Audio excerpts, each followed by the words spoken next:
As tall as a two-story building, he could kill almost anything that crossed his path.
Deinonychus lived in the early Cretaceous period, after Allosaurus and before Tyrannosaurus rex. One of the most fearsome hunters wasn't big at all. He measured close to 10 feet long and only 5 feet tall. Deinonychus, with his powerful jaws. Deinonychus, with his terrible claws.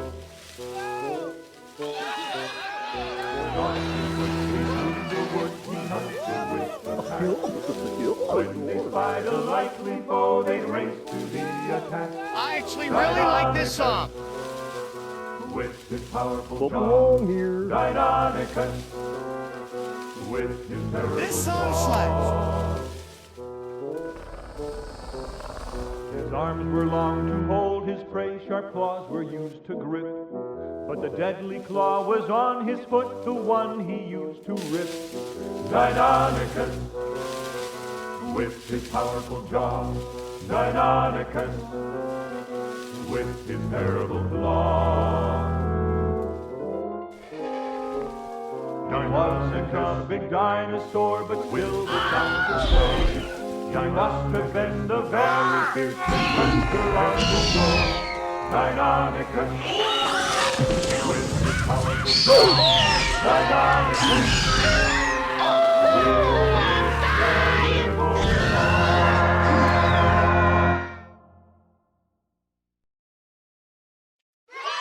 Well, hello, everybody, and welcome back to Paleontologizing.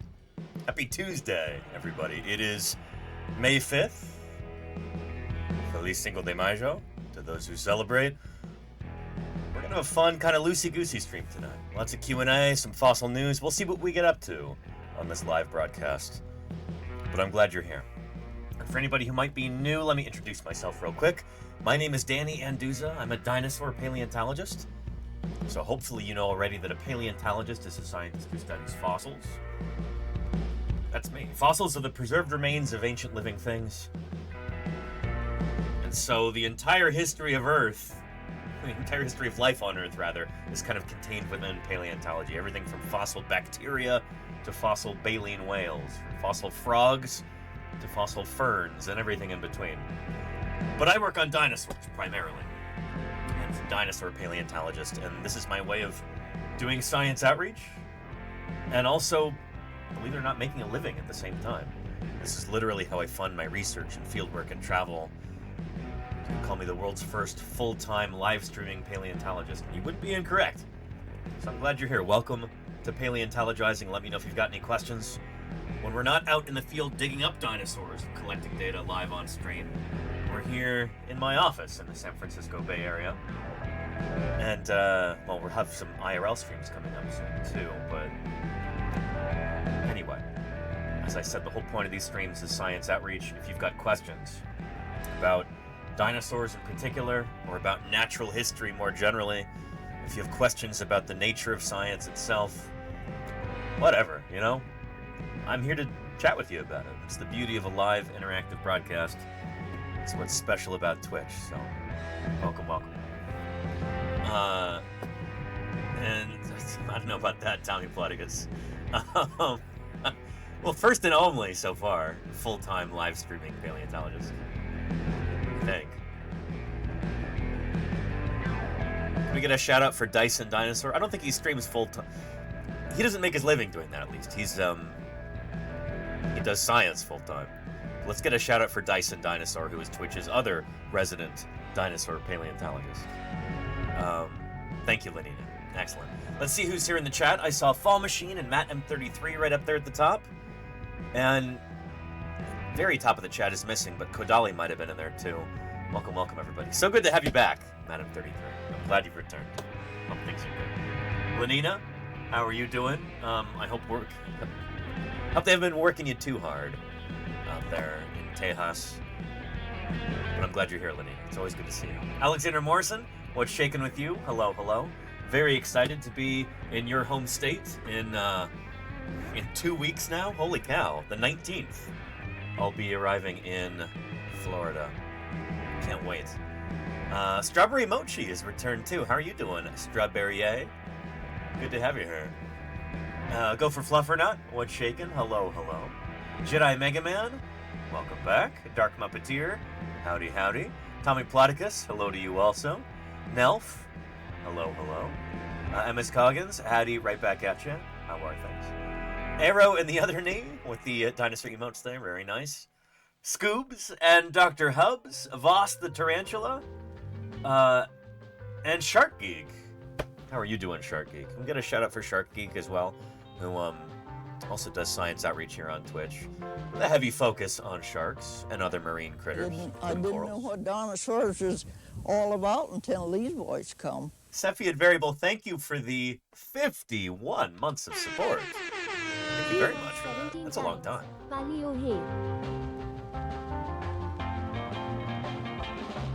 So 17 times 2 would be 34, right? Plus 17 is 51, yeah. I'm not a mathematician, but thank you for your ongoing support, Cepheid Variable. I appreciate you. 17, I do know is a prime number, though. But when you multiply it by 3, the result is no longer a prime number. I guess that kind of stands to reason, huh? Anyway, I appreciate your ongoing support. It's because of good folks like you that any of this is possible. Thank you for that. What was I going to say? Oh, Shark Geek. Yeah, Shark Geek also streams about corals, coral conservation, and we talked a little bit about corals yesterday, Shark Geek. I don't know if you were here for that, but they are animals, not plants.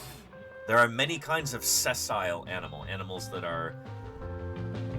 They're very much homebodies, and that they stick to a substrate and they don't move. Sometimes I feel like that when I'm streaming. I feel a bit sessile when I'm here in the office. But anyway, corals, bryozoans, brachiopods, barnacles, there's lots and lots of different kinds of sessile animal, but oftentimes they are actually mobile in their juvenile stages, and then later they encrust onto a substrate.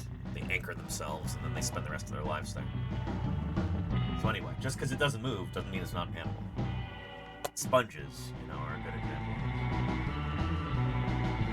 And Voss the Tarantulas is not the Wilhelm scream? Of course, yeah. Pothok, did I say hello to you yet? Welcome, welcome, Pothok. And Kim XY, welcome back. Good to see you've returned. Howdy, howdy. Charlie's Dragon, have I said thank you to you yet for everything that you do in this community? Another one of our stalwart, loyal, beloved moderators. I appreciate you more than you know, Charlie's Dragon. Thank you so much for being here. Loot Vegetable, how are you doing? Who knew the Surf Rock version of Seasons in the Abyss would be so good? I'm really glad people like the Surf Rock. It was kind of a gamble when I started up. Not a gamble, but like... It turns out to be kind of the perfect musical genre to play in the background. Usually lyrics free. It's fun and upbeat without being too obtrusive and without being pretentious either.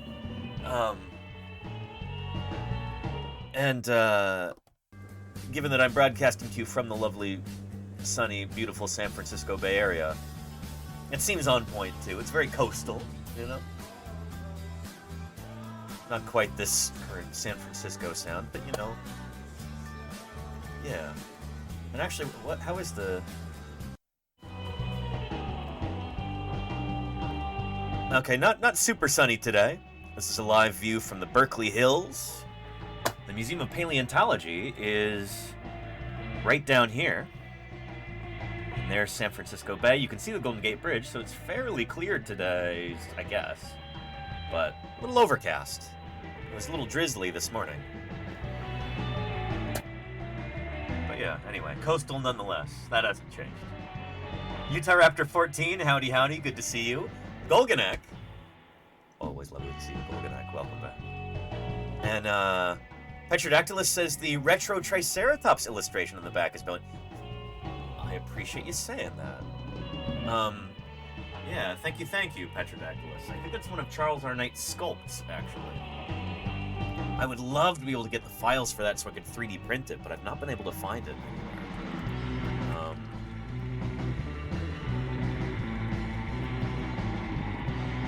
Yeah, there it is right there. Oh, man. That is pretty gorgeous, you know? Very much outdated. See the drooping tail and the overall kind of rhinoceros-like appearance. It almost looks like you crossed a rhinoceros with an iguana and then fiddled around with a few other things. But there is something very charming about these old-style Triceratops reconstructions. Use of Charles R. Knight painting. Yeah, there is something very appealing about this. Nostalgic, even. But a more up-to-date version of Triceratops would be like the lovely Saurian reconstruction. Check that out. Yeah. Upright stance. Really got the forelimbs correct with the shape of the hands and everything. Yeah. One of my very favorite dinosaurs, Triceratops. Here's a pretty decent one, too, yeah. Not too shabby. And soon, I am told, we'll actually have a better understanding of what the skin looks like on Triceratops. Because, as Paul Sereno mentioned when we were interviewing him here back in, November? They apparently have a mummified Triceratops from Wyoming, from the same region that their mummified Edmontosaurus is from. So that is going to be truly exciting. I thought it would be published by now, but I guess maybe not.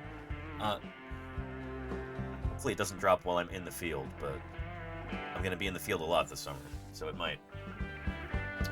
But yeah. And let's see here. Scrolling down. Sorry, it's taking me a minute to get to everybody's message. Kevin661 and Pujil, Case Kuchin. How are you all doing? Welcome. There's Loot Vegetable's message. Hello again, Loot Vegetable. And, 11-foot alligator there, Alexander. Very nice. Wow. That's awesome. Man, I cannot wait to shoot some gators with the camera, obviously. Put them up on iNaturalist. That'll be my first crocodilian on iNaturalist. I'm excited. But yeah. Nice warmer weather last week. Nice, Charlie's Dragon. Yeah. It's been a little overcast lately, but anyway. Yeah. And Petrodactylus, no, it's gonna be a big deal. Here, I'll give you the link to my interview with Sereno here. There we go.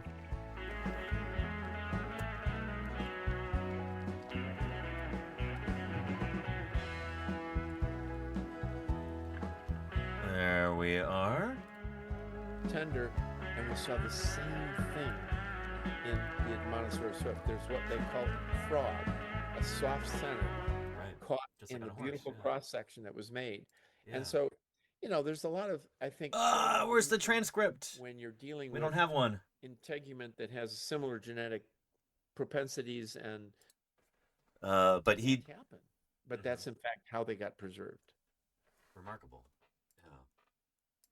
That's really exciting. I'm really looking forward to. I mean, believe me, it was being able to apply this. What's that? It was a breadcrumb trail. I mean, this is so cool. What a privilege. That, Growing up watching Paul Sereno in documentaries and stuff, because there are plenty of lizards. And being able to meet him in person at SVP and do interviews with him has been really larger scale, sort of, and the whole thing makes a beautiful composition. And tell us exactly, yeah. This is Sweetie Pie right here, one of my landlords. So got to make sure that she's appeased. Anyway, here's the link to that VOD right there. Yeah. Anywho, yeah. And there you go, Alexander. Yes. Yeah. But yeah, Utahraptor. Yeah. Spinosaurus mirabilis. Very cool stuff. Again, I hope that the Trike Mummy is published soon. I was also hearing from some of my colleagues in Berkeley on Sunday at the Museum of Paleontology annual picnic. A few of them have got nature or science papers in the works, and that is very exciting. Bodes very well for their future employment prospects. If there's a job available, they stand a good shot at getting it. So yeah, there are exciting things coming up. And again, we'll be talking about some more fossil news today.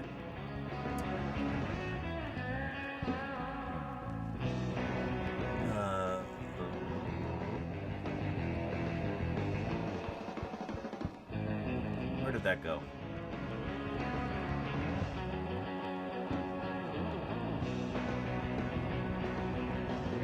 Strange. There we go. Yeah, our Wheel of Fossil News, we'll be giving this some spins later, determining what we cover on today's broadcast. Lots of exciting stories. Yeah. Surprise Rhynchosaur diversity, Muttaburrasaurus. We haven't even talked about that yet. This was weeks ago that dropped. Megalodon is now the Maryland state shark. We have new ways of estimating plesiosaur size, according to a new paper. First early crested duckbill, so like we've got an early lambeosaurine. And new Toriosaur from India, we already covered. I gotta get rid of that one. We covered that. Bow, there we go. Nice. So yeah, there's a lot to cover today, Lenina. And I haven't even added any new things today. It's been slightly slow so far this week, but yeah. Anyhow, before we dive into Metazoa and all that, let's do a blue sky post. And Petrodactylus, yeah, the new Muttaburrasaurus is weird, and I hope we get a chance to cover it today.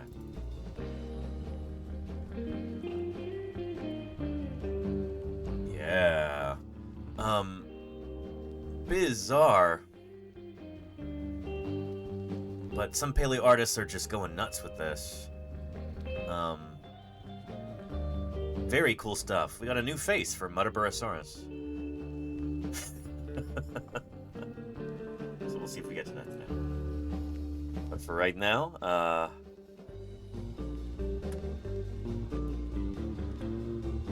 quick screenshot. See if that's usable. That'll work. Go ahead and crop that.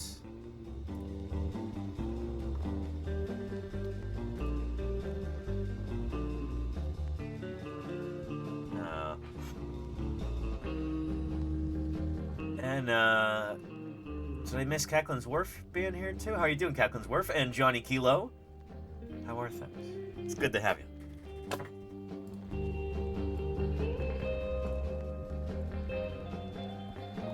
Right.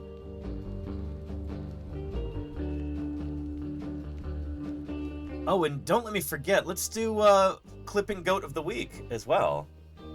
I don't think I've seen Claire here yet, and I think it might be her, but we'll go over some of the clips from the past week.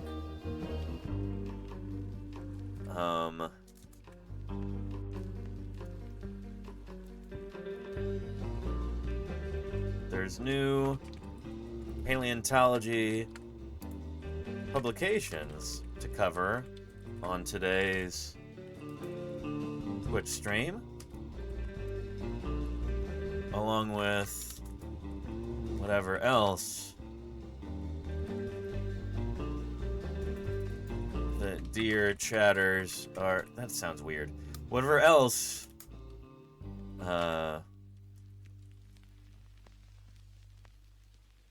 chat is curious about. Does that almost sound impersonal or even dehumanizing to be referred to as the chat? I don't know. It doesn't.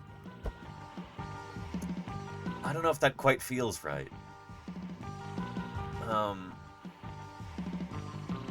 Chaff you, Lenina, yeah. Whatever else those rubes want. Oh, Sharky, yeah. Yeah, the peanut gallery, you know? What are they clamoring for now?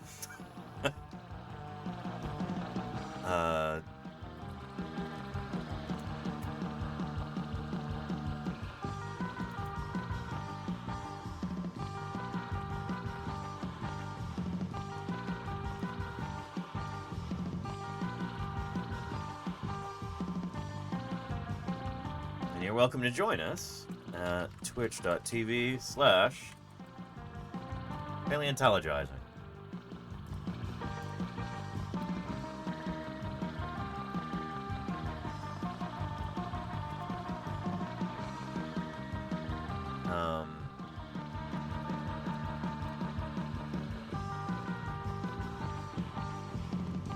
A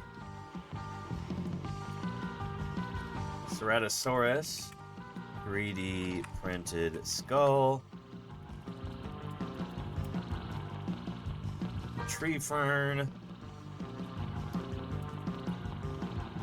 Stegosaurus model, and various framed prints of phylogenies and other paleontological miscellanea. There we go. Looks good. Dinosaur and their 12 raiders would also like to dig Well, it's deeper. pretty near the mark. Actually, I'm a paleontologist. Oh. We dig deeper. Dyson Dinosaur. Filippo, how was your stream? I hope it was excellent. Welcome back to Paleontologizing. Filippo, I was just talking about you. I hope things are good. Here is a link to that post if anybody would like to engage with it. We tried Dino Cop. I'm already confused. Is this a police officer who polices dinosaurs, or are they a police officer who is a dinosaur? Or do they... Is it short for Dinosaur Coprolite? Because that would be cool. It's a dinosaur that is a police officer. Interesting. Game of the year in my opinion, says Dyson Dinosaur. Okay, is it new? Yeah. Very cool. I hope you had a lot of fun with it. It sounds like you did. Watch the trailer, says Dyson Dinosaur. If Filippo says I should, then I must.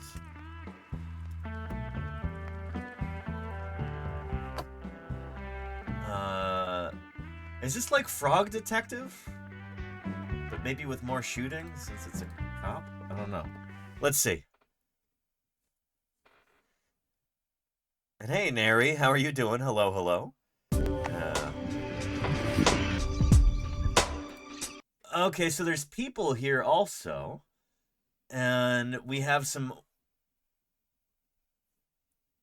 phytodinosaurs. Use that concept. We've got herbivores with no meat signs here. I might be joining them actually as an avowed herbivore myself. No dinosaurs wanted to be a cop. But dinosaurs needed to be kept in check. What? I don't know. I think they should be allowed to run rampant. Yeah.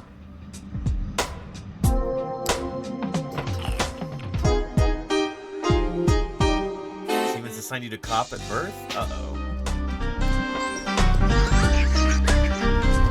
Yeah, that looked like Petrodactylus there. Yeah, right here. She looks worried, though. Interesting.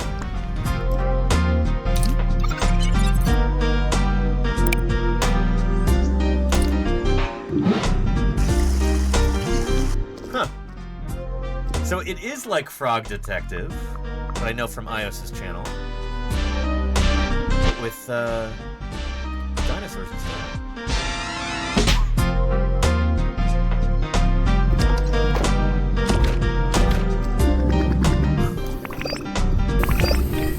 This does look fun.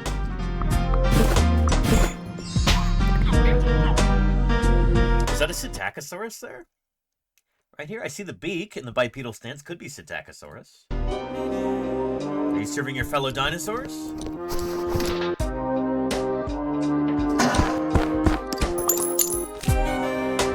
Are you a tool of human propaganda? Uh-oh. We have to take a moral stance here. Oh, this is cool. Paco, the descendant of the... I like that. Filippo, that's cool.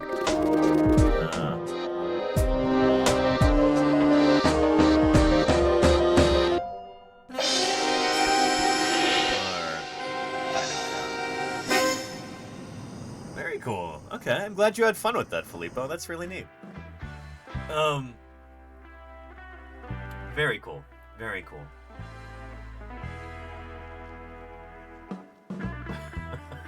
Game of the year. I'm glad you liked it, Filippo. Welcome, welcome.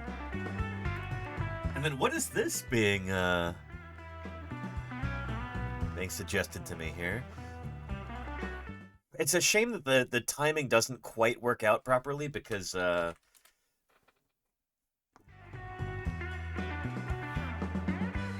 because this week we've got our Streamiversary special on Thursday the 7th, and then I might be having a special semi-surprise IRL stream on Friday the 8th. Right here. But, yeah, I think it is the 8th that the true King of England turns 100 years old. I've been...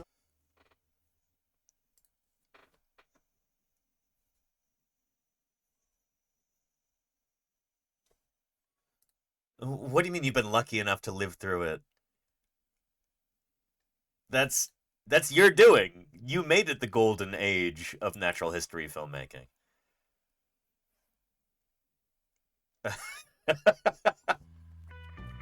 This is Attenborough going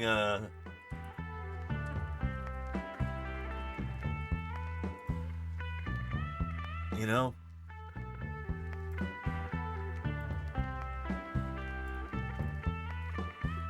we're all looking for the guy that made this the golden age of natural history filmmaking. We're all looking for the guy who did this. No, that's you. You did this.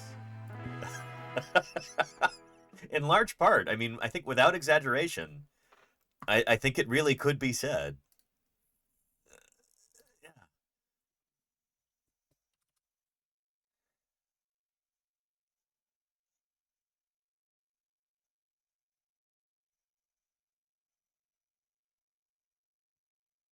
You're the pioneer there. You did that.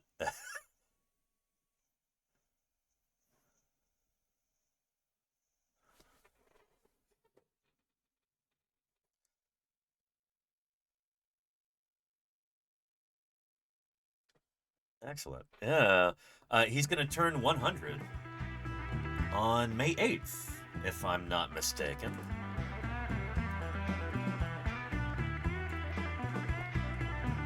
Or 1926. Holy cow. Yeah. May 8th. There you go. So, very happy early centenary birthday to David Attenborough, the true King of England. Yeah. He does have a few people who absolutely want that whole, yeah. I listened to the audiobook for David Attenborough's A Life on Our Planet, which is his memoir. There's also a documentary of the same name, but really good stuff. But he does talk a bit about his personal history, working with the British Broadcasting Corporation and becoming like a wildlife documentarian, a wildlife filmmaker. And he interweaves it with all of these changes that are happening on the planet over the course of his lifetime. It's really, really well done. And he narrates the audiobook too, which is the reason that I downloaded it. I was listening to that on the way back from fieldwork in Utah last October. But yeah, good stuff. But man, he's done some cool things. And long life to him. May he outlive us all, Mary. Huge salute to England's true king, David Attenborough. And there you go, Charlie's Dragon. Yeah, I think that's the same one. And there you go, Petrodactylus. Yes, it's good stuff. Chaotic Time Traveler, how are you doing? Welcome, welcome. Reality Ripple says, is he officially a fossil then? No. He hasn't even... He's very much alive and kicking. Step 1. He is not carried out, and may it be many years before he does. Again, do I need to play the video for you? step-by-step guide on becoming a fossil? Here's a step-by-step guide to becoming a fossil. Step 1. Step 1. Die. Attenborough is very much alive. And may he continue to be so for centuries into the future. Once you are dead, your remains may be scavenged by other organisms. Step 2. Get buried fast. If you are buried rapidly, your remains won't completely decay or be carried away by scavengers. Your best bet for rapid burial? Oh, by the way, I was thinking of printing one of these guys today. I have a file for an Opabinia, and then I took it into my 3D printing slicing software, and it was just kind of too angular and everything, so I think I want to work on it a little bit before I print it. Instead, I'm printing a big old ammonite for today's stream. So should be done before the end of the broadcast. Don't let me forget about it before we wrap up today. I want to show you what it looks like when it's done. So a big old ammonite. Looks like a Cretaceous ammonite, probably. Is to die near or in a river, lake, or ocean where water can deposit sediment over you. Step 3. Soak in groundwater for a long, long time. Groundwater contains minerals. Over time, dissolved minerals can harden after filling in cavities in your skeleton. Or the water can dissolve your skeleton, leaving only minerals in its place. Either way, your skeleton will turn to stone, and you'll be a fossil. Yep. This is how fossilization occurs. Death, burial, permineralization, and then you've got other diagenetic things going on that can squash the fossil, morph it, distort it. There's a million things that can happen, but, you know, in order to become a fossil, you gotta die, you gotta get buried, you gotta get permineralized. Step 4. Wait to be exposed. As the years go by, if you're lucky, sea levels can fall or rock can erode and expose you. Then, if your luck holds out, you might get spotted by a fossil hunter. Yep. And wind up in a museum collection where scientists can study you to learn about evolution.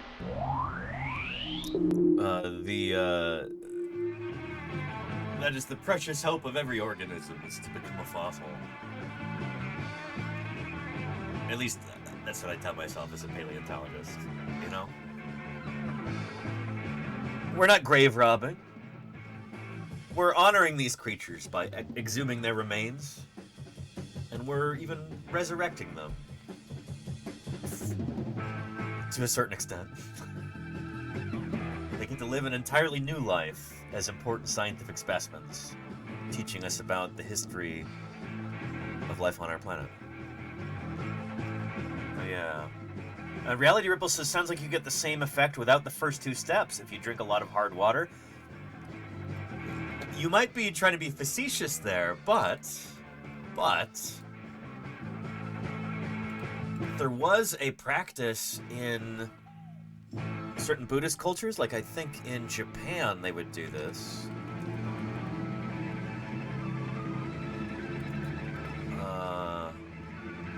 There we go. Soko Shinbutsu. It's a name for a type of Buddhist mummy. I wonder if we can find a video about this that might explain it. But it's wild. Like, if we're talking about preservation of one's mortal remains,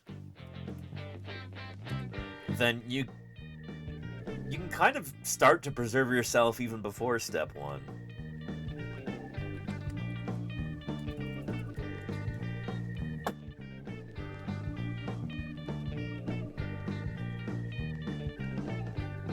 This is pretty wild.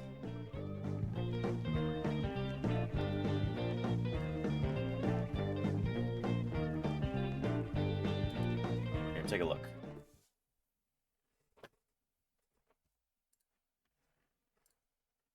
Mummified monk found inside 1,000-year-old Buddha statue. The video I made was about a 200-year-old mummified monk who some say is still alive, but just in a meditative state. Now there's another mummified monk. He's 1,000 years old and definitely dead, but was made into a golden Buddha statue. Here's the thing. Who knows how many more Buddha statues contain mummies or other mummified monks that we haven't found in the world? You know, if monks weren't so peaceful and are vegetarians, I would totally be concerned with an Asian mummy apocalypse right now.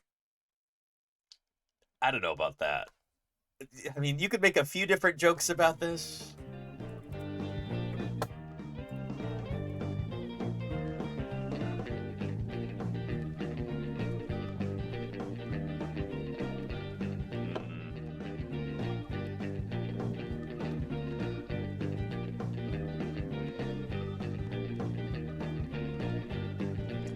They don't have a clip of that Simpsons moment, so never mind. A golden statue of a sitting Buddha smuggled from a temple in China to a market in the Netherlands revealed a 1,000-year-old mummified monk inside. Researchers discovered the mummy encased in a cavity in the statue when a private buyer brought it to the Drents Museum in the Netherlands for restoration. So, interesting. I mean, it's one thing to loot cultural artifacts from a country. I feel like it's maybe another thing if those cultural artifacts also have a human body entombed within them. Interesting. The mummy was discovered. It wasn't until a team of researchers did a comprehensive three-dimensional X-ray image last year did they discover the mummy's organs were missing. Instead of lung tissue, researchers found little scraps of paper covered with Chinese characters, which are probably incantations, so awesome that they messed with what could be a potential seal preventing the mummy from coming back to life. The mummy was found sitting on a bundle. Oh, I see what's going on. I'm like, why is New Scientist, a respected enterprise, why do they have somebody making jokes like this? And no, it's not New Scientist. They just have a similar logo. It's Beyond Science. That explains it, I guess. Of cloth covered in Chinese inscriptions, revealing its identity as a Buddhist monk called Liu Quan, who may have practiced self-mummification to prepare for life after death. The process of self-mummification is a known tradition in countries like Japan, China, and Thailand, and was practiced over 1,000 years ago. The elaborate process includes eating a special diet and drinking a poisonous tea so the body would be too toxic to be eaten by maggots. The few monks that were able to successfully complete the process were highly revered. Researchers are So that's the thing, is that it's not just so your body won't be eaten by maggots. I think the idea is basically that you're trying to kill off your gut flora, and then without all of those more or less symbiotic bacteria in your GI tract, you'll kind of starve to death slowly and painfully. But then afterward, it'll be less likely that you'll decompose because the bacteria that are normally inside of your guts, breaking down food and stuff, they won't kind of turn on you and start to digest you after you die because you've already killed them off first. I think that's kind of the idea. But yeah, it's called Soku Shinbutsu. And it actually has to do with, there are parallels here to what happens in some fossil sites. So there were what we call anoxic environments sometimes that would preserve organisms. Like, here.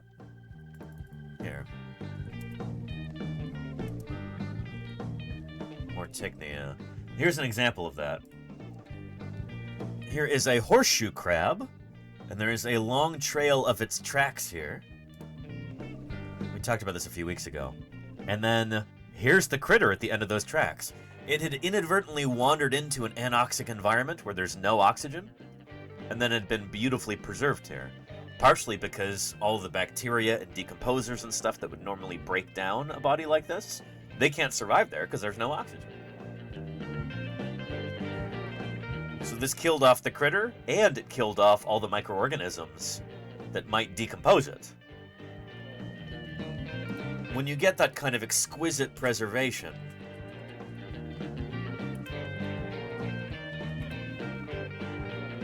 like here with this Rhamphorhynchus pterosaur, it still has the wing membranes intact right there.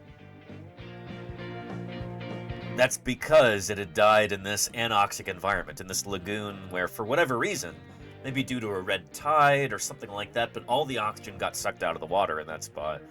And so there was nobody around to decompose it, to eat it up. No scavengers, no decomposers. You could just get covered up by fine layers of sediment, and then you get a gorgeous fossil afterward. So yeah. But yeah. A Reality Ripple says, those pockets of ocean with no oxygen terrify me. But, I mean, you don't have to worry that much, Reality Ripple, because, I mean, you can't breathe underwater anyway, right? I'm assuming. Maybe I shouldn't assume. Generally, if human beings are going to a place with no oxygen, we try and bring oxygen with us. Yeah. They go against the second law of thermodynamics? Entropy?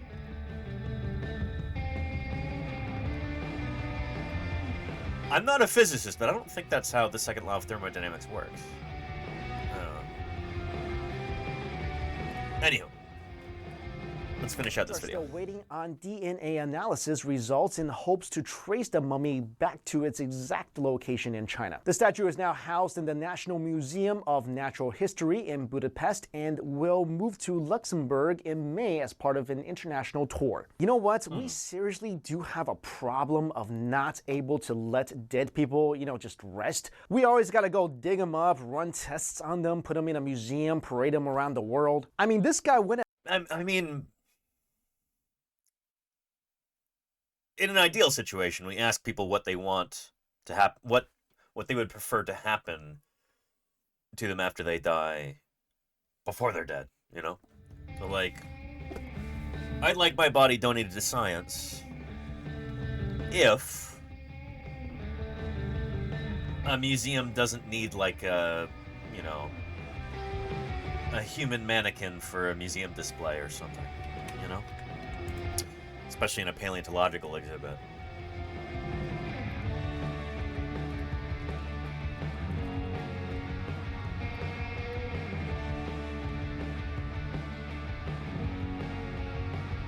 So this is a terrible example because it's at the Creation Museum. Oh boy. But, here is a mannequin here working on an impossibly complete Deinonychus skeleton. With an Allosaurus skull for some reason? Creationists. You never get anything right.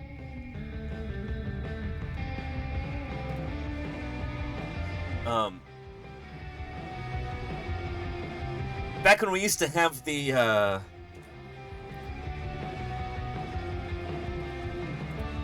Wonkelrex specimen on display at Museum of the Rockies. There we go. It's just like this. That's what it looked like before we sent it off to the Smithsonian. But I said, you know what? I would tell my crewmates when we're out in the field, if I die out here in the field, bring my carcass back and have it taxidermied and, have me working on the Wonkelrex in this display at the museum.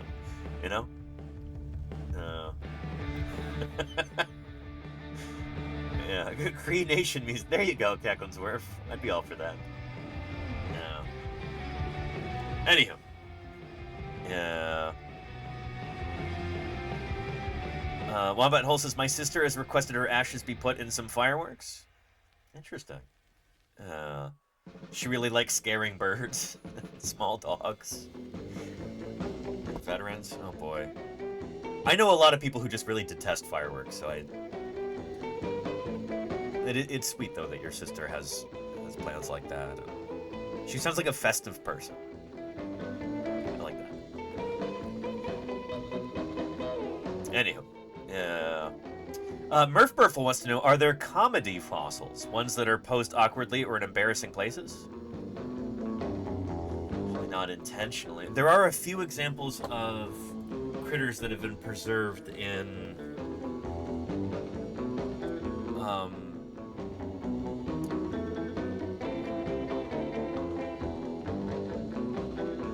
Well, in various acts.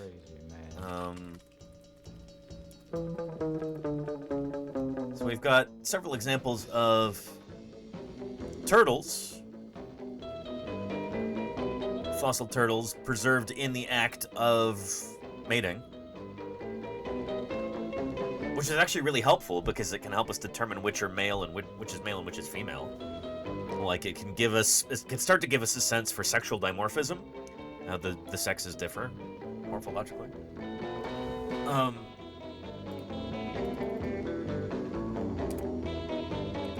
But yeah, beyond that, there are definitely fossil skeletons that have been mounted in ways that are not intentionally funny, but unintentionally they're goofy, and I've certainly laughed at them. Like Big Daddy, I dig your vibrations. The Pioneer Trails Regional Museum in Bowman, North Dakota has a Triceratops mount that I always thought was funny.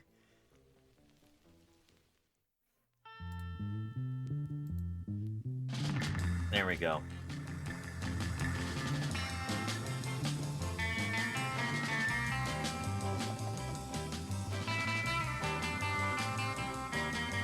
The mouth is just open so wide. It looks very surprised.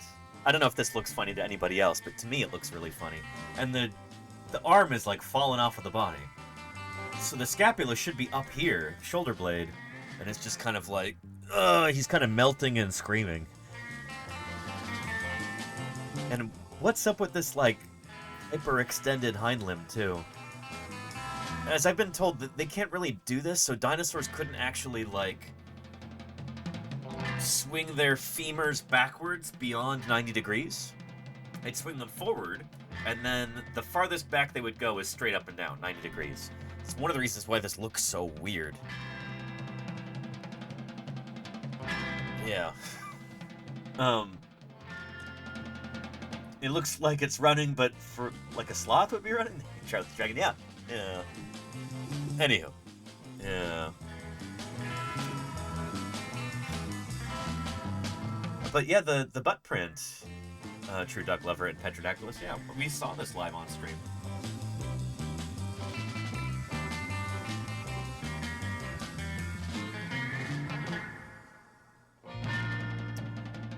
So let's go to that tour I did with Andrew Milner. There we go. Of the St. George Dinosaur Discovery Site and Museum. Andrew there. And is this the butt print? No, this is a different one. So these are... Here, let's... Can't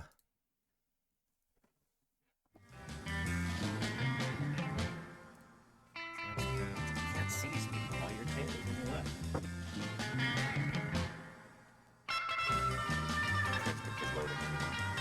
Anyway, hello, sweetie pie. How are you doing? You having a good day?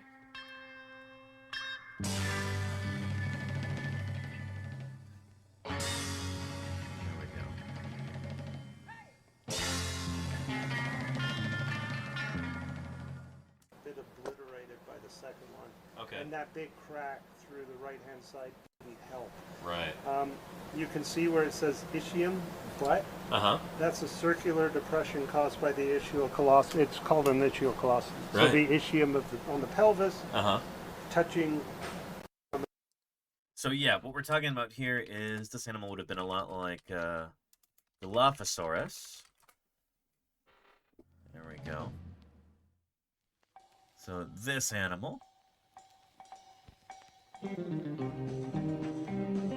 There we go. So the ischium is the bone that sticks out behind, so like near the butt. We've got 3 bones in the pelvis, ilium up top, pubis in front, ischium in the back. So the ischial tuberosity, that's that lump where the ischium sticks out. And the cloaca would be between that and the tail, if that makes sense. So we have that imprint, I think, right here. So here is one foot, here's the other one, And that's the butt right there. So...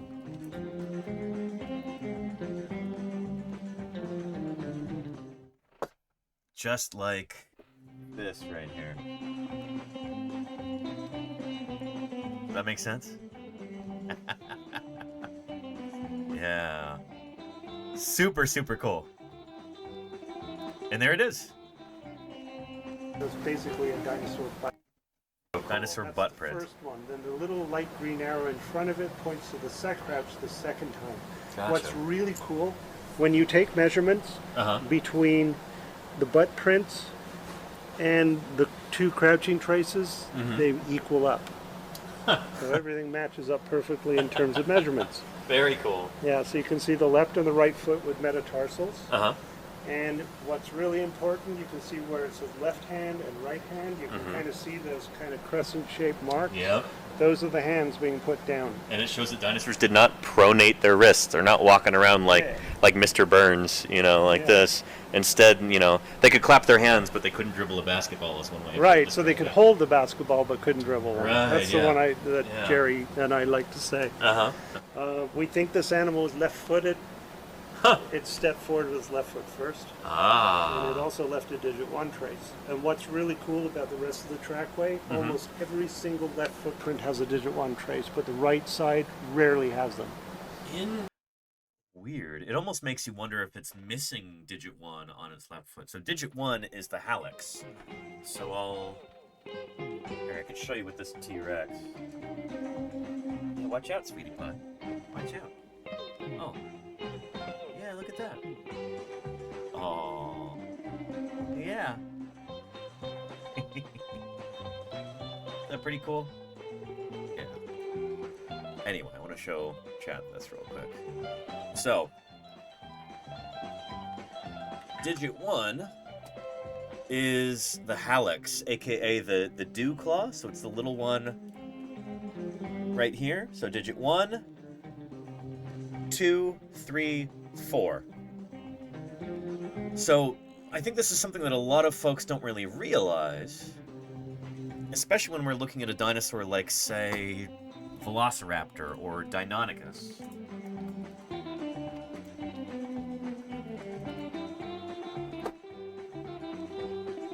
You've got that big killer claw there.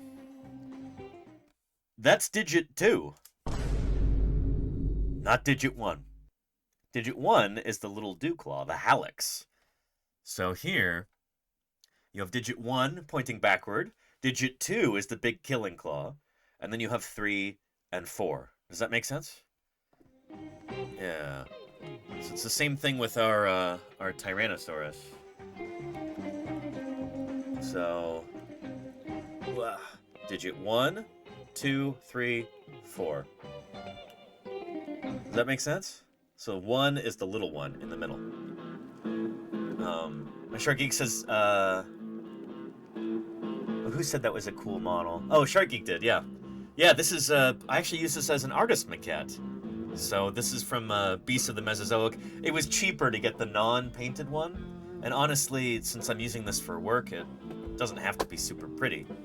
If I really wanted to, I could paint it myself. But yeah, I think of it kind of like,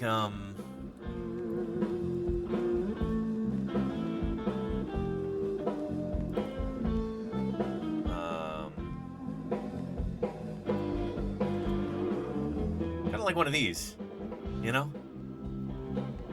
Artists will use these in order to get poses correct. If they're drawing the human form, I can use this if I'm doing a tyrannosaur.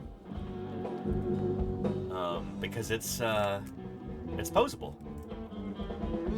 So what I like to do is pose it how I like it, and then take a photo so I get the perspective, I get the lighting right, proportions and everything else, and it can save me a lot of time.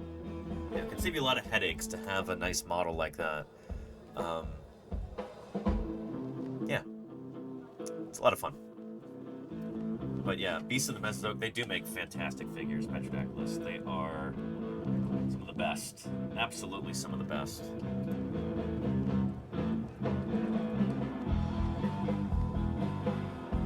Creative Beast Studio. Oh, they've got a Spicomelis. Oh, that is super cool. I hope Susie gets this. I hope somebody buys her one. She might buy it herself. I don't know. But that's awesome. That's so cool. Poor timing, though, because you didn't hear this from me, but they have more material from this animal, and it might change the way that it looks a bit. They've got more fossils. Yeah.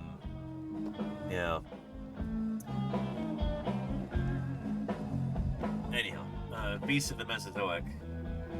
Petractylus says, I have to force myself not to go to their site? Well, do not click this link then, Petrodactylus. Don't do it. Don't do it.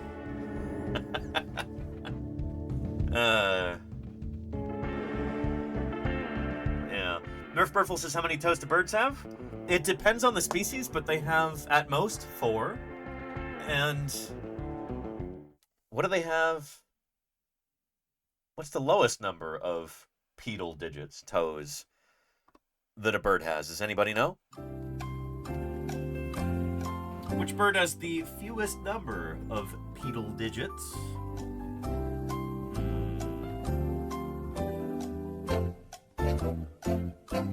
Murph Burfle says 2. Ostrich?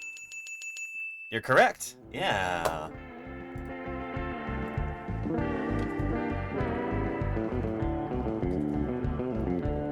Ostriches have 2 digits on their hind limbs, which is seems to be an adaptation for cursoriality. Animals that are really well adapted for running will often reduce their number of digits. So horses famously have 1 toe. Ostriches have 2. Birds like emus have 3. I have a cast of an emu foot somewhere here in my office. It's right here. It's put away right now.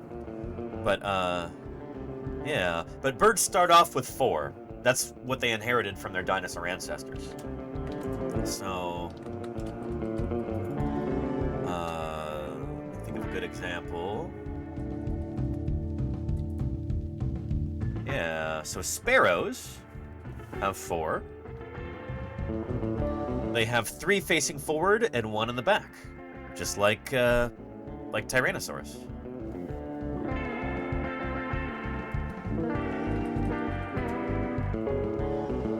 Woodpeckers do as well, but they've done something interesting where they've rotated their digit 4, I think, to also face backward.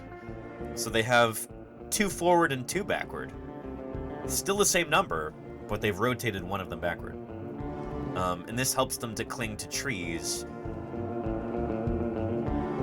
It's a really cool adaptation, really. This is why you very rarely see woodpeckers on the ground. They like to be in trees or perching on other stuff, but they'll like cling to the side of a tree where other birds will try and go to sit on a branch instead. It's really neat. Yeah. There are none with 5? Exactly, Murph Burfle, yeah. Because birds started off with 4, and you can only go down in number. You can't go up with digits. There's some critters that have kind of tried, like pandas. Have you heard of the panda's thumb? Pandas have 5 fingers, like all bears do.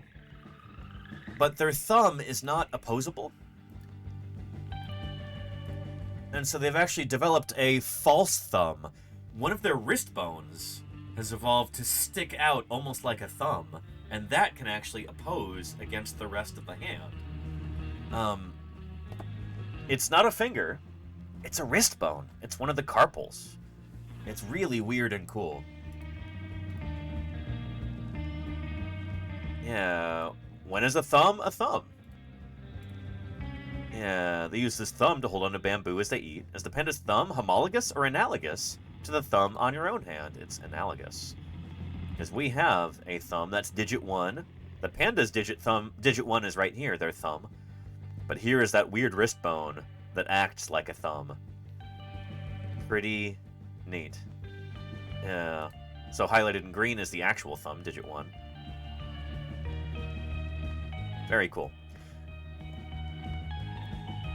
Anyway, for tetrapods, for land-living vertebrate animals, we started off with 5 digits. Some of our ancestors had more. Things like Ichthyostega had what, 8, I think? Or it's like 7 on the hands and 8 on the feet. But these are critters that came up onto land, or they were kind of in the process of doing that. Eventually, that number kind of got winnowed down further and further and further. I'm going to check and see if PBS Eons has a video about this, because they very well might.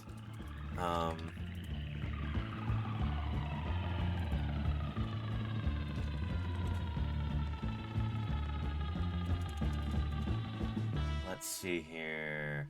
Yeah, let's check this out. This is going to be good.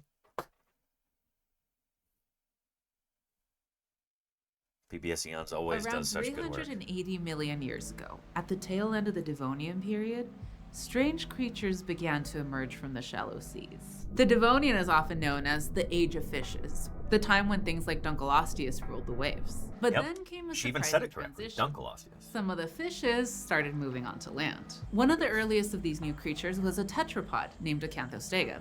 It lived about 365 million years ago. So Acanthostega is, I think it's earlier than Ichthyostega?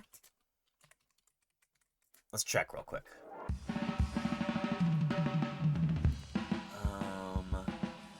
Yeah, Acanthostega is more basal, more primitive than Ichthyostega. And it looked a bit like a weird mashup of a fish and a land animal. It had a tail fin shaped like an oar, short ribs that ran the length of its body, and gill bars, like a fish. But it also had 4 limbs and 8 fingers and toes on each one. Today, all mammals from humans to bats have 5 fingers or fewer.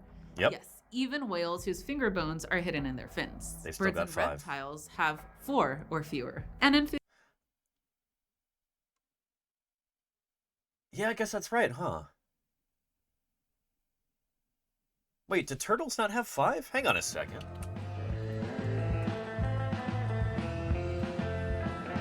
I think they have 5. 1, 2, 3, 4, 5. Yeah, that's a goof that they made. There's a sea turtle hind flipper right here. This is from Archelon, not to scale. 1, 2, 3, 4, 5. You know? And you know, I'm no mathematician, nor am I some kind of fancy country lawyer, but I think 5 is more than 4. And so I think that's a real goof they made right there. humans to bats have 5 fingers or fewer. Yes, even whales whose finger bones are hidden in their fins. Birds and reptiles have 4 or fewer. Actually, no. Many reptiles have 5 or fewer. But never more than 5 on. Yeah. Anyhow. And Sandwiches Priest, how are you doing? Hello. Yeah. German Dunkelweißbier after Dunkleosteus. It exists. Oh, that's super cool. A Shark Geek. We have to look at this.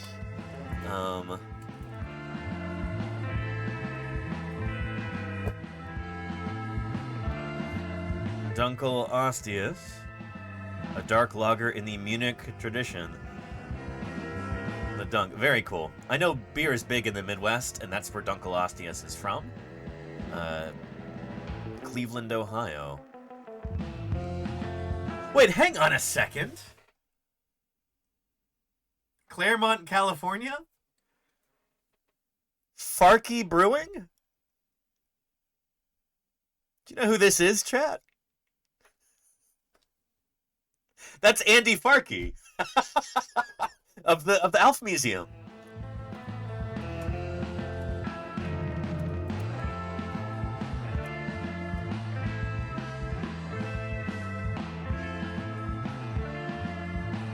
Yeah, Andy Farkey, everybody. Yeah. Good to see you all. And I'll see you around, I'm sure. Wild. Yeah, I know that guy. Yeah, he's a dinosaur paleontologist, Shark Geek. Yeah.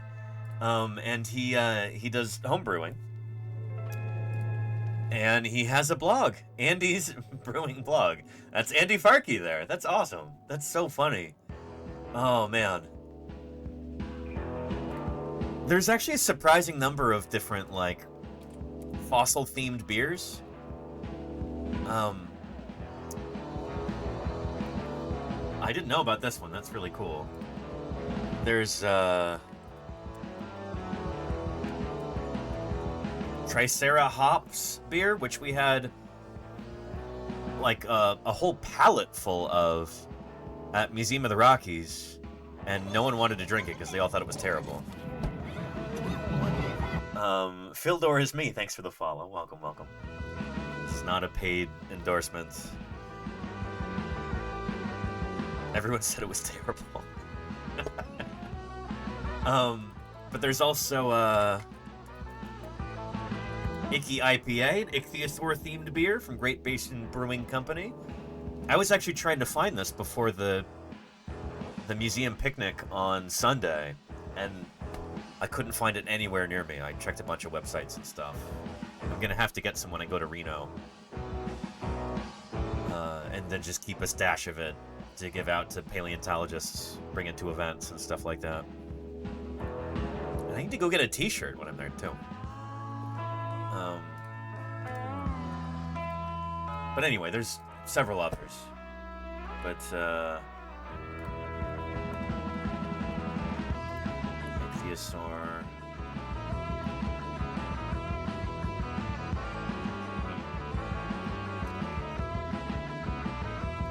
But anyhow, yeah.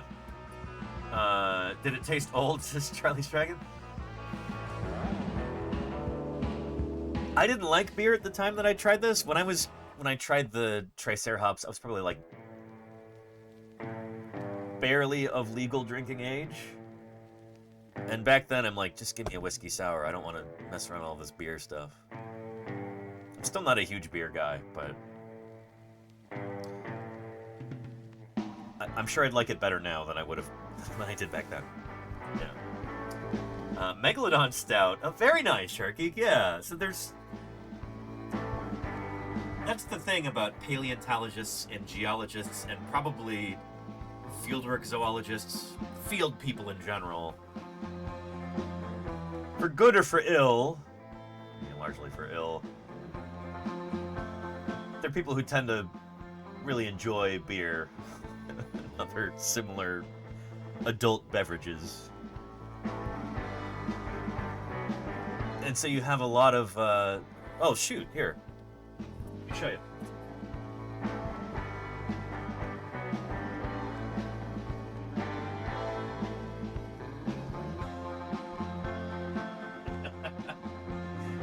This is an empty can.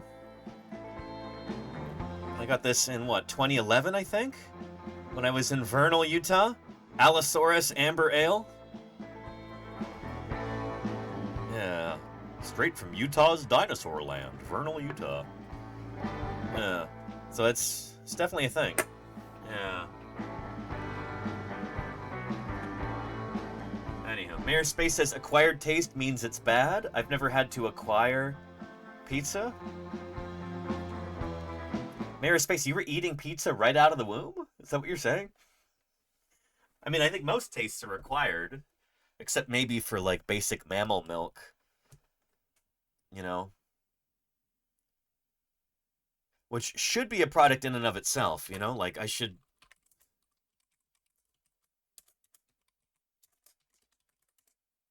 Surprised that there isn't, like, genuine mammal milk, you know?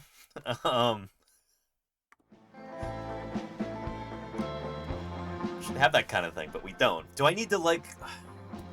I probably need to design a logo and then have a sticker company print some up. Try genuine mammal milk.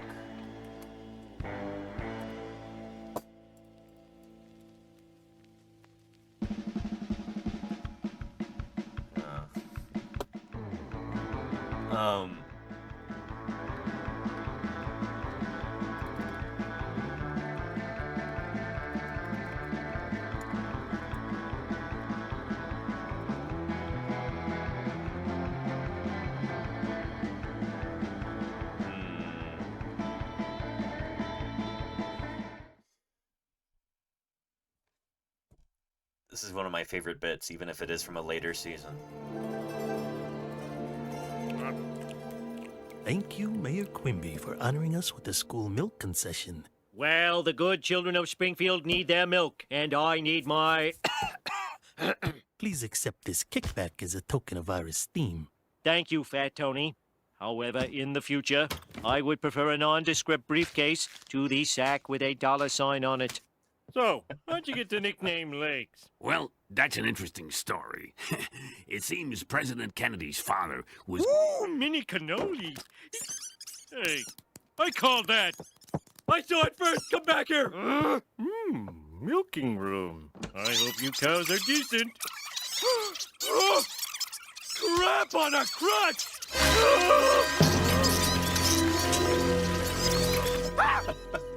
Milking rats!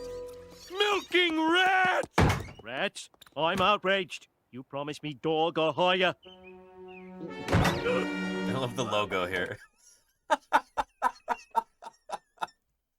Squeaky Farms, genuine animal milk.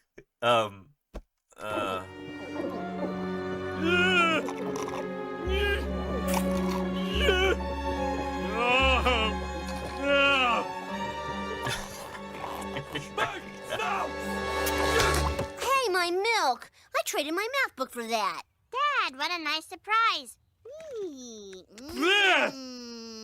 Oh, get that away from me, kid. Anyway, where's the... Oh, goodness. Where's the line?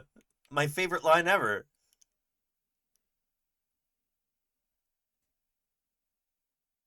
Wait a second. I'm not... Seconds. Can you edit out the laughs? I am... It's pure. Pull the plug, boys. The rat and hydrate. Yeah. The city is yours. And so, as the rat's milk is returned to the sewers, the circle of life is complete. Fat Tony, do you have any comment? I don't get it. Everyone loves rats, but they don't want to drink the rat's milk? I need to make that an alert. Oh, boy. I often think of that line when we get a raid from Mr. Lewis King.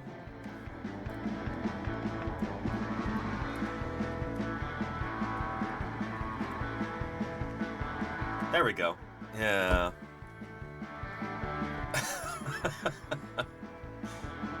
Yeah, everyone loves rats, but they don't want to drink the rat's milk. Anyway. And there goes Zool, yeah. Yeah. I usually fast forward through that part, though, but yeah. And Murph Burful, yeah, pigeon milk. We talked about that a few weeks ago, actually. Crop milk that columbiform birds will produce. It's one of the reasons why pigeons are so incredibly successful and why they can live in such urban environments is that they don't need to be able to track down insects or spiders or other arthropods or things like that to feed to their babies. Normally, like mother birds or parent birds, regardless of what they eat in their adult lives, they need to be able to find a high-protein, high-quality food to feed directly to their babies. So they'll go catch a grasshopper or a spider or something, and then they'll put it into their little baby bird's gullets. Pigeons don't have to do that. They can subsist entirely on a diet of French fries and hot dogs. And then their digestive system can actually process some of that down, and then they can produce this nutrient-rich slurry, essentially, called crop milk, and then they regurgitate that to their young. So they can raise babies even in areas where they can't find high-protein foods like bugs and stuff like that. So it's one of the reasons that's allowed them to proliferate so widely in human-dominated environments. Even when we as human beings kill off all the other critters in an environment, pigeons can still thrive feeding on our waste food that we discard, and then they can feed the same thing to their babies after distilling it down into crop milk. It's really really fascinating how that works. But yeah, cockroach milk? Is that a thing, Steely Dan? I don't think cockroach... Do they produce stuff? Huh. Yeah. But it does make me curious to see if there's a video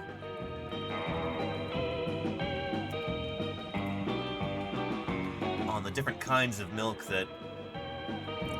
Okay, let's check this out. From SciShow. Maybe we'll get back to the PBS Eons video in a little bit. But extreme animal milks you probably don't want to drink is the title of this. If you've had a cup of coffee with cream lately, or maybe cereal with milk, you've come to the right place. Because while you may not have thought of it then, milk is weird. Well, it is weird. Itself isn't that weird. It's super useful, but the way we use it, that's weird. I mean, milk is for babies. That's why it was made. Plenty of adult humans, though, drink it anyway, like myself. And the milk we drink mostly comes from cows, but there are lots of other options out there, including the fattiest and skimmest milks known. You just probably wouldn't want to drink them. Milk. I've had camel milk before, which was strange, and it had a lot of added salt to it. I was told that it was supposed to be something that people drink on the Arabian Peninsula, but I'm not sure if that's actually true. That's what I was told. It wasn't good. I didn't enjoy it. I'm sure it's an acquired taste. That's how we got on this, wasn't it? Mayor of Space, this is all your fault. And yeah, we got some bird drama there. Yeah. Anyhow. Milk is produced by modified sweat glands in mammals called mammary glands, and it's used to give baby animals the nutrients they need before they can digest other food. All mammals produce milk. It's where we get the name mammalia, and it's one of the 3 defining features of mammals, along with hair and 3 middle ear bones. Humans, being mammals, also make and drink milk. But we have done something no other animal has. We've taken this nutrient-rich baby food and, through genetic mutation, turned it into a digestible dietary staple for humans of all ages. But it is something that's only drank by, well, in a comfortable way, by mutants. The ability to digest lactose in adulthood is a mutation. That's not something that we originally evolved to do. So everybody who is not lactose intolerant has a certain mutation that allows them to digest lactose. Normally that ability kind of turns off once we reach adolescence or even earlier in life. What are dinosaurs? Fake Suchet, thank you for the follow. Welcome to Paleontologizing. Yeah. You have that mutation? I do too, Murph Burful. Yeah. Yeah, a lot of folks do, but not everybody. And Harry Selden says, so us milk drinkers and cheese eaters should be able to join the X-Men? Don't get me started. This is one of those things that it's always baffled me about the X-Men is like, anytime anybody has any kind of a mutation, it's automatically a superpower. It's not just like, oh yeah, that guy, he has a mutation where he's very vulnerable to sunlight. Like he'll get hives if he stays outside for more than a few seconds. Or like, you know, all of her hair fell out. She has a mutation. You know, it's like, no, this guy can fly and that guy can turn into a bus and, you know, this guy can shoot ice cream out of his nostrils. Like, anyway. That being said, everybody has some kind of a mutation. That's extraordinarily common. That's why we're not clones of one another, you know? Like, everybody has interesting mixtures of different genes from their parents, and then everybody has mutations as well. I have several mutations where, like, my ancestors at some point developed lactose tolerance, and that's something that I've inherited. But I have individual mutations, too. Like, I don't have wisdom teeth. That's a mutation. Or rather, I guess wisdom teeth, plural, that's true. But, I do have a wisdom tooth, but it is not well developed. Let me see if I can find that X-ray. I took a picture when I was at the dentist's office back in, was it January? There we go. Yeah. So that must be it right there. I just have a partial wisdom tooth. It's got to be up here, right? But it might never have to be removed because it's not particularly big and it doesn't seem to be pushing against anything else. Maybe if it starts pushing against this molar, then we have to worry about it, but that's my only one.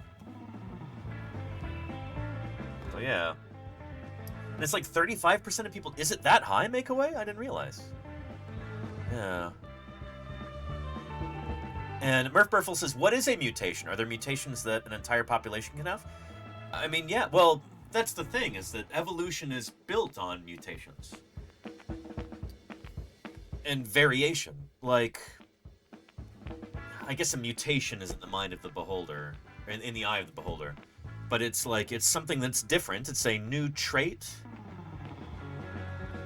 that somebody's born with. And it's got to be heritable to be a mutation, so it's got to be genetic, I guess. I think that's the definition. I think it has to be able to be passed down to future generations, so it has to be something within your genetic. I would ask Balint or Lita about this, actually. Like, do mutations have to be genetic, by definition? I bet you they do.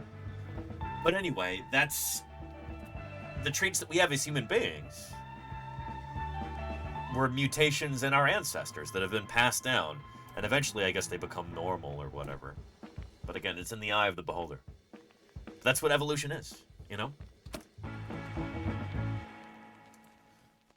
So, like, from our earliest ancestors, there have been a series of mutations that have changed body shapes, added or subtracted different features, you know, all the way up until the present day.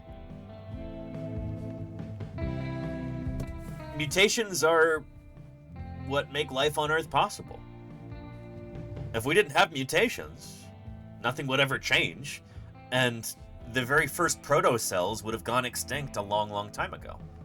Mutations are what allow for adapting to a changing environment, moving into new niches, separating into different species, diversifying.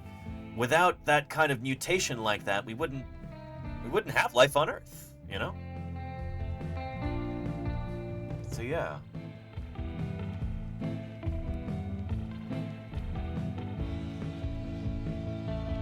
And Murph Burville says, so a mutation can just become the norm, but are they still mutations?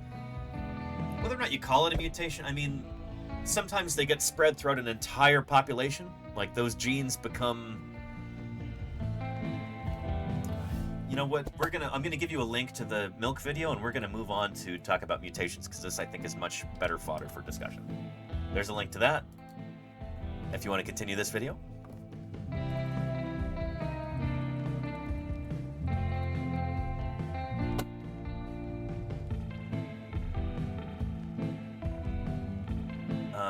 But yeah, let's take a look at this from the Amoeba Sisters. They do really good science outreach work. Let's check this out here. How mutations drive evolution. Ever since I was a kid, I have been curious about mutations. I think certain movies may have had an impact. I used to imagine mutations with amazing abilities, but there was also a lot I didn't understand about mutations. Let me explain. Many people understand that a mutation is a change of genetic material. More specifically, a change within a nucleic acid. Yep. RNA and DNA are both types of nucleic acids. Therefore, anything with RNA or DNA can have a mutation. That means animals, and that definitely includes humans, also plants, fungi, protists, bacteria, archaea, they can all have mutations. And Diagonal makes the point that there are somatic mutations that are not heritable. So I guess... Yeah, so there are certain things that can happen to an organism that you might call a mutation that would not be passed on to the offspring. So it's not heritable. You're not going to get that as a hand-me-down if your parents have it. But for the ones that actually drive evolution, they have to be heritable. They have to be able to be passed down to the next generation. Additionally, so can viruses. Many mutations can be neutral in effect. You can see this codon codes for the amino acid leucine. But if it experiences this particular silent mutation, even though a base has been altered, it still codes for leucine. It did not change the amino acid. So sometimes you can get mutations like this that they're benign or neutral. They're not good or bad. They're just kind of there. And there's a lot of these in the human genome. Mutations can also be harmful or helpful, but it's important to understand that mutations are random. The organism can't will itself to get a certain mutation. Nope. You can learn more about this in our natural selection video, where we talk about how a bacterium may already possess a helpful mutation that allows it to survive an antibiotic. But the bacterium didn't will itself to mutate to develop this certain mutation. That's a really important point. Okay, so again, mutations are random. But there can be... And Mayor Space says, could many neutral mutations build up and suddenly cause some crazy effect? They do. Yeah, so there are... Oh, goodness. There can be mutations that occur on, say, the... like on an X chromosome.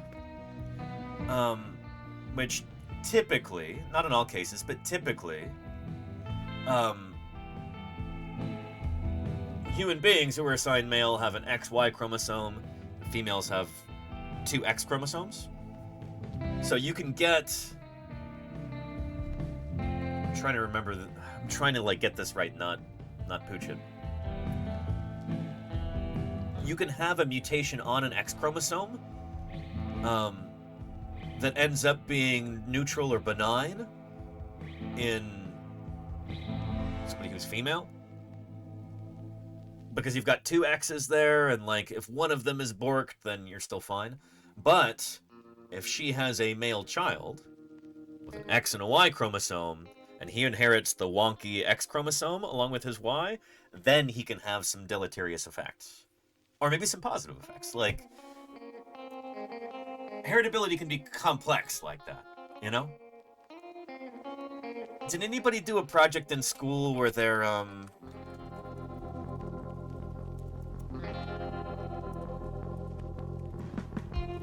maybe in middle school or high school where you're like rolling dice in order to be able to come up with all of the traits of a hypothetical baby?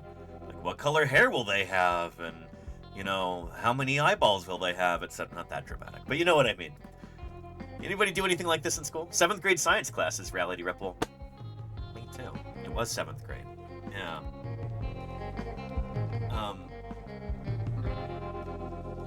So yeah, you can get interesting effects like that that kind of compound after a while. I'm trying to find the video that we were on. There it is. Let's get rid of these tabs. Anyway, so there is kind of a slot machine or a roll of the dice sort of aspect to it oftentimes. Biotic. But the bacterium didn't will itself. Gregor Mendel is whom you're thinking of, Murph Burful. Mendel, M-E-N-D-E-L. To mutate, to develop this certain mutation. Okay, so again, mutations are random. But there can be factors that make mutations more likely to occur. External factors like certain types of chemicals or excessive radiation, or internal factors like an event that causes a problem during DNA replication. And Petrodactylus says, all my reptiles have some form of mutation bred for called morphs. Yeah, so this is really common in, like, selective breeding of domesticated or tamed animals in captivity, where, like, the,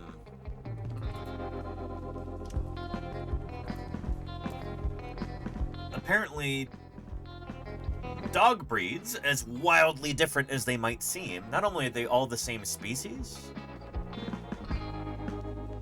all derived from a wolf ancestor, but apparently the extraordinary differences that you can have in the phenotypes of dogs, their external appearance, coat color, length of their fur, size of their ears, shape of their face, shape of their skull, everything else. I've been told repeatedly haven't really checked up on this, and I'm not a geneticist, so we might want to ask science streams about this later.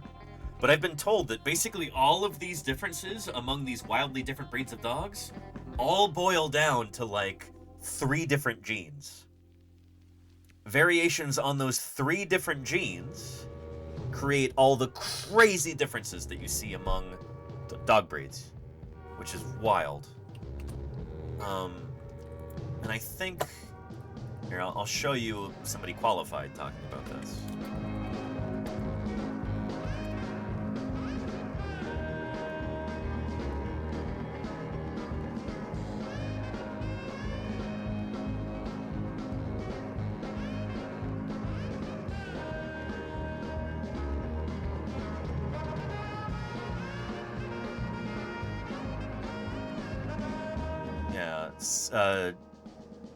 Small-scale genetic differences can have big effects.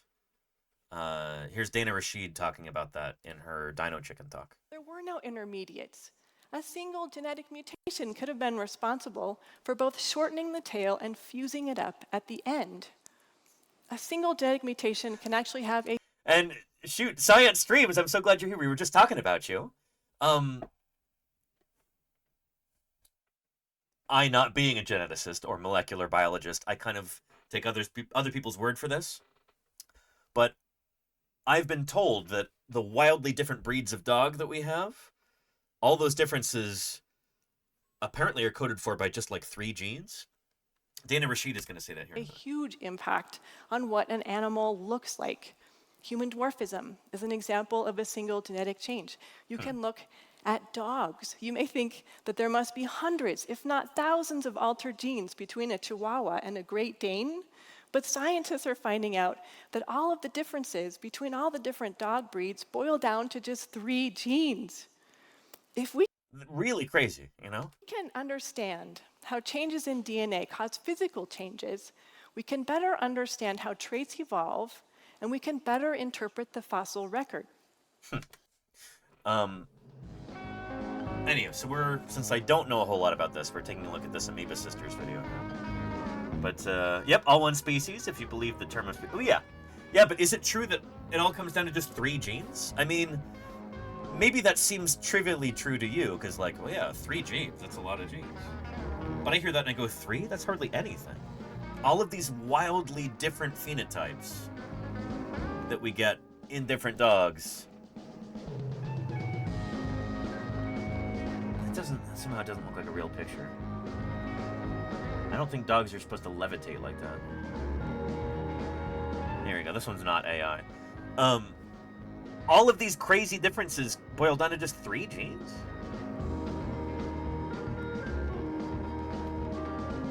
That's wild, you know? Yeah. And Oddbjorg says, it blows my mind that Chihuahuas and Great Danes still seem to recognize each other as members of the same species, based on how they react to each other on sight. It might have something to do with smell more than sight, Oddbjorg. But I don't know. Then again, the cats that I live with, they'll react to all kinds of different things that are certainly not cats. And, like, I hear what you're saying. I was going to say that Mini Pie is kind of terrified of the Eohippus. She hates this thing. She's so scared of it. This is a little Eocene horse. They used to be this big about 50 million years ago. This is what horses were like back then.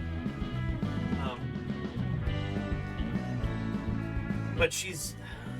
I guess the point there is that she's not recognizing it as a cat. Yeah. And, there are roughly 10 genes that are phenotype, so that makes more sense to me. But 150 to 200 for diseases that dogs have, that makes a lot of sense. Yeah. Thank you, Belent. I really appreciate it. I love the title here. So many doggone traits. Mapping genetics of multiple phenotypes in the domestic dog. Really cool. The worldwide dog population is fragmented into about 350 domestic breeds. Over 350. Breeds share a common ancestor, the gray wolf. The intense artificial selection imposed by humans to develop breeds with particular behaviors and phenotypic traits has occurred primarily in the last 200 to 300 years.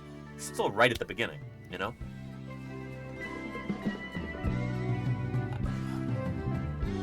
I'm not saying we should necessarily continue to breed dogs with wilder and wilder traits, because it can lead to a lot of health issues and a lot of suffering. But, yeah. As a result, the number of genes controlling the major differences in body size, leg length, head shape, etc. that define each dog is small. So not many genes that control for that. And genetically tractable, so we can figure it out. Like, it's not too complex, we can still make sense of it. This is in comparison to many human complex traits where small amounts of variants are controlled by literally hundreds of genes. Interesting. We've been interested in disentangling the genetic mechanisms controlling breed-defining morphological traits in the domestic dog. The structure of the dog population, comprised large numbers of breeding populations, makes this task surprisingly doable. In this review, we summarize recent work on the genetics of body size, leg length, and skull shape, while setting the stage for tackling other traits. It is our expectation that these results will contribute to a better understanding of mammalian developmental processes overall. This is really cool, and given that it's a review paper, I'm going to be working on a review paper soon on the fossil history of marine turtles. So I'm really interested in reading reviews and figuring out what works and what doesn't, and what are certain styles that I think are fun and that kind of thing. So I'm going to download this and read it in full later. Thank you, Balloons. This is cool. Doggone traits. Excellent. Yeah, and it's not paywalled. I know. We love an open access journal there. Thank you, Balloons.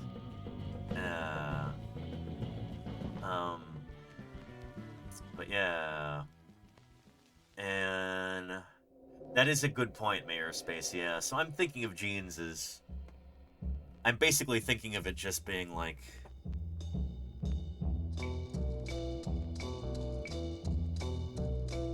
A, C, G, and T.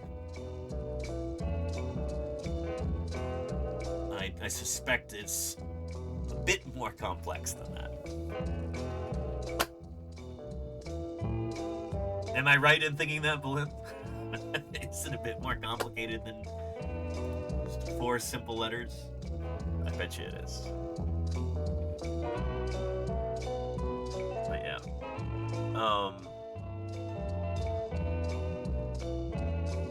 Anyhow. And Reality Ripple says, wait, so for the first 28,000 years, they were all mutts? Pretty much, well... It wasn't until fairly recently that dog breeds became like a standardized thing, as I understand it. But yeah. And Charlie's Dragon says, of course, a gene is a long string of base pairs of A, C, G, and T, which is what? Adenine, guanine, cytosine, and thymine?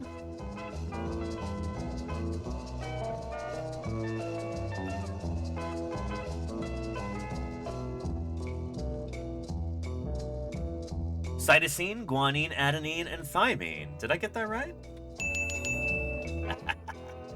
Yeah. Anywho. Yeah. And further complicated by not having it all be mutants, but epigenetic regulation during development. There you go, yeah. Yeah. So saying that all boils down to just a few genes, that's not as remarkable a statement as it might appear at face value. That's kind of what I was suspecting. It's like, I don't think I fully grasped this. I think that sounds so simple, but no, there's actually a lot of complexity within that. Cool. Anyway, let's continue with this video here. Interphase. During interphase, cells can replicate DNA before they divide. So let's discuss some different types of mutations. We'll start with gene mutations. DNA makes up genes, and genes can code for proteins that influence different traits. So when a mutation in DNA... And the Science Stream says, I also hate to be that guy, but what a gene is also debated. Oh, I believe we have an emote for that, Bullet. But no, thank you for being that guy. You literally study this sort of thing as a molecular biologist. Like, if anyone has a science-given right to be that guy, it's you, Bullet. Yeah. happens, which specifically means a change in one or more DNA bases, then different proteins can be produced, which can affect an organism's traits. In this example, we have fruit fly DNA. Mutations could include substitution, which means the wrong base is matched, insertion, which means an extra base or bases are added in. There is also deletion, which means a base is removed. Insertions and deletions have the potential to be especially dangerous. That makes sense. Why? Remember in protein synthesis how we talked about how bases are read in threes? Well, if you add a base or remove a base, suddenly the number of bases total has changed. And if you read the bases in threes, depending on where it happened, everything that is read afterwards could be affected. We call this a frame shift mutation. Yeah, shoot. So, oh, goodness. I feel like I've encountered this when I've been, I don't know, like when you're working a job or something like that that requires things to be done in a certain sequence, and then something's missing or something's extra in there, and it just kind of throws everything off behind it. So like if you're putting together a manuscript or something and a page gets left out or a superfluous one gets put in, you know, if it's got to be really precise, that can throw the whole thing off after that point. This was a common headache when I worked at the print shop, like when I'm putting together manuscripts and, you know, there's certain color insert pages that you have to put in with the black and white pages, and they're coming off a different printer, and you got to make sure they're in the right spot, and like, it's the same thing, I guess, with genetic codes, you know? You end up with a Lucy and Ethel. There you go, Diagonal. Yes. Yeah.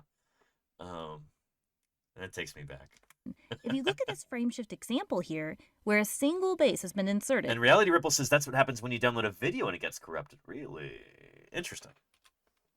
Mutation.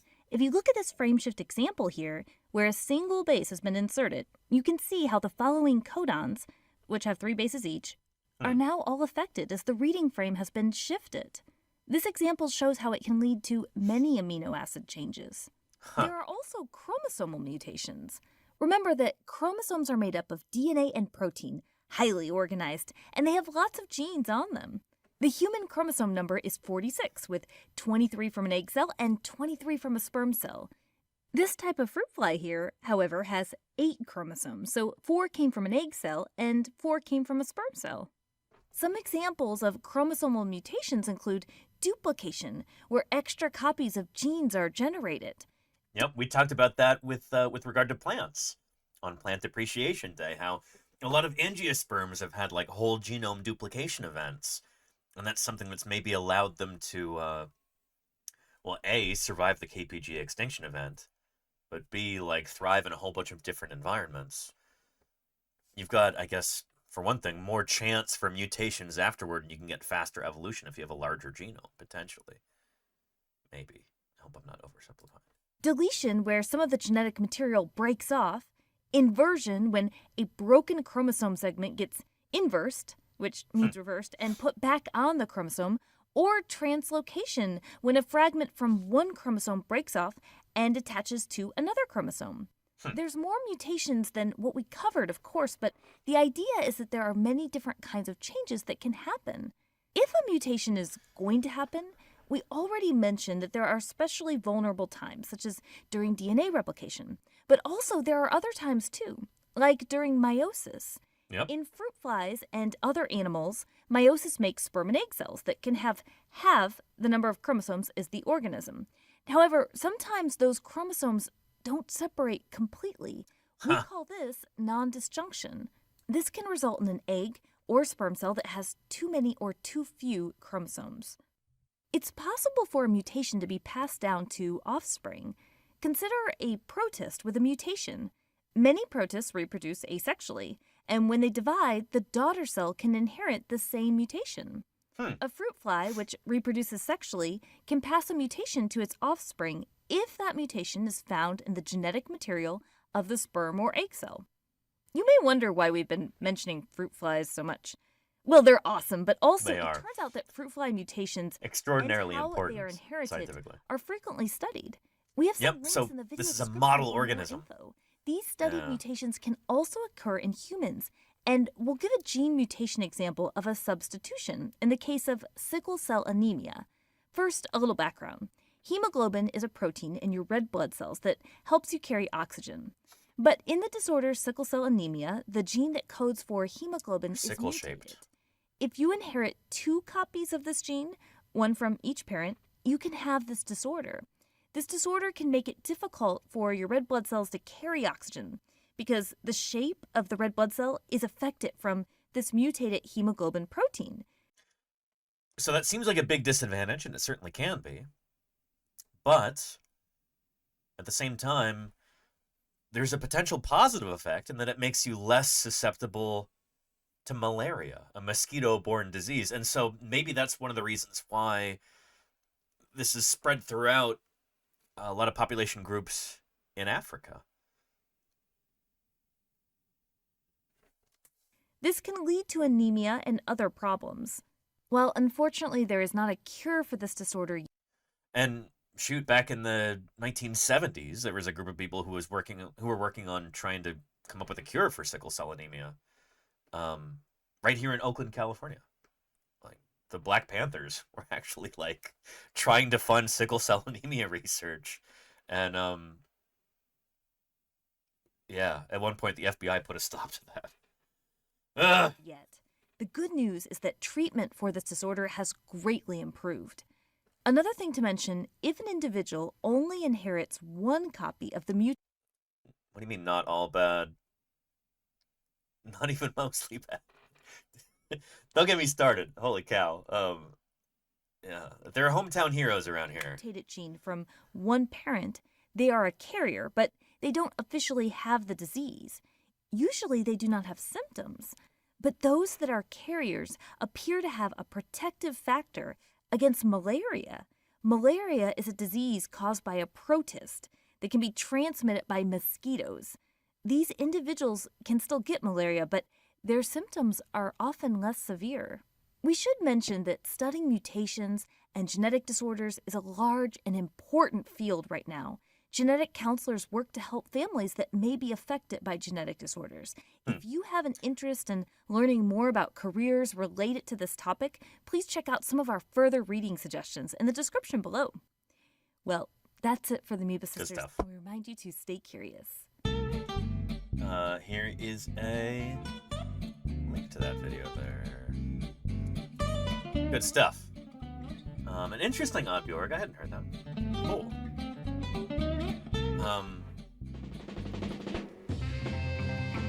Neat. Yeah. The little drawings in the video are dope. They really are Casey Snowart, yeah. That's one of the hallmarks of that channel, the Amoeba Sisters. They do really good work, and we've watched a number of their videos on this screen before. But anyway, what a cool topic for discussion, and it actually has to do with our next activity, too.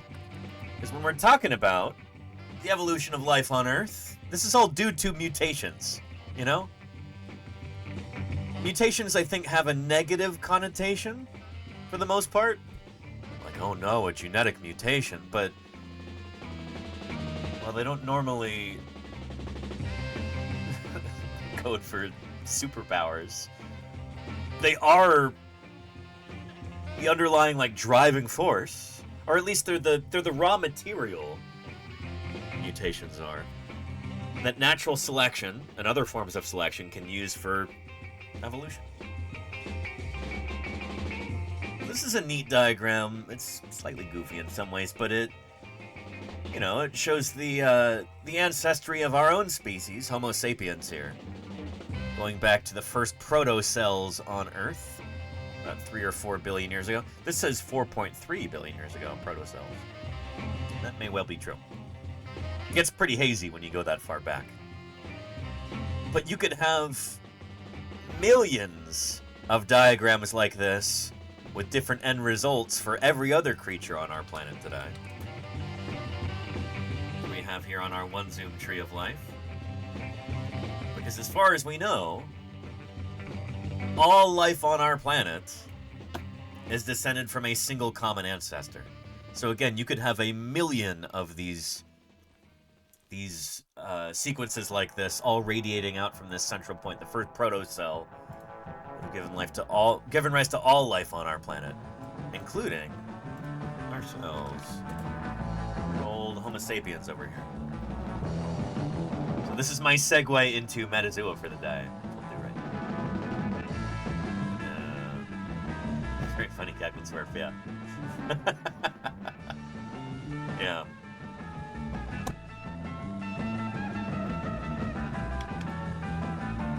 So let's jump into our daily animal guessing challenge here, Metazoa. Given that we can figure out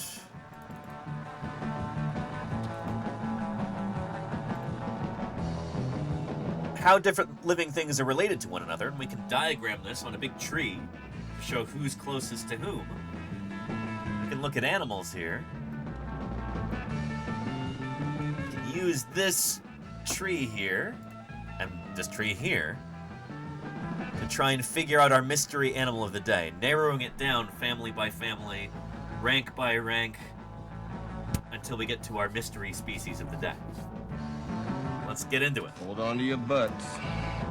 The way that this works is, if you've never seen it before, we type an animal name into here, and then Metazoa will show us the most exclusive evolutionary clade that includes our guess and the mystery animal of the day.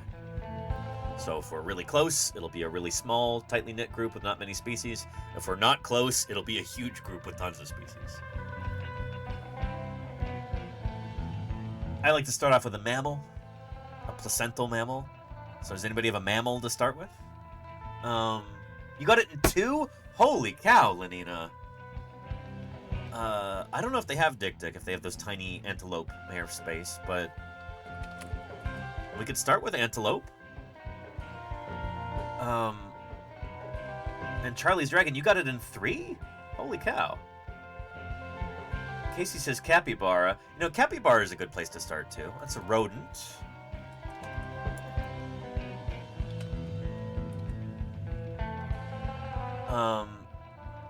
Yeah, let's rule out the rodents.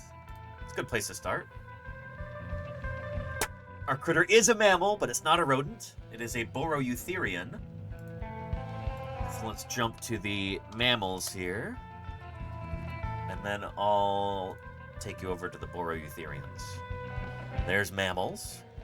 So within mammals, you have your monotremes, your egg layers, like platypus and echidna. Outside of them, we have the Therian mammals. The branch coming off there first is the marsupials. And our critter's not a marsupial. Our critter is a placental mammal. We have the Atlantogenatans, which include the xenarthrans and the afrotheres. Everything from elephants to manatees to sloths over here. But our critter is a Boroeutherian. There we go, Boroeutheria. But it's not a capybara, which also tells us it's not a rodent. We know it's not going to be part of Euarchontoglires. So it's a Boroeutherian, but it's got to be some kind of Laurasiathere. So this is carnivorans, lions and tigers and bears, dogs and walruses and weasels. They're all carnivorans. Then we have the bats and the hedgehogs and the other Eulipotyphlans over here.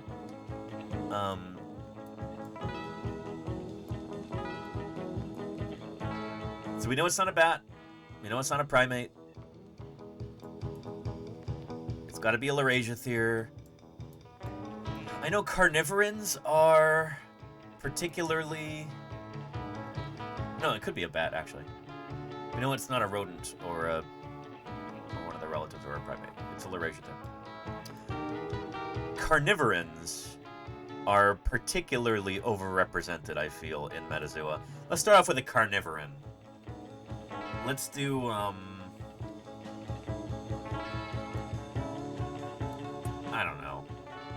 Hyena or something. Baikal seal. I don't... They're not going to have that, but they will have seal. Although I feel like we had seal not too long ago. Let's go with hyena. That's a feliform carnivoran. It's a good place to start. And it... Okay. It's not going to be a carnivoran. Said no to hyena.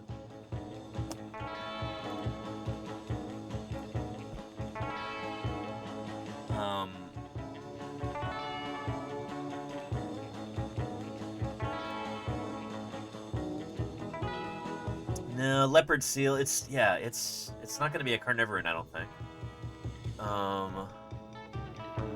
Yeah.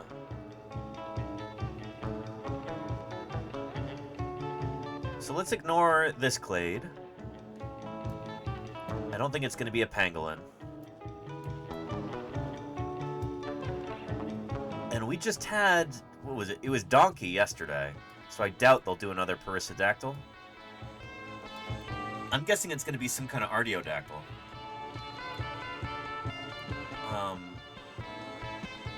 Let's maybe do a whale. Blue whale, maybe. Go big or go home. Or go big and go home. Because we can be served our cake and eat it too. Our critter is an artiodactyl. But it's not a cetacean. It's not a whale. We're getting closer.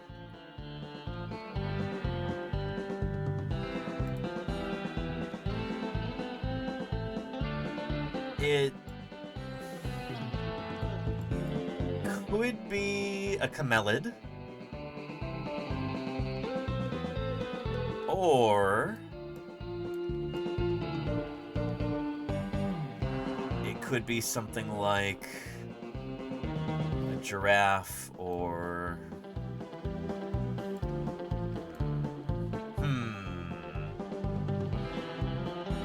Now we are getting there, Lenina. How many guesses have we used so far? 3 already. Shoot. We're already not doing as well as Lenina did today.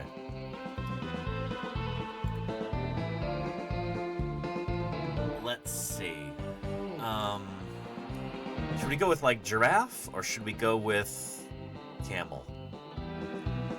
Or pronghorn. There you go, Mayorspace. Yeah.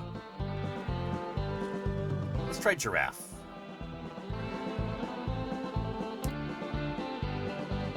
Ho! Not too shabby. Not too shabby. I usually like to go with giraffe sometimes because it feels like it's kind of near the base of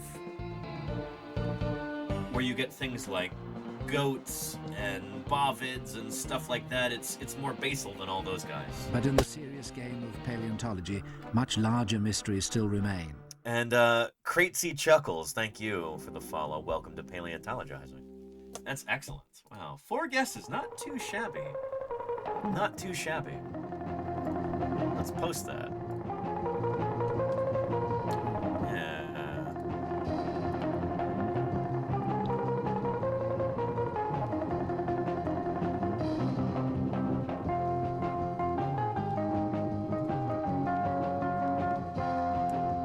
Someday I'll bring it down to 5.0 for my average. Maybe even less than 5. But I think that's pretty good. Again, we're given 20 guesses per day. Yeah. You having a giraffe, mate? I guess I am, Dark Muppeteer. One might say it's true, in it.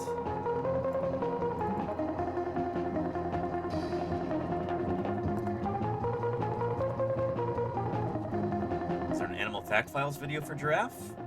There is. Beautiful. Let's check it out. Here we go. They always do good work. Animal Fact Files here. Most people are at least aware of the existence of literally the tallest living terrestrial animals. Male giraffes, called bulls, can reach more than 18 feet in height and more than 2 tons in weight. I think the world record for a full-grown male giraffe is 21 feet tall, which is pretty impressive. Giraffes, called cows, are generally smaller than bulls, but that doesn't stop them from being able to reach the best leaves on the savanna.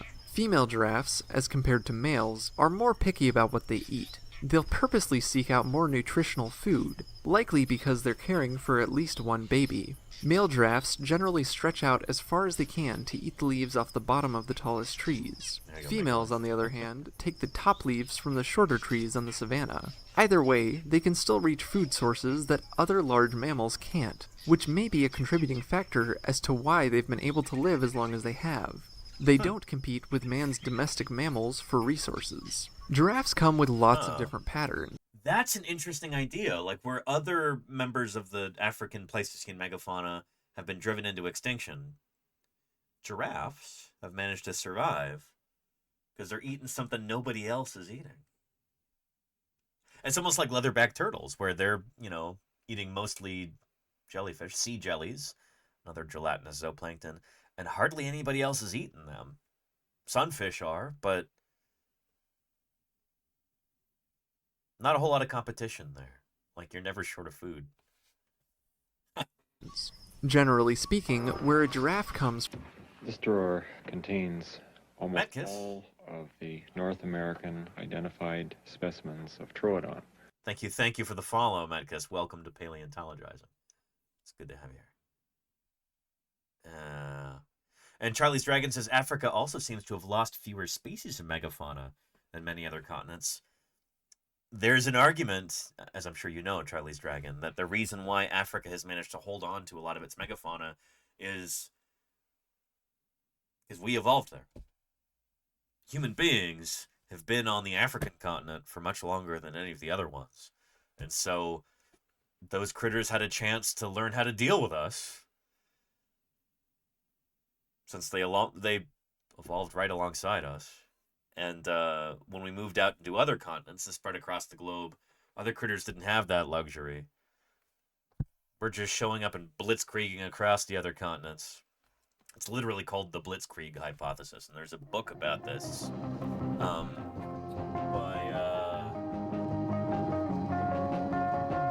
Martin. Here we go. Twilight of the Mammoths is what it's called.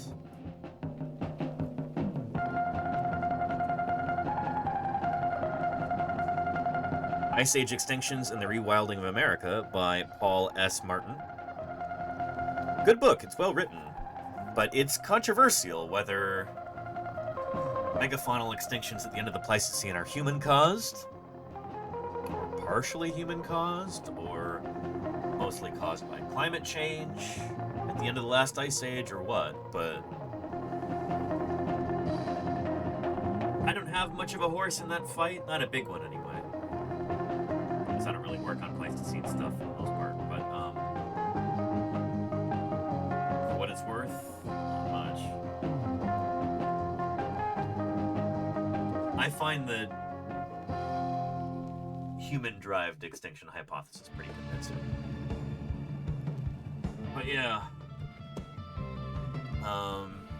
Oddbjork says, big horse, pun intended. Big horse, no cattle. Oddbjork? Sure. Yeah. A critter that's not a big horse. Giraffes are actually really far from horses. Giraffes are closer to whales than they are to horses. Here's giraffes over here. Their closest living relative is the okapi, and then the pronghorn, the American antelope. Here's whales over here. We gotta go way over here to get to the... Here we go. The horses. Horses are closer to rhinos and tapirs.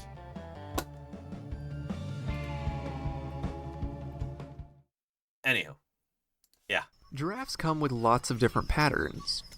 Felaheen says, are there more animals that can easily kill a human than there are in other continents? In Africa? I don't know.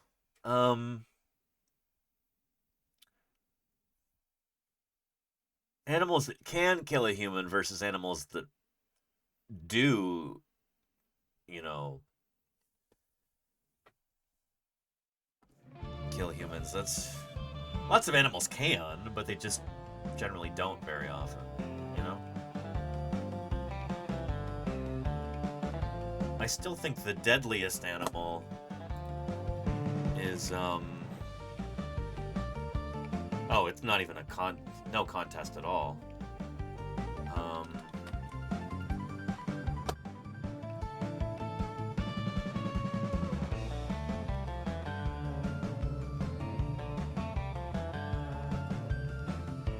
Yeah, the deadliest creature on the face of our planet, the deadliest animal at least, is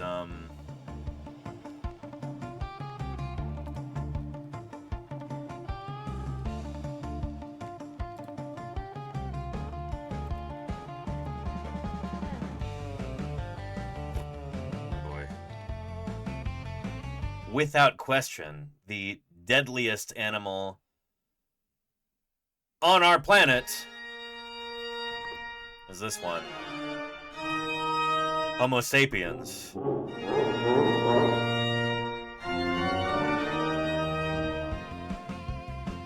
And then maybe a distant second would be...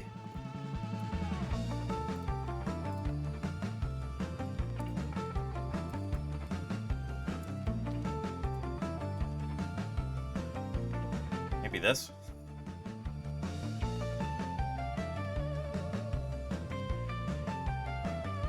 But yeah, anyway. Starmie says, turns out it's man. Yeah. Yeah, people in the chat were already, as I was trying to find the perfect image for that, people in the chat had already figured it out.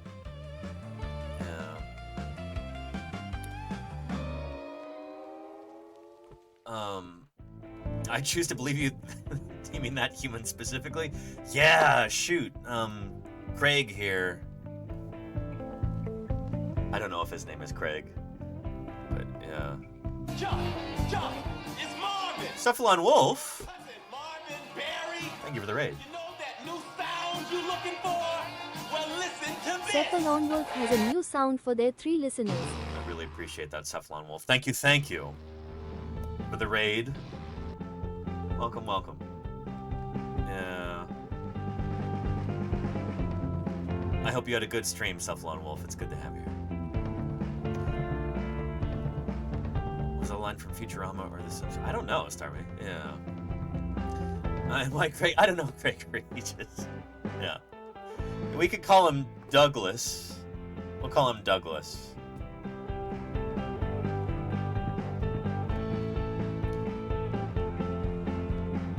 Anyhow. And Charlie's Dragon says, I would argue it's not the mosquitoes that kill, it's the pathogens they carry. True, but how do the pathogens get there, you know?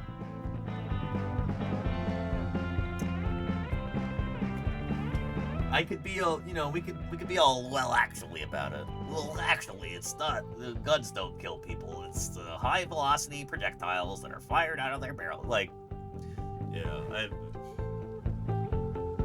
don't know.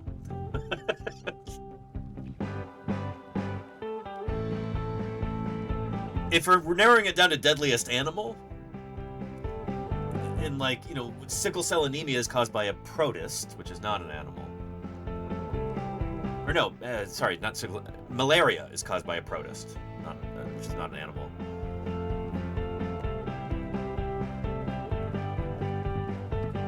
But what is the deadliest fossil organism? That's a much more difficult question to answer, if you can believe it. But, for the sake of levity, I'm going to say Dryosaurus. Think about it, you know? This critter shows up in the Morrison Formation, And then you get this extinction event that we're just really starting to learn about at the end of the Jurassic. You get this faunal turnover. Right after Dryosaurus appears in those rocks? Coincidence?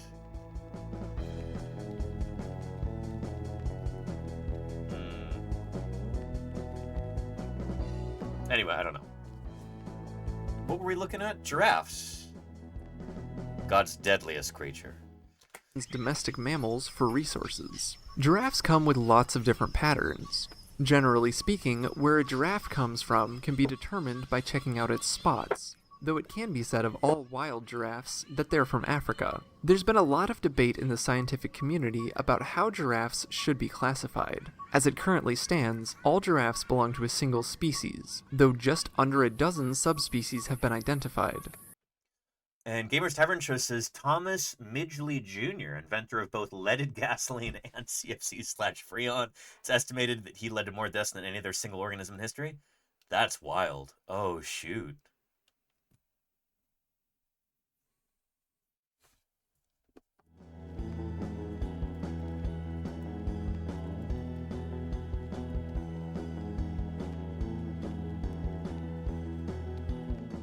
The real angel of death.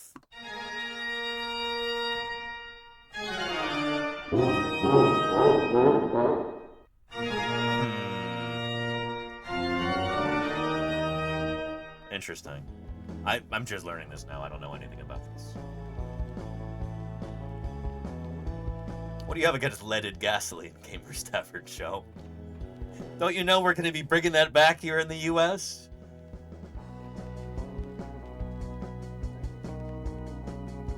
Because we're being led by the worst people on the planet? High octane. It'll stop the engine knocking that's so prevalent in engines today, right? An American mechanical and chemical engineer. But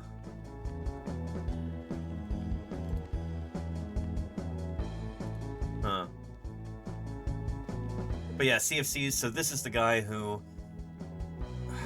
goodness, more or less caused the hole in the ozone layer. And caused lead poisoning in countless people through leaded gasoline. Yeah. Oh boy.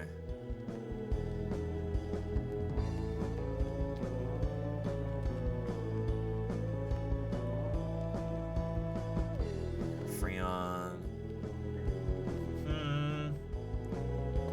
Environmental historian J.R. McNeil opined that Midgley had a more adverse impact on the atmosphere than any other single organism in Earth's history.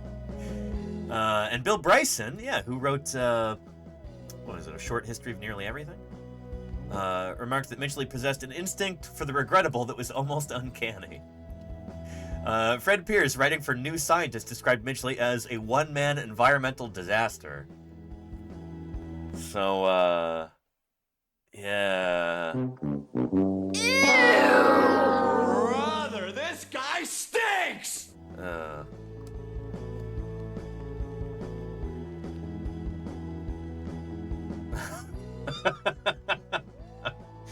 Interesting. He died by one of his own inventions. I mean, it's kind of par for the course there, isn't it, Gamer's Tavern Show? Yeah. Fellaheen says, who invented cigarettes? I believe that was, his name was John Cigarette, right? I think we have a picture of him. Kind of a weird-looking guy.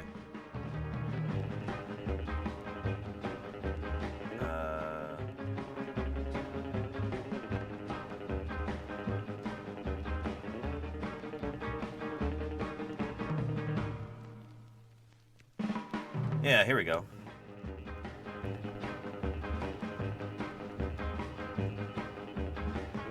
He's quite wealthy, apparently. But, yeah, later on in life, he wasn't doing so hot.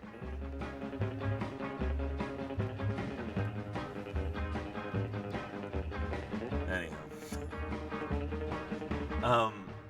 And Oddbjorg, yeah, that's funny. I'd never heard of this guy before. I'm gonna have to read more about not John Cigarette, but Thomas Midgley.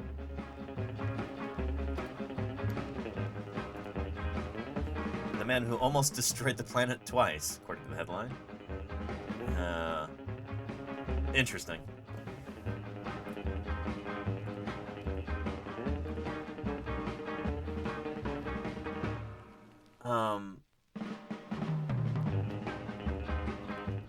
Let's get back to giraffes. And I actually have to run to the bathroom, so I will be listening about giraffes while everyone else watches. I'll be right back. Community about how giraffes should be classified. As it currently stands, all giraffes belong to a single species, though just under a dozen subspecies have been identified. Some scientists argue that giraffes should be split into separate species due to differences in their DNA, as well as their geographic isolation from each other. When you think of giraffes, do you think of them as a single species, or many different species?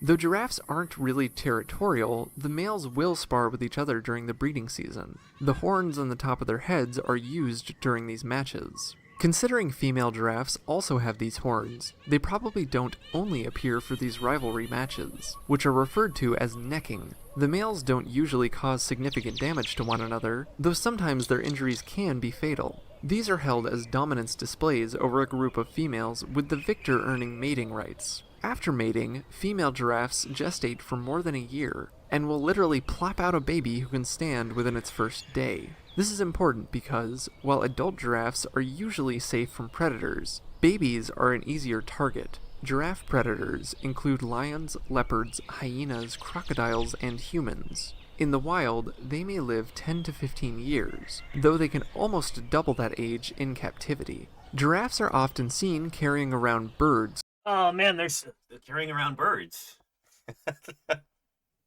I'm also often seen doing this. There's so much that I wanted to comment on. Like, I'm listening with my earbud as I'm running to the bathroom, washing my hands. But the horns on their head, the horns are called ossicones. And okapi have this as well. The males do use these for fighting, but that's probably not why they evolved in the first place. Because other giraffids also have this, and I don't think they all use them for fighting. Like, I don't know if okapi do. But yeah, those are called ossicones. I almost wonder if it has something to do with, like, reinforcing the skull. I wonder if there's, like, an FEA kind of advantage for having them. If it's, like, it helps collect stress or something like that. And again, both the males and the females have it. If it were a more sexually selected kind of feature, you would expect only one sex to have it, presumably the males. But they both have it. So I bet you there's something else interesting going on there. You know? Yeah. And Gamers Tavern Show says, I read one hypothesis that the long necks are so their herds can spread out further and still keep sight of one another. I'm sure that's an advantage that they have, but I doubt that's why it evolved in the first place. Especially since mammals tend not to be super visual.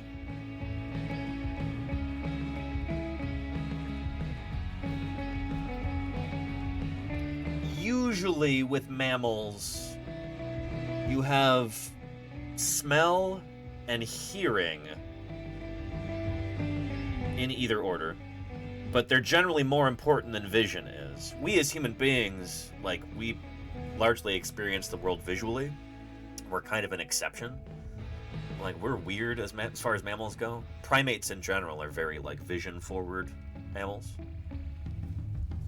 I don't know if giraffes' eyesight is particularly acute. I don't know if they have super good eyes. I know they have good hearing. I don't know if they have a great sense of smell. They probably do. Most mammals do.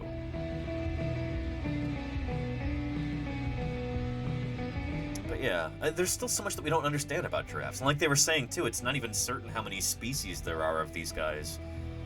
They're one of those particular mammals that kind of they force us to reconsider the whole species concept in general.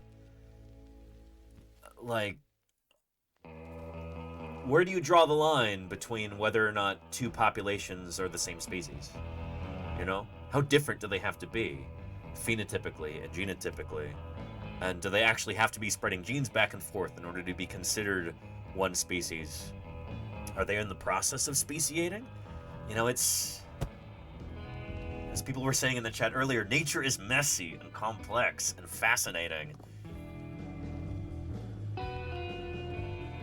Yeah. Anyhow. Yeah. Better for AM, FM reception, game restoration, yeah. Yeah.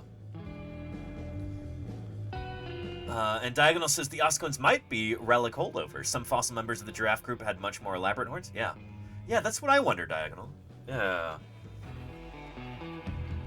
There's also this idea that I feel like a lot of people have that if an animal has a particular trait, then it has to have some kind of cut and dry purpose. Which not everything does. Some things can be vestigial. Some things can be the result of genetic drift. Yeah.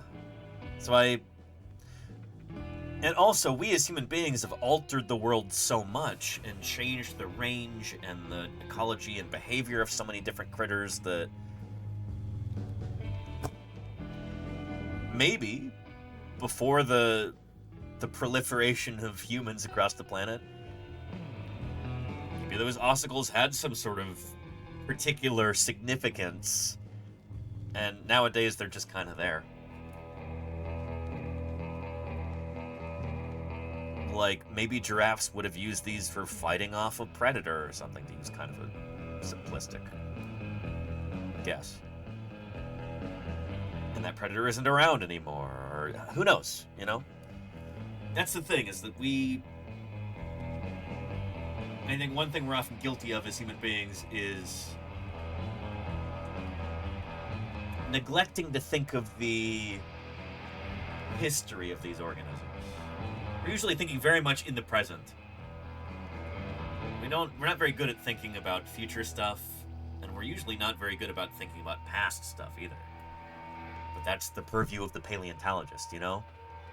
Trying to figure out what is the history of all these different critters? Why is that significant? How did the past shape the world that we're in right now? And how can learning about the past, the history of life on Earth, inform us in such a way that we can make better decisions about the future? So yeah. And yet maybe they did serve a purpose until we messed things up. Like, I don't know. I'm just guessing here. Cacklin's Wharf, yeah. Yeah. What's the genetic purpose of hangnails? There you go, Reality Rebel, yeah. Mayor Space says the ossicles are a slingshot. The rider would hold a giant rubber band and launch stones at distant birds. It's an interesting idea.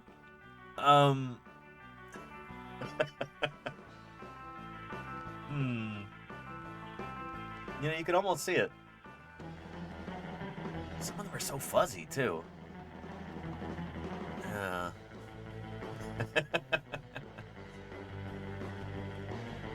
But, I don't know, if I were forced to make a guess about this, it would be that this is something that was really important to the ancestors of giraffes and okapi, maybe. They're, like, common ancestor.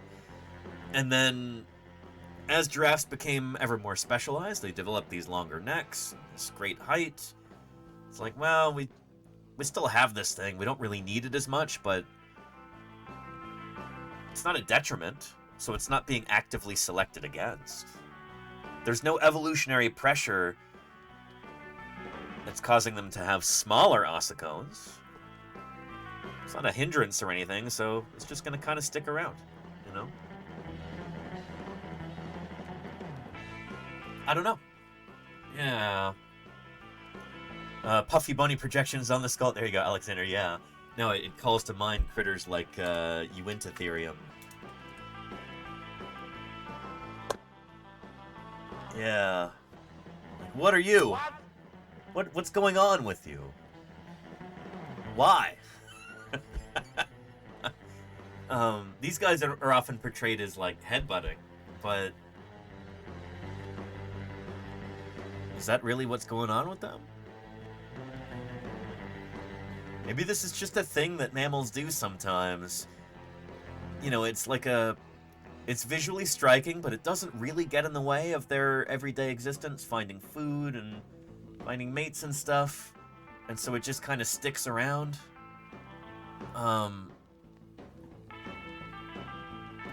These bells and whistles that they look cool, but they're not particularly useful, but they're also not harmful. So, yeah, I don't know. It's interesting to think about. Yeah. Very angry birds, says Marispace. All those birds to... Well, you know what? They probably have a right to be angry. I don't want to be policing the emotions of birds. It's not my place.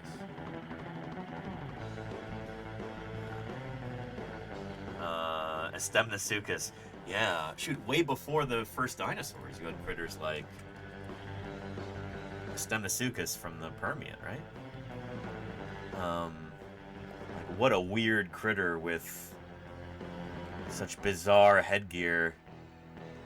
And this is on the synapsid side of the tree, so this is on the line going to mammals.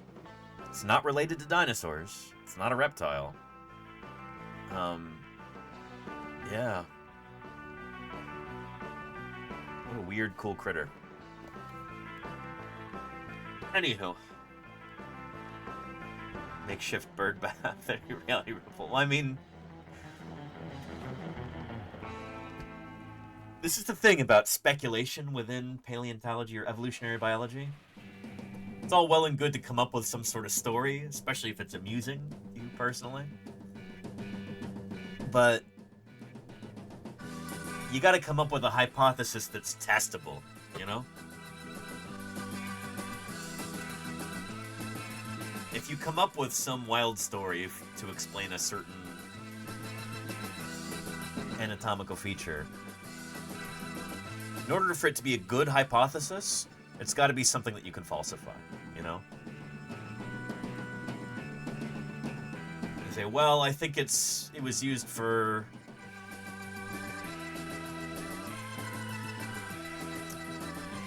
I don't know. Breathing underwater. Because it would have had a little hole in the top of each. You could use them as snorkels. Well, you can test that hypothesis by looking for a hole in the top. If it turns out it's not hollow and air can't get through it, then you've falsified that hypothesis. So the best scientific hypotheses are ones that are falsifiable. You know, it's possible to run a test, make an observation, and try and disprove it.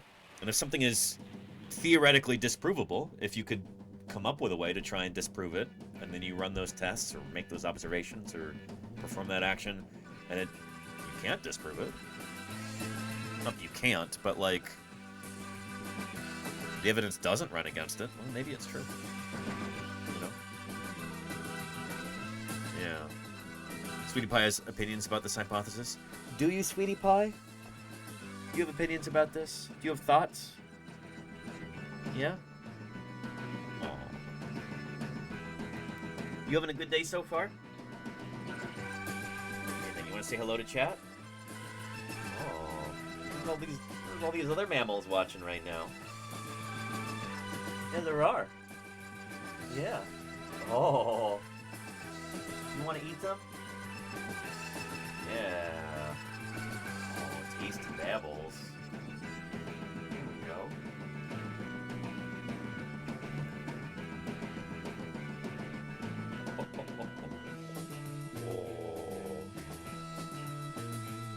Yeah.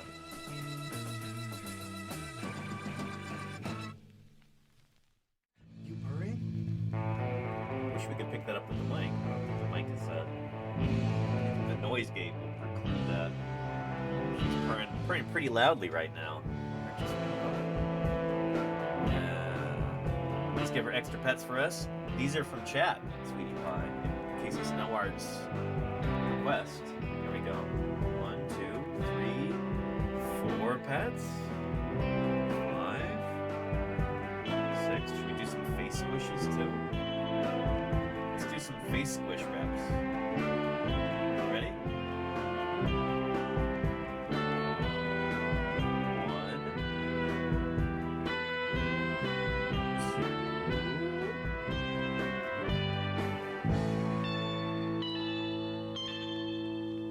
2. Okay, that's a full set, I guess.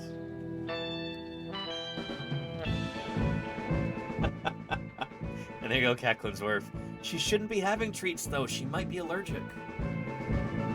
Might be allergic. Yeah, very well might be. Something's giving you scabs. Something's irritating your skin. Yeah. Well, it was. Now it's not anymore. Got you on hyperallergenic food and no more treats. Oh, anyway. Oh, species. Oh, very cool, Alexander Morrison. Yeah. Nice. Air dry clay is a lot of fun.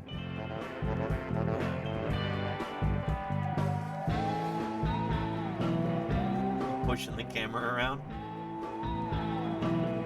Yeah.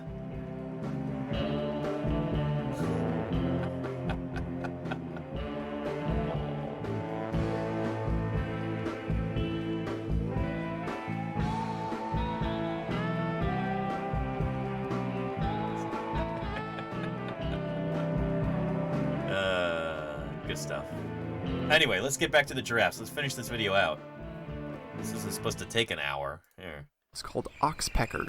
Predators include lions, leopards, hyenas, crocodiles, and humans. In the wild, they may live 10 to 15 years, though they can almost double that age in captivity. Giraffes are often seen carrying around birds called oxpeckers. This is a mutual relationship in action. The oxpeckers remove pesky ticks from the giraffe's skin, and thus in turn they have an easy source of food. I would make a circle of life joke here, but that seems way too cliche. For more facts on giraffes... Anyway, we were talking about how oxpeckers might actually have a parasitic relationship with many large African mammals. Because if those mammals happen to have an open wound, the birds will just eat out of that open wound. So it's not always beneficial. Here's again a link to our animal fact video.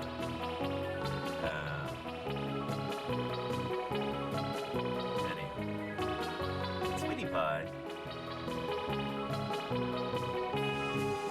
It's all over the camera. You're everywhere.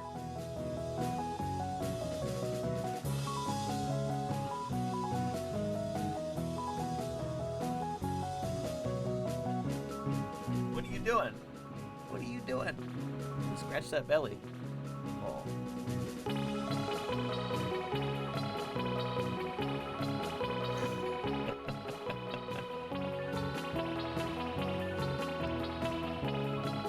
Yeah.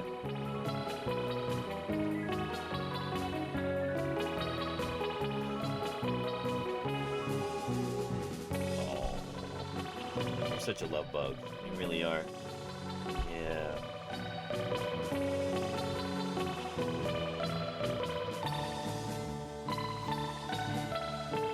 Yeah? Are you pleased? Are you pleased? You think, are you having a good day? I hope you are. I hope you're having a good day. Anyway, we're gonna get to fossil news here in a minute. Yeah. Pat Envy. Oh, sorry, Casey. Oh. Yeah. People are jealous of you. Or of me? I don't know.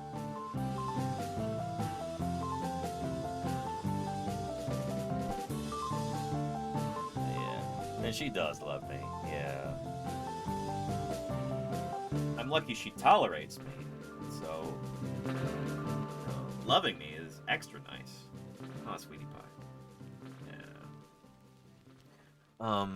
Oh, here, there's a piece of news that we should go over here that I found out about yesterday. There wasn't really a good time to talk about it. Not fun news, but,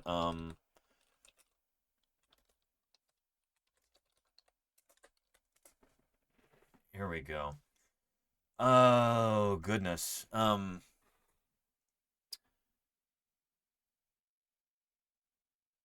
As many of you know, I'm going to Florida in a couple weeks now. And there was a scientific tragedy that's occurred there over the weekend.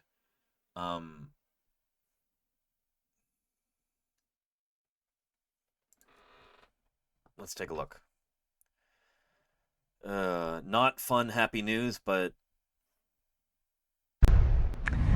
Tonight, tonight, the Marine Science Lab at the University of South Florida is expected to be a total loss after a fire broke out on the building's roof yesterday. The USF president said today that there is no public safety threat and no hazardous materials were released. Once it's safe to do so, salvage teams will try to recover research material and equipment that was inside the building. Fortunately, no one was hurt during that fire. The school is now working to relocate classes and exams scheduled in the building and alternatives for those who used it for research purposes. jeez. So, here. More on that here. But yeah, I know, right, Casey? Jeez. So this is not the facility. I'm going to be on the other coast of Florida, the Atlantic coast. Basically right across the peninsula. Switching gears, continuing to follow the latest developments on the major fire that broke out at the USF St. Pete campus Saturday. And so just right next to the water, too. I'd read a headline somewhere saying that it might have been a lightning strike that caused some material to set ablaze and then spread to the building, but... Evening, this fire at the Marine Science Lab building causing dark plumes of smoke to cover the downtown area. Flames could be seen from Harborage Marina. These photos, shared with us from Fireground 24 Photography, capture the incredible scene as firefighters work to contain the flames. Look at that. You can see parts of the building burned as the bright flames and dark smoke billowed out. And the fire has since been contained, but the cause remains under investigation. As Fox 13's Heather Healy reports, officials say there were chemicals inside the building, and now they're determining if any have leaked. Well, it was a scary scene here on USF St. Pete campus. I'm going to take a step aside here. There are people with hazmat suits on as a two-alarm fire broke out yesterday evening. Here's what we know so far. More than 60 units with around 200 firefighters responded to the major fire at the Marine Science Laboratory building on USF's St. Petersburg campus. St. Pete Fire Chief Michael Lewis confirmed no one was inside, and luckily there have not been any injuries. However, this investigation will be a long one. This is going to be a very extensive process to go through, confirm that there are there's no active fire impinging upon any of the hazardous materials, also that there's no cleanup and or any additional needs in terms of hazmat. We have confirmed through air monitoring that there is no hazard to the surrounding areas. The Marine Science Laboratory building is more than 80 years old, which Chief Lewis says because of the structure and age, there's not much to salvage. At this point, it's tough to say, but the entire roof is burned off. It is an old building, thankfully, because of its construction. It did have a concrete roof through the majority of it. But again, with the water damage, it's most likely a total loss. With the amount of chemicals inside the lab, this fire could have been much worse. We know that there are a lot of different chemicals. Our hazmat crew has confirmed through MSDS sheets, but we have not actually put eyes on them. We haven't tested to see if any of them have leaked. Again, it's going to be an extensive process to go through and check all of this once the fire is out. Fire officials say there is no danger to the community, but officials are continuing to monitor the air quality. USF's president releasing a statement Sunday saying, quote, "The building has been home to important marine science education and research, and the work that has been done there has helped USF become a national leader in this field." So, yeah, shoot. Diagonal makes the point that probably a lot of the research library was lost, too. Usually institutions like this, where they have like a research library, they might have a research facility, they might have a collection of specimens, and they're going to have a lot of printed material, too. So, like, people spend their entire lifetimes, researchers might spend their entire lifetimes building up an extensive library of materials that they use for their work. Like, I've got a few books here, but this pales in comparison to what some of my colleagues have, you know? And this is mostly just books. This is not like old manuscripts, monographs, printed papers, stuff like that. So not only the building and the laboratory facility and probably the specimens, but probably libraries too. Shoot. No other buildings were damaged by the fire. The president also reiterates that classes and normal business operations have resumed on the St. Pete campus. And of course, we're going to keep you updated on air and online as soon as any information emerges. Reporting, Heather Healy, Fox 13 News.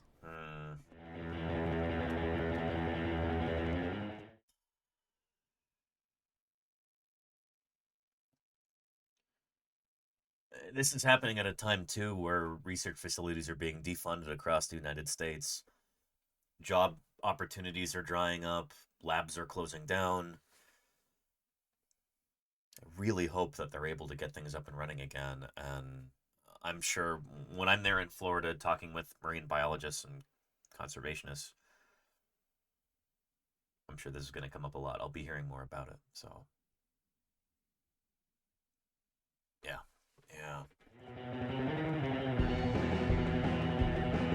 Anywho, with that said, why don't we get into some more positive news? We've got our wheel of fossil news, natural history news, paleontological news here, and let's give this a spin in just a minute. But first, let's run our fossil news video sting. Starting now.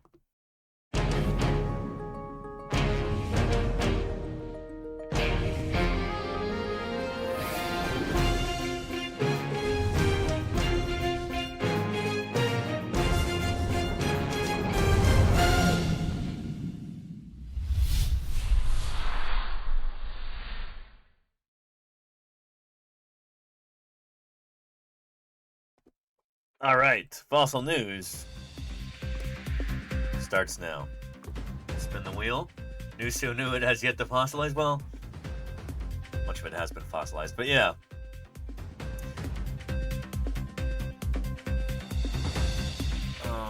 An interesting Alexander. Okay, yeah. Let's give this a spin. Let's see what we'll be covering right now. Oh, we just missed the European giraffes.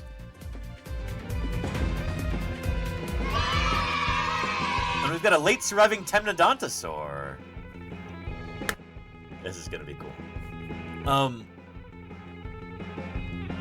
Who in chat can tell me what a temnodontosaur is? Does anybody know? I'm curious to see if anybody is aware of this. What's a temnodontosaur? Something to do with teeth? True reality ripple? They did have teeth. It's there in the name. A plant? Not quite 3 Aru. Think more animal. It is a tetrapod, Rushwing, but a marine tetrapod. So temnodontosaurs and their namesake Temnodontosaurus are ichthyosaurs. From the early Jurassic, I believe. Some of them got very big, like this.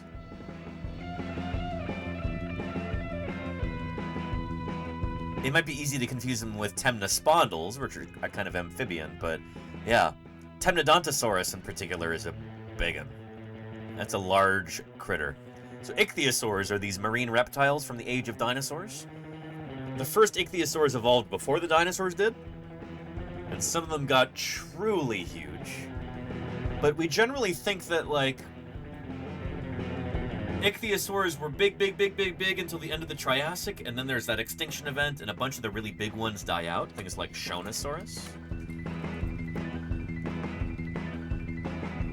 These guys, these are early diverging primitive ichthyosaurs. And they're the biggest that ichthyosaurs ever got. Indeed, some of them may have been blue whale sized, depending on whom you ask.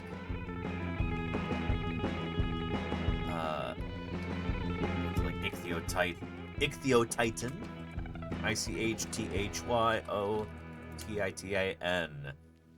Ichthyotitan. Yeah, which may have been blue whale sized. Or even bigger, potentially. But anyway, these guys go extinct at the end of the Triassic period. And then in the early Jurassic, you have other big ichthyosaurs that evolved, like Temnodontosaurus. And it's generally thought that they didn't last for very long either. There were changes happening in the oceans, the climate was changing, food webs are changing, and these guys die out. But now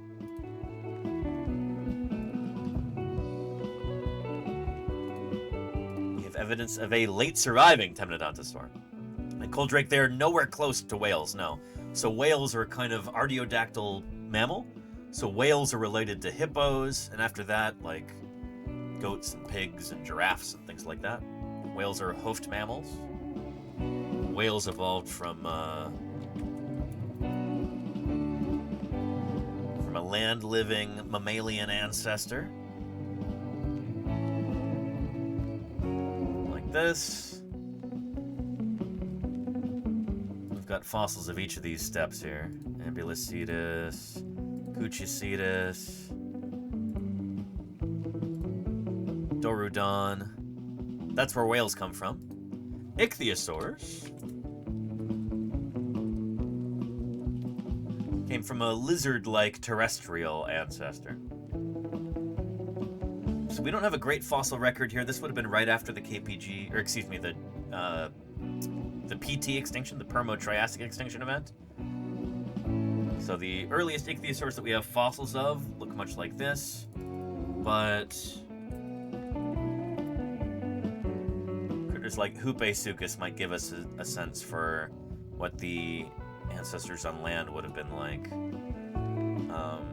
Maybe something kind of like this. It's actually a really neat reconstruction.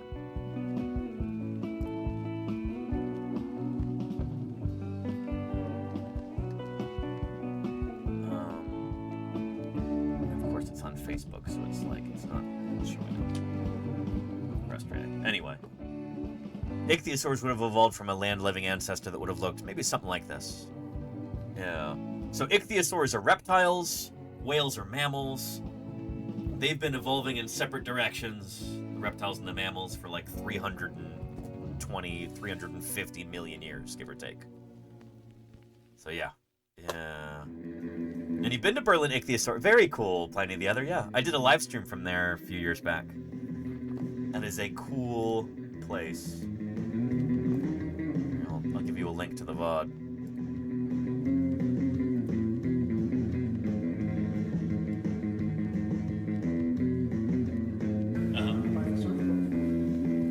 Holy cow, there's a fault running right through the middle of the road.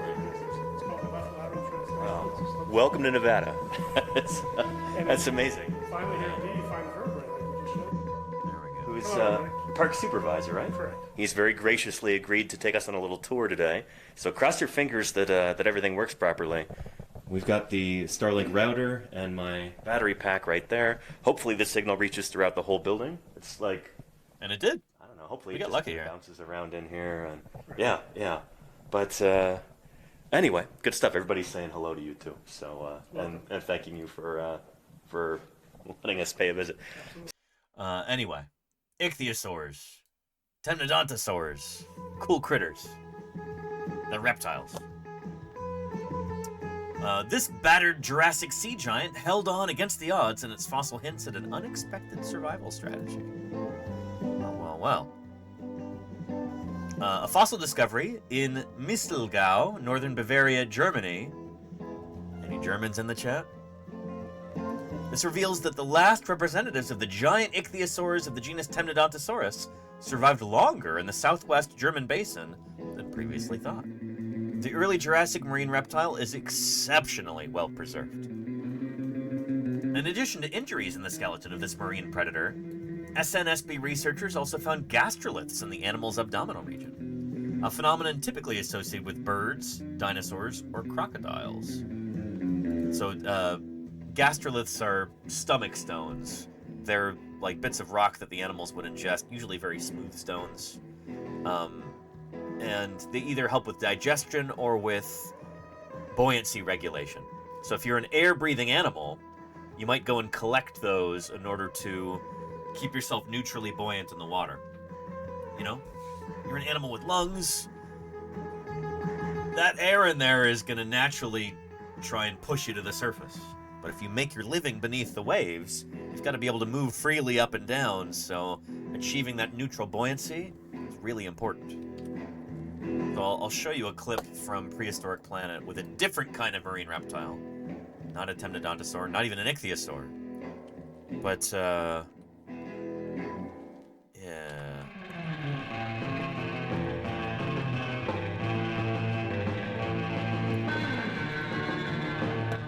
Introduce you to this concept. There we go.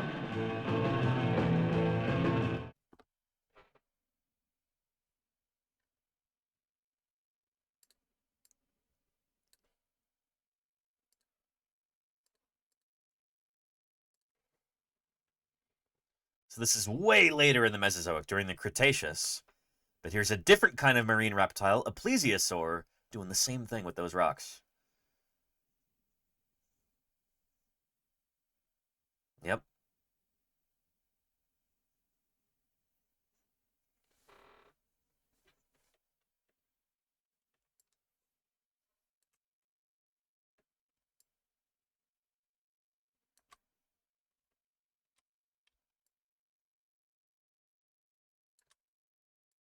Pterangisaurs. It's a kind of elasmosaur, plesiosaur.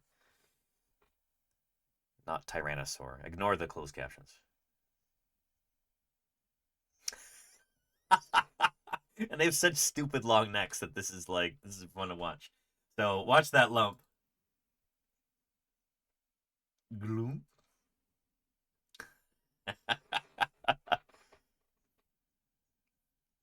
Mm-hmm. Gastroliths. Yeah, so they don't chew. They've got needle-like teeth. So this might also help them to digest. Yeah, very cool. So, this is one of the ways that marine organisms, marine tetrapods, I should say, can help regulate their buoyancy. So these temnodontosaurs are doing the same thing.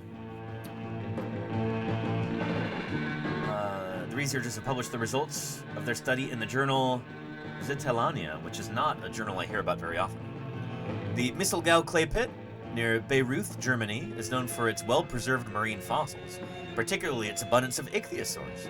These large marine reptiles resembled modern dolphins in appearance, even though they're reptiles, and lived worldwide during the early Jurassic period, around 180 million years ago.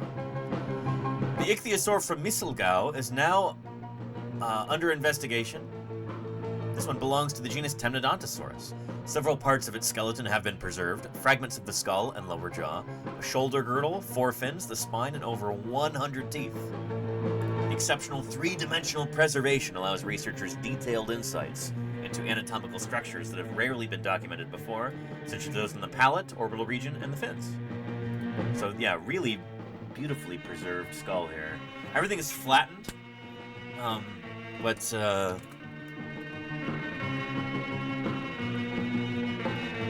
skulls of Temnodontosaurus. Yeah, I guess like this.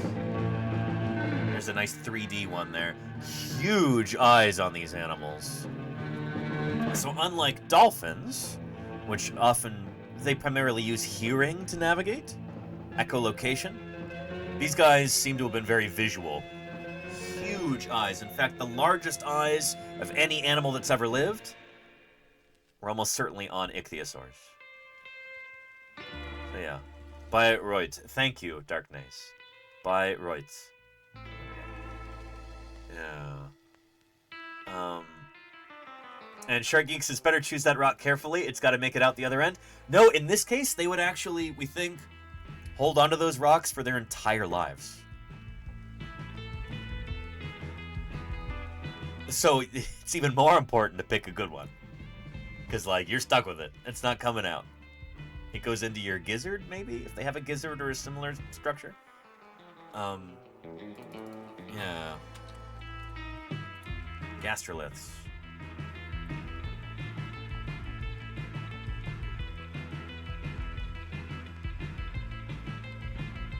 A lot of these that you get in rock shops, oh, this was inside the stomach of a dinosaur. It's like, no, that's probably just a river rock. But anyway, here are gastroliths.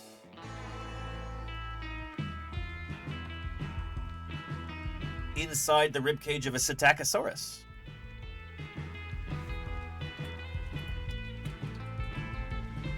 Psittacosaurus. This critter. Yeah. So I don't think it's common to burp these up or poop them out. I think you kind of have those for life, you know? Maybe a diamond is forever, but a gastrolith is for a lifetime, you know? Yeah. And I wonder if they actually get any mineral supplements from them as well. That's an excellent question, Shark Geek. And this is one of the things that, like, sauropod researchers argue about. Whether or not sauropods had true gastroliths, or whether they're accidentally eating rocks as they're feeding close to the ground. Or whether they're after a certain mineral or something, or... as Jim Kirkland says, maybe they're used almost as mixing stones in the guts. Rather than for grinding, maybe it's just... it's kind of like when you put a tennis ball in the dryer. Has anybody done this before? You put a tennis ball in there, and or several tennis balls, especially with like a big bulky item like a comforter or a blanket or a sleeping bag or something. And they bounce around inside and they help aerate things. So they help it dry more quickly than it would otherwise. Maybe that's what sauropods were doing with gastroliths. Again, it's tough to like come up with hypotheses that are testable. Yeah. Anyhow. And Catlin Sorf says, would the rock eventually be dissolved in stomach acid? Certain kinds of rock, maybe. If it's something like a soft limestone, then absolutely. But these are animals that are probably picking particular kinds of rocks specifically for particular properties. They're looking for something smooth, that's just the right size to swallow, and it's dense, you know? So like in that clip that we just watched, the Tarangosaurs they're coming from their natural habitat, which is the middle of the ocean.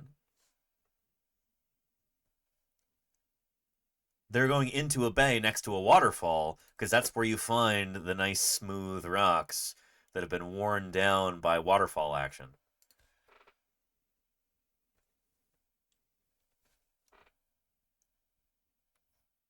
Yeah, don't put rocks in your mom's dryer. There you go, Cold Drake. True.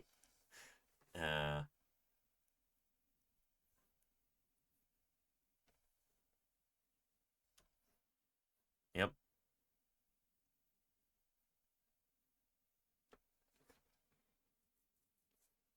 So you're not going to find these way out in the middle of the ocean in a pelagic environment. You got to go close to where the rivers and the waterfalls are.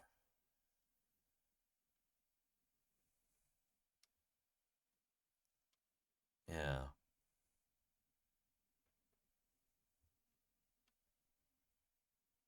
Tarangosaurs. Yeah. But then Coldrake asks a really interesting question here.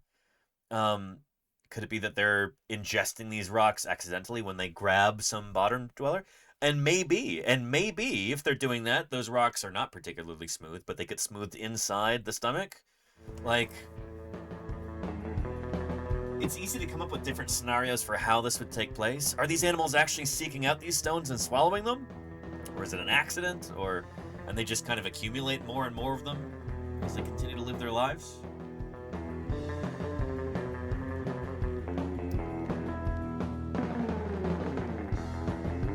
It's tricky, you know? And what's funny is that, like, at least with marine mammals, or marine tetrapods, like those elasmosaurs, those Tarangisaurus, at least you can say, well, it's probably used for ballast, to counteract the buoyancy of the air in their lungs. You can at least make that argument, but with sauropods, big long-necked plant-eating dinosaurs on land,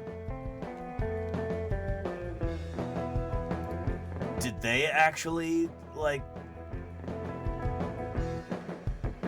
have rocks in there for helping digest plants? Did they even have a gizzard like modern birds do? Or did they have a similar structure that they evolved independently? You know, stomach stones. Is this a real thing for sauropods? It seems like the general consensus is moving toward the idea that no, that's not a real thing. So Oliver Wings published a paper about this. A paleontologist I've worked with in Montana. And his take is no gastric mill in sauropod dinosaurs. They didn't use gastroliths. New evidence from analysis of gastrolith mass and function in ostriches. So what Oliver Wings and Martin Sander did here was to look at modern animals that do have gastroliths, like ostriches, and figure out what do those rocks actually look like inside of the ostrich. We can study these animals today. We know that ostriches do this. They have a gizzard. They use that gizzard to roll rocks around inside to help grind up their food. What do those rocks look like? And do they look the same as in sauropod dinosaurs, or do they look very different? So this is some really cool science. Yeah.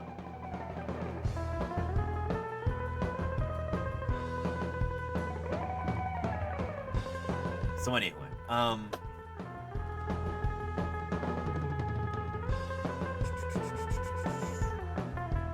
yeah.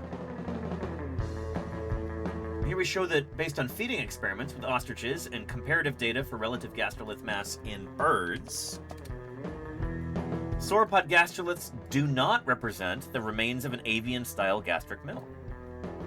So for one thing, you would expect to find way more rocks in the belly of a sauropod than in a bird, relatively, you know, if you make it relative to their size.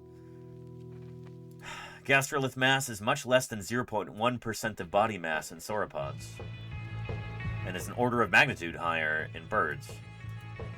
Also arguing against the presence of gastric mill in sauropods. Anyway, fascinating stuff, and if you're curious about this, here's a link to the paper if you'd like to read it. So yeah. And Darkney says if they picked them from minerals, wouldn't there be a stone more common than another? I would think so, yeah. So yeah.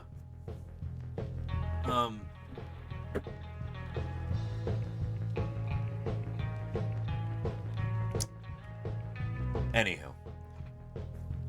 So I guess the point that I'm making here is gastroliths are a little mysterious. The general consensus seems to be that that your sauropod dinosaurs are probably not using gastroliths. If they do have stones inside their rib cages, it's either accidentally ingested, or maybe it's for minerals, or maybe after the animal died, especially if it's preserved in a fluvial environment like a river.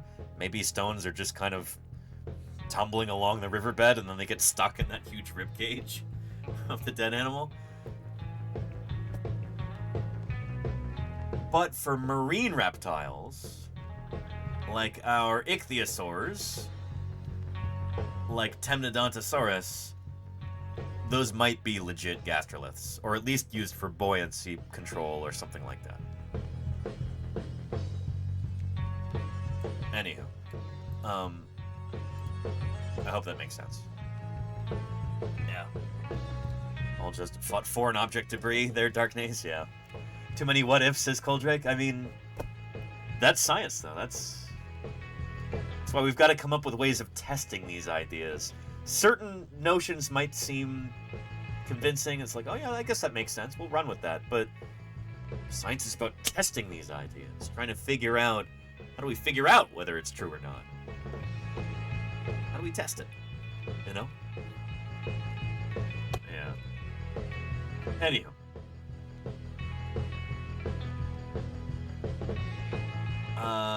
This animal, late surviving Temnodontosaur, estimated to have been about 6.6 meters long. So yeah, that's over 20 feet.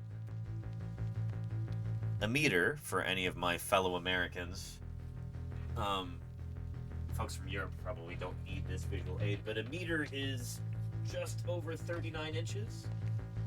So just over 3 feet. This is 1 meter. So one of these ichthyosaurs would be almost 7 times longer than this, based on their estimates. So we're talking about a big animal there.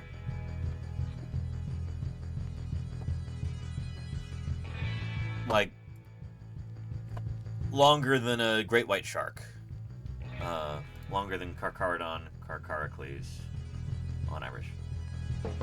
Our Temnodontosaurus fossil is one of the youngest finds of this ichthyosaur genus to date. Until now, representatives of this genus have largely been known from older geological layers, such as the Posidonia shale of Holzmatten. The discovery from Misselgau now shows that these large marine reptiles survived longer in the southwest German basin than previously documented. Particularly striking are several modifications to the skeleton, presumably caused by injuries, including those affecting the reptile's shoulder and jaw joints. These injuries likely significantly limited the animal's ability to catch prey, explains Stefan Eggmeyer, a preparator at the museum. Nice. The fact that it nevertheless survived is evidenced, among other things, by its heavily worn teeth and gastroliths, which we were able to identify in the abdominal region. Gastroliths are extremely rare in ichthyosaurs, interesting, such as Temnodontosaurus. Eggmeyer speculates that the animal may have had to change its diet in order to survive its injuries. Interesting. That's another thing, too. When we're dealing with fossil critters, we're dealing with animals and other organisms that went through step 1 and then the other steps to fossilization. They died. So, if you're looking at a carcass of an animal,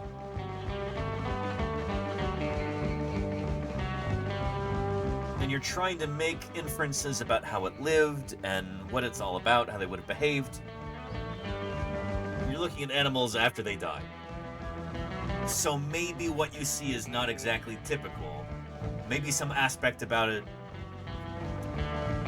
some particular bit of anatomy or something like that, that might be like a cause of death. So you got to be careful not to be misled by that. It's like, well, this animal's so full of gastroliths, they may have done this all the time. Maybe this animal was really badly injured and had to switch its diet to eating something that's non-typical and would have ingested gastroliths to help with that non-typical diet. In many ways, fossil skeletons can be weird outliers. You gotta remember that, you know? What you're seeing might not be typical for that animal, because you're dealing with somebody who died. And if they were preserved as a fossil, they may have died under weird circumstances, too. So, yeah. And exactly, Coldrake, yeah, there's lots of variables that get introduced, like lots of... You're not just dealing with a dead animal, but one who's been buried, maybe compressed by sediments, maybe been scavenged, maybe there's other diagenetic forces that are messing things up. So you gotta take all this stuff into account, you know? Yeah. Anyhow. The current findings are part of an ongoing research into the ecology of the Jurassic Sea in Upper Franconia. Analyses of teeth and bone structures are planned with the aim of better understanding the ecology of these animals and their habitat. Very cool. Here's a link to this press release here, and we'll see if we can take a look at the paper. Is this open access? If it's not, I don't remember, I may have actually grabbed a copy of this in Berkeley last week, but no, it is open access. Thank goodness. Here we go.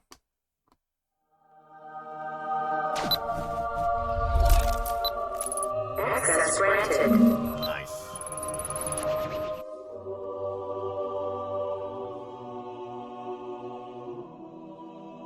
So we'll see what kind of figures they have here. This is neat to talk about. This is what Europe would have looked like in the early Jurassic.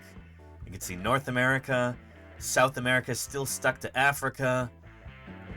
There's Australia and Antarctica there. India and Madagascar over here. But yeah, Germany, right there. And here's our fossil locality on the present-day borders of Germany.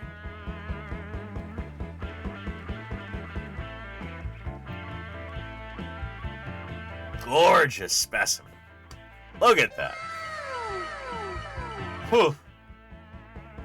And preserved in 3D, too. A lot of ichthyosaur skeletons get kind of flattened. This one is a little flattened, but it's flattened dorsoventrally. So you're looking at the bottom of the skull here. These are the lower jaws. And then the top, yeah, the skull's kind of smushed top to bottom. Yeah. Beautiful. And there we go. So this is the parts of the upper skull that they've been able to reconstruct. Nice. Very cool. Do they, and I missed it, do they actually name a new species of Temnodontosaurus here? They might. We'll go up to the top and look in a minute. But I've got, yeah, they do have some beautiful elements here. And there's that sclerotic ring, the eyes at the back of the eyeball, or the bones at the back of the eyeball. Nice. Just, yeah, huge, huge, huge eyes on this critter. And, yeah, I guess this is a cross-section of the skull here. Really nice. Super cool stuff. Look at those teeth. I love the fluting that they have on these teeth. They've got these longitudinal lines that you also see in crocs and in spinosaurs. Used for puncturing and holding on to slippery prey, like fishes or cephalopods, or in some cases other marine reptiles. And look at all those lovely bones in the paddle there. Super cool. Yeah, neat stuff. What do the gastroliths look like? Are those figured? There we go, yeah. Nice.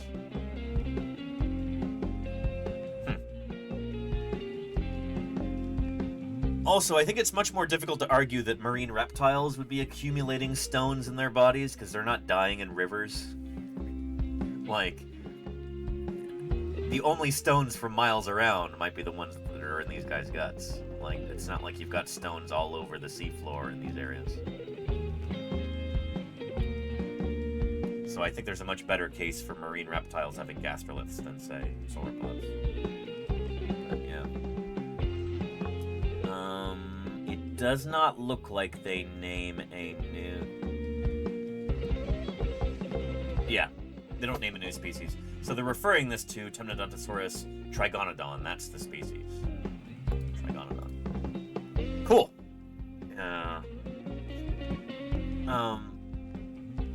But yeah.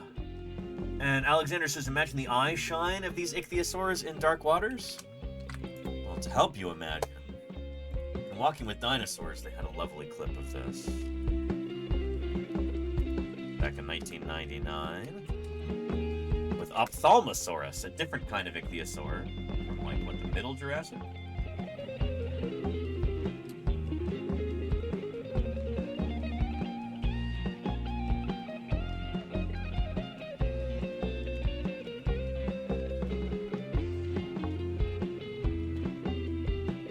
Let's see.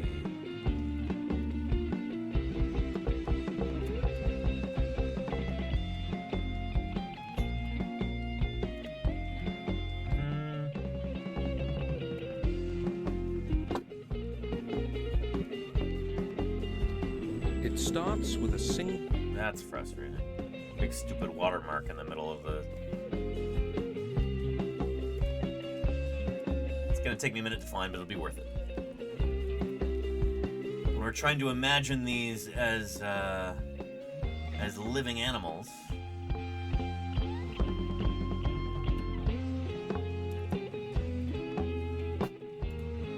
visualizations like this can be quite helpful.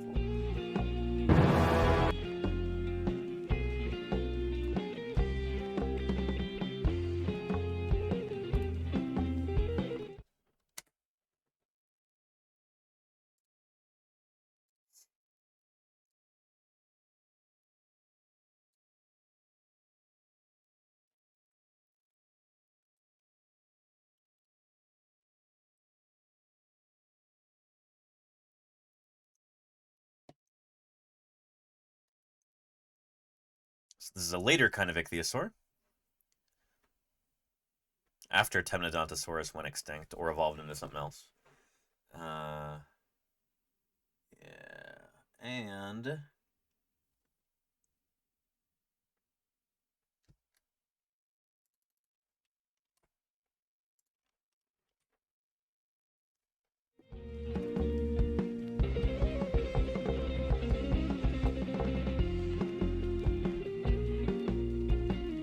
I'm gonna find you the nighttime clip.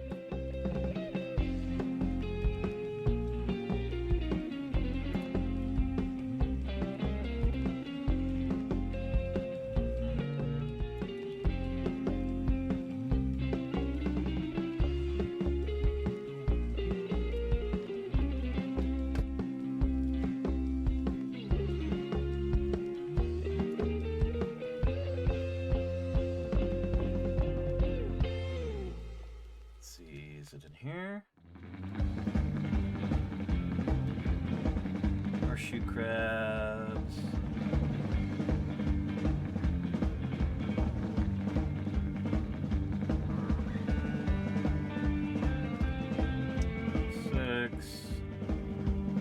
Part 8. Oh boy. That is taking so long. Nope. Part 7, perhaps?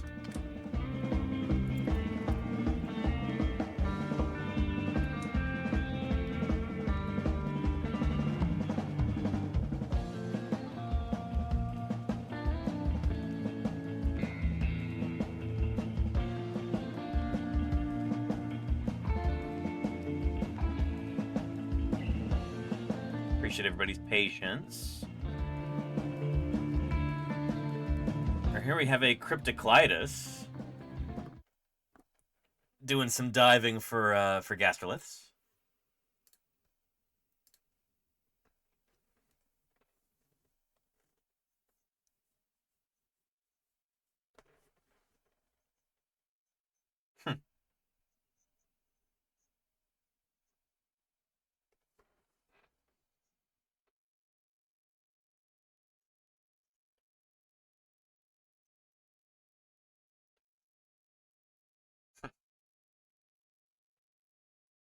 Like we talked about.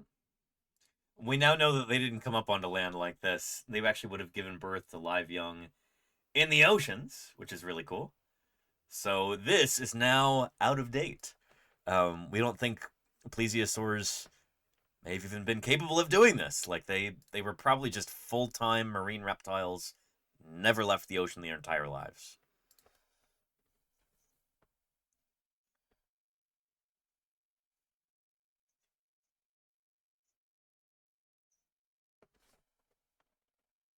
Yep, live young, Darkness.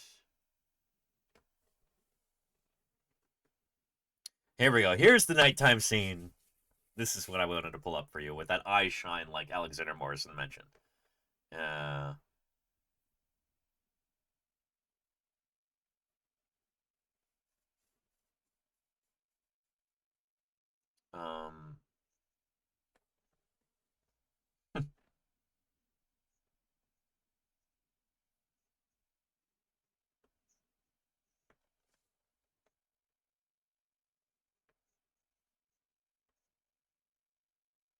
Those big eyes.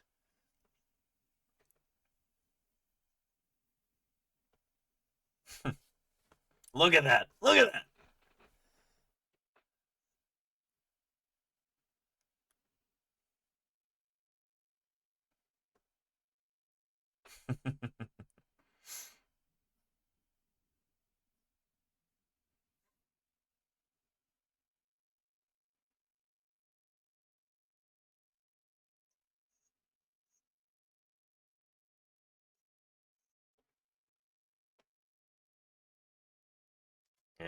Anyway.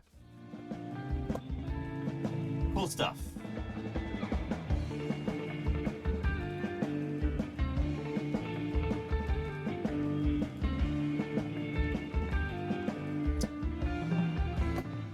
And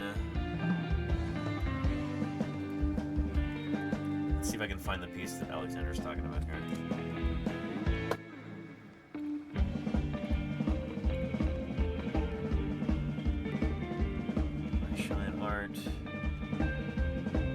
Is that this one here? Alexander, this one you're talking about? Yowza. Bit the head and neck off of a plesiosaur? Yowza. Yeah.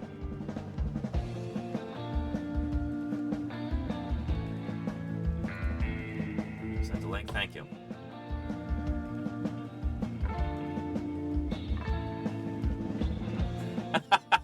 Yeah. Oh boy.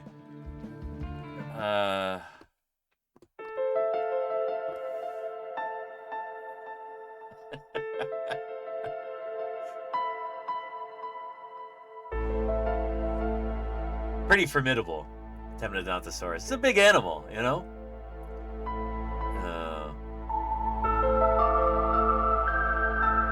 I gotta come up with some alternative spooky music. It's not just the X-Files theme. But thank you, Alexander, for sending that. Yeah. Ichthyosaurs. Really, really cool. You know? Really successful group of animals. By some estimates, they may have been the largest animals to have ever lived, if they indeed got bigger than blue whales. Which is certainly possible, I guess. But yeah, what a cool group of critters. And it is kind of amazing how whale-like some of them became. Even though they are nowhere closely related to whales. Again, whales are closer to hippos, and then after that, goats and giraffes and pigs and critters like that. The artiodactyls, camels. These guys are related to things like lizards. They're reptiles, you know? But they became kind of remarkably whale-like. It's pretty cool to think about. What amazing creatures. And Nate Rowe, thanks for the follow. Welcome to Paleontologizing. Now, big swimmy guys. There you go, Rousey. Ichthyosaurs. Fascinating creatures. They really are. And I still need to send some emails about this, but yeah, I'm gonna see about maybe digging up some ichthyosaurs this coming fall. We'll see. Anywho, with that, let's spin our wheel again and see what else we might cover here.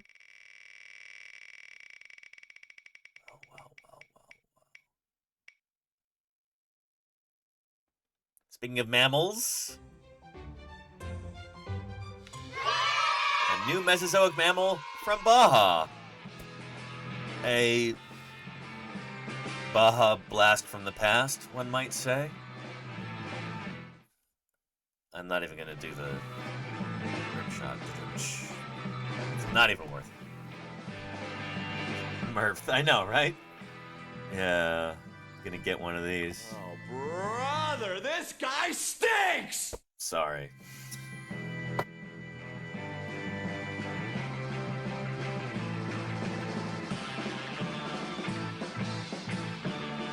There we go. Bajatherium? Bahathurium blastensis. Yeah. Before dinosaurs vanished, a hamster-sized mammal was already shaping what survived next on the Pacific coast. So, here, should we pull up some appropriate tunes for this? Is this copyrighted?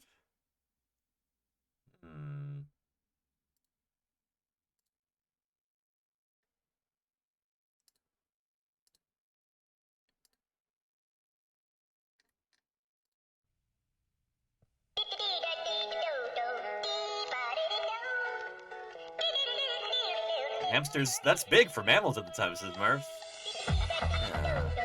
Now you've got it.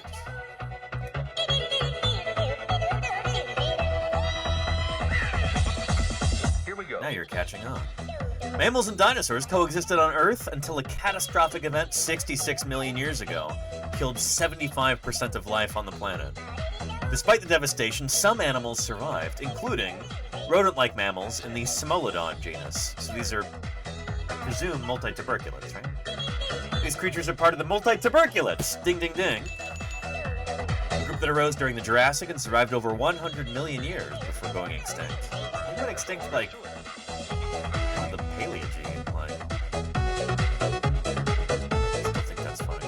They survived the KPG, and at the end of the Eocene, they're like, oh yeah, we're gonna die now. Maybe early Oligocene?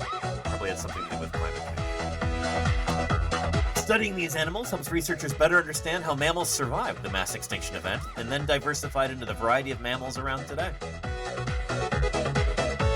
A research team led by University of Washington has identified a new species in the Smilodon genus from a fossil the team discovered at a research site in Baja, California.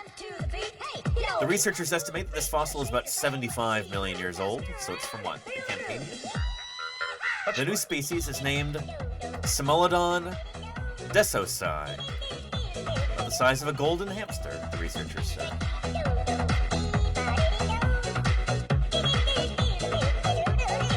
There we go. This is probably a particularly large golden. Yes, maybe like this. So yeah, pretty big for a Mesozoic mammal. And did he say Smilodon? No, Claire Burr. Similodon. Yeah.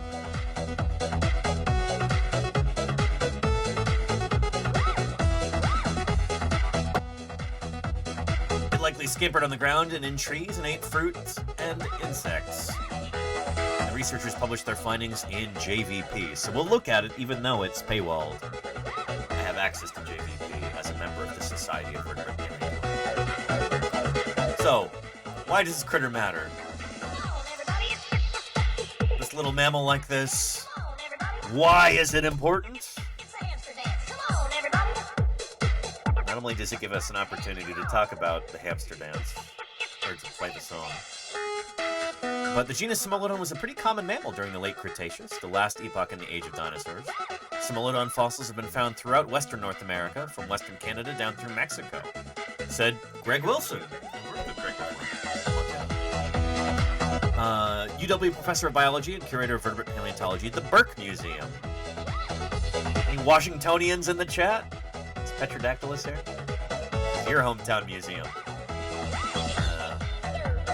This new species, Smilodon desoci, was ancestral to the species that survived the extinction event. It and its descendants were relatively small and omnivorous, two traits that were advantageous for surviving. So there you go. Being a generalist like this and being small can help you survive a devastating extinction event like that. When Greg Wilson and his team discovered the fossil in 2009, they found teeth, a skull, jaws, and parts of the skeleton, including a femur and an ulna. Wow, this critter had a femur and an ulna? I thought they only had teeth back then. It's very hard to find fossils at this site compared to other areas, Greg Wilson Mantia said. At first, my field assistants found just a little tooth poking out. If he had just found that, I would have been over the moon, but when we looked inside the crack of the rock, we could see there was more bone. The fact that the researchers uncovered more than just teeth for the new critter means that they can better understand its size and shape and how it likely moved, It also helps fill out the picture of this genus and the habitat in which it lived, and contributes to a better understanding of the multituberculate group in general. The researchers used digital imaging, these micro-CT scanning, to get high-res images. The team then compared the teeth to those of its cousins from Smilodon, the same genus, to establish it as a new species. So this is what you do. You find something you think it might be new, you get the best images of it that you can get, maybe you CT scan it, or do surface 3D scans or something nowadays, that's pretty common. And then you can use that to compare with fossils that you might have in your research collections at your museum, or you might travel to other museums to cross-compare. But you're looking for similarities and differences, and if it's different enough, might well have a new species. Which it seems they do here. That far back in time, everything is named based on tooth characteristics. Greg says, if you find a skeleton that's missing teeth, it's sometimes hard to attach a name to it, especially with mammals. Yeah. Was I saying this yesterday, or was it last week, that mammals are very tooth-forward animals? Their teeth are usually their most diagnostic parts. Yeah. Case in point. You can find a whole skeleton, but if it's not got teeth, you might be out of luck. Yeah. The team named this species after Michael de Sosa VI, the field assistant who first found it, because de Sosa died while they were still analyzing the fossil. He was a great field assistant, and he was like a little brother to me. Greg said, it's a great specimen to be associated with. So there you go. Very cool. So this is in JVP, the Journal of Vertebrate Paleontology, which is paywalled. Here's a link to the press article. But as a member of SVP, the Society of Vertebrate Paleontology, I have access to the journal. So here we go. Log in real quick. JVP Online Access. There we go. We're in. Access granted.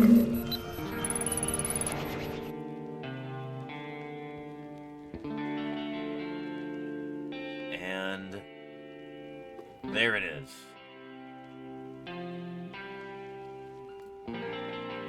Here's the original paper. JVP papers look so boring when it's just... They should add some kind of logo or something like that. It's just bare bones, but that's fine, you know? But cool, they've got cranial and postcranial remains from this critter. So nice they put it right there in the title. Yeah. So these guys were multituberculates, the most taxonomically rich, so the most diverse, most species, and the most numerically abundant mammals of the Mesozoic. So the most of these guys in terms of number of species and number of specimens, too. So yeah, and by the way, multis... Oh.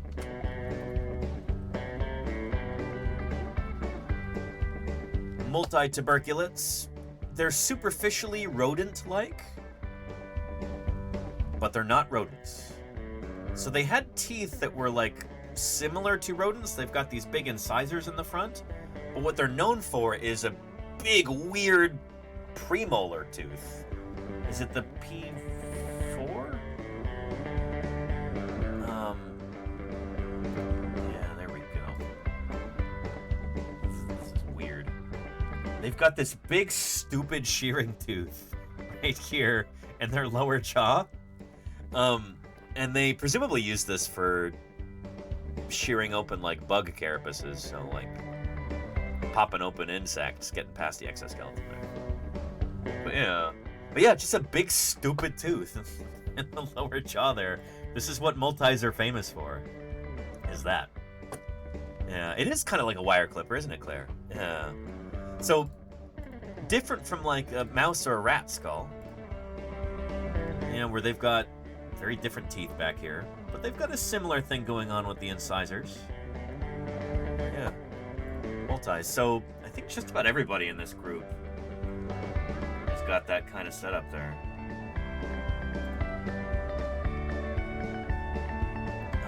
Is it the P4? Yeah, what is that?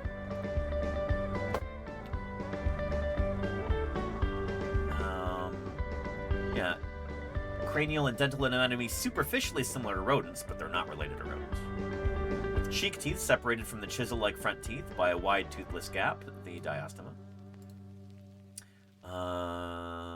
Multituberculates underwent dental replacement patterns typical of most mammals. They didn't have the ever-growing incisors of rodents, it seems. Yeah.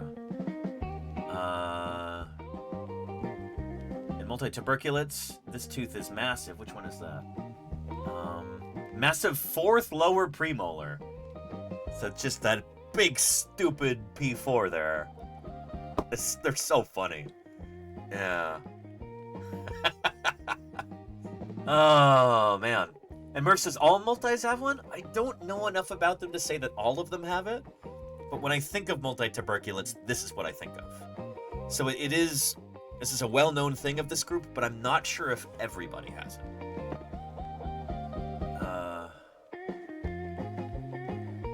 Yeah, it says multituberculates are notable for the presence of a massive fourth lower premolar. The plagiaulacoid, okay. And a bunch of different mammals have this, but in multis, it's, yeah, some marsupials have something similar too. But in multis, it's kind of, it's embiggened to the point where it's just kind of ridiculous. Yeah.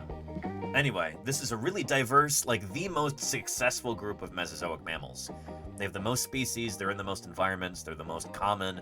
If you're gonna find a mammal in the Mesozoic from the age of dinosaurs, chances are it's probably gonna be a multi. And the thing is, they survived the asteroid impact that wipes out all the dinosaurs except for birds. Multis make it through. So they first evolved back in the Jurassic period. Here, in the Jurassic. Maybe the early Jurassic? I'm not sure we know exactly when multis show up. Like, when do they first actually evolve? They show up sometime in the Jurassic. And then they're pretty successful, at least by mammal standards, throughout the Jurassic and Cretaceous. And then when that asteroid hits, 66 million years ago, they survive. And they continue on through the Paleogene, the Paleocene, and Eocene, and Actually, no, I think they go extinct about here, almost arbitrarily. They're like, yeah, we survived the worst day on planet Earth, and we're just going to continue all through here, and then they just kind of disappear at the end of the Eocene, if I remember correctly. Or maybe the Oligocene. But it's kind of strange that, like, they survived for that long, and then it could be the rise of the rodents that drives them into extinction. It could be a cooling climate. But, yeah. The extinction of the multituberculates has been a topic of controversy for several decades. After at least 88 million years of dominance over most mammalian assemblies, multituberculates reached the peak of their diversity in the early Paleocene, before gradually declining across the final stages of the epoch in the Eocene, then finally disappearing in the early Oligocene. So it seems they went out with a whimper instead of a bang. They survived the bang at the end of the Cretaceous. And then it would make sense that they were just outcompeted by other mammals, you know? It's like they were good at kind of keeping the other mammals down until the extinction of the dinosaurs, except for birds. And then other mammals come to the fore, and suddenly multis... It's like they can't compete with these new mammals or something? I don't know. It's really strange. And every time I get an opportunity to chat with paleontologists who work on Cenozoic mammals, I haven't asked them about multis. What do you think killed them off? Like, why? What happened there, you know? And Alexander says they weren't cool enough to live past the Eocene thermal maximum. I guess, yeah. Anywho.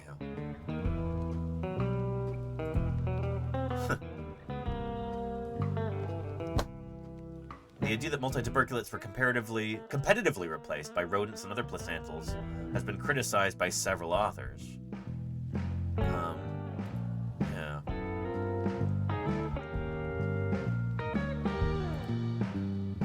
Huh.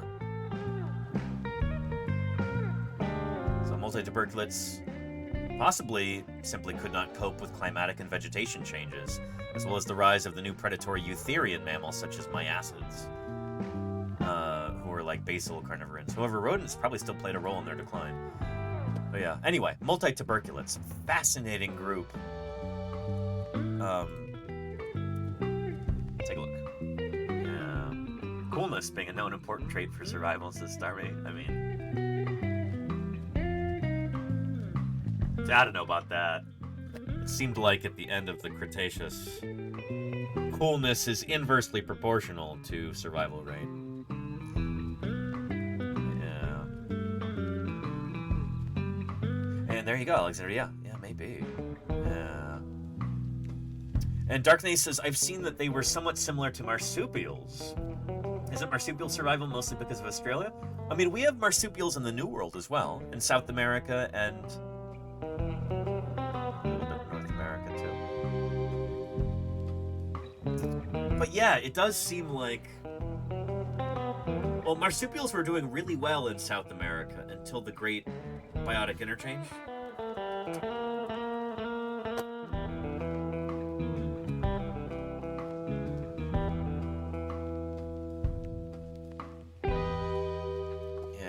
Until this happened, when North and South America finally met up at the Isthmus of Panama, critters moved up from the south and critters moved down from the north. You had this interchange going on. Before this, there'd been a ton of really successful marsupials in South America, to the point where, like, there were no cats in South America before this. But you had marsupial cats. They're not cats. But they were, and they might not be true marsupials either, but they're related to marsupials. Things like Thylacosmilus. It's not a cat, it's related to possums. The flying monster would have been about 15.5 meters. Snake Socks, thank you for the 15 months there. Appreciate the ongoing support. Thank you for keeping me here online. This is not a cat, it is Thylacosmilus, which is this weird... It's like a false cat, but it's related to marsupials. It might not be a true marsupial itself. Is it a marsupialiform? It's a metatherian, so it's related to marsupials. Yeah, it's a Spracodont, which is a group closely related to marsupials. Anyway, so marsupials and their close relatives with pouches were doing all kinds of weird stuff in South America until this interchange happened.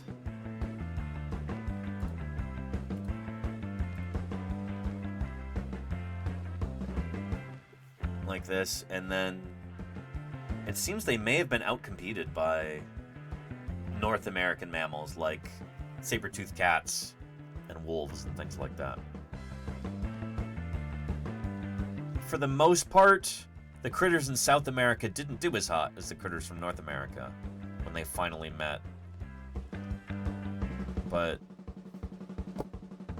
there's so many exceptions to that like, I don't want you to take away that generalization. Go, oh, everybody from the South died.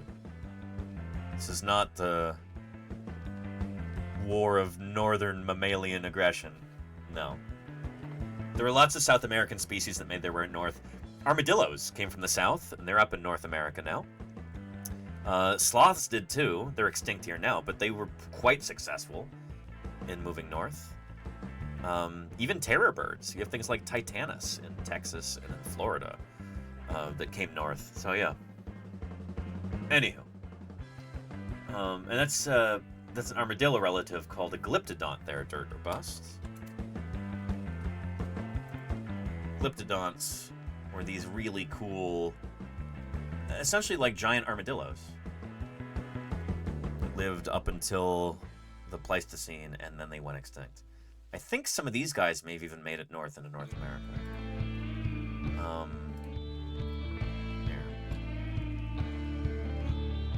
They spread to southern North America after the continents became connected around 2.7 million years ago. Yeah. But having fairly, like, slow metabolisms, probably not generating a whole lot of body heat, maybe. They never made it that far north. I don't know if these guys are particularly good at surviving the cold. I know modern-day armadillos are not good at being in cold environments. They don't fare well. So yeah. Anywho. And you haven't seen glyptodonts? Oh, they're so cool, Dirtbus. They're really neat critters. They're featured in the latest season of Prehistoric Planet. Some of you are already familiar with these critters. Cosmopolitics, thanks for the follow. Welcome to Paleontologizing. Good to have you here.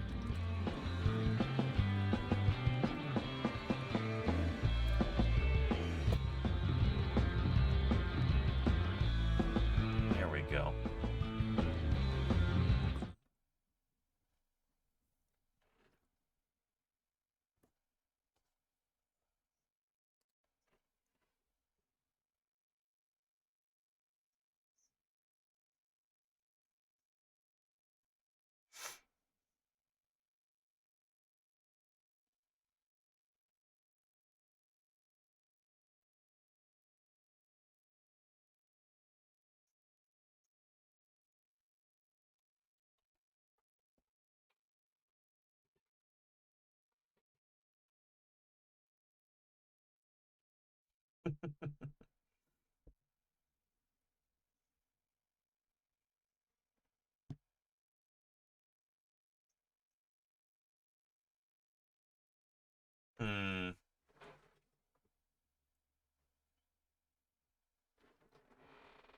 And the little baby, too. Oh. Anywho, but you didn't see what happened afterward.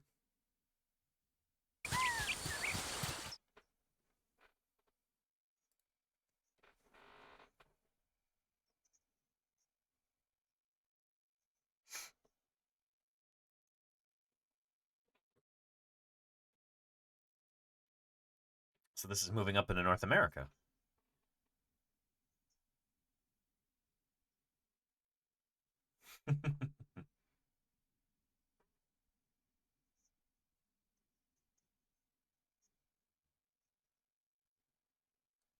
And the milk that she produces.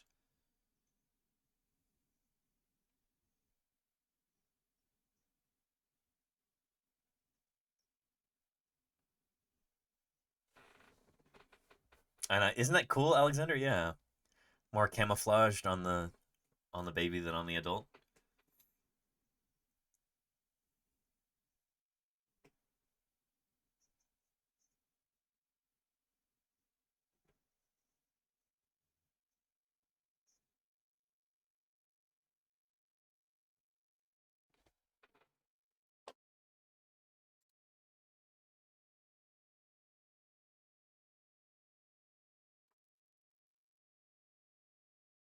Yeah, anyway, and then they find the mammoths and get driven off.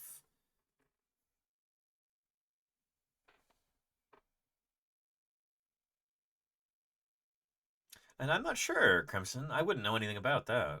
Yeah.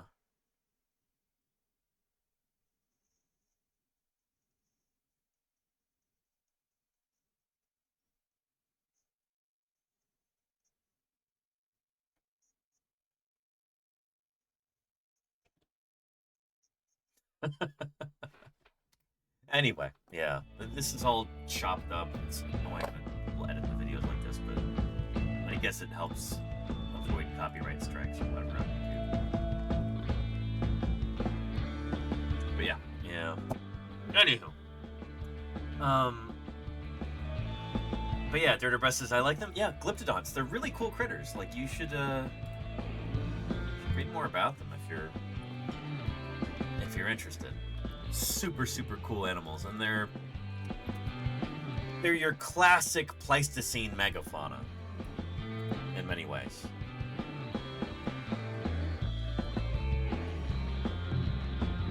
Now you've got... Oh, and Voltstag, thanks for the follow. Welcome to Paleontologizing. It's good to have you here.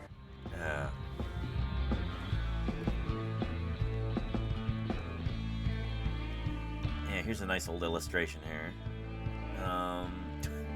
Oh boy, Book of Genesis. So many like creationist websites that are front and center in Google searches. It's annoying. But anyway, they didn't do this art. They took it from somewhere else. But yeah, Glyptodons, giant Pleistocene armadillos, essentially. Next to the giant camels and the Columbian mammoths and the giant ground sloths and the mastodons, the horses and the saber-toothed cats and the dire wolves and the giant bison. Classic part of your Pleistocene megafauna. Anyhow. Pretty cool. And, But when you find something like this, Gen Xer, it may be something that's never been seen before. Thank you for the follow. Welcome to Paleontologizing. It's good to have you here.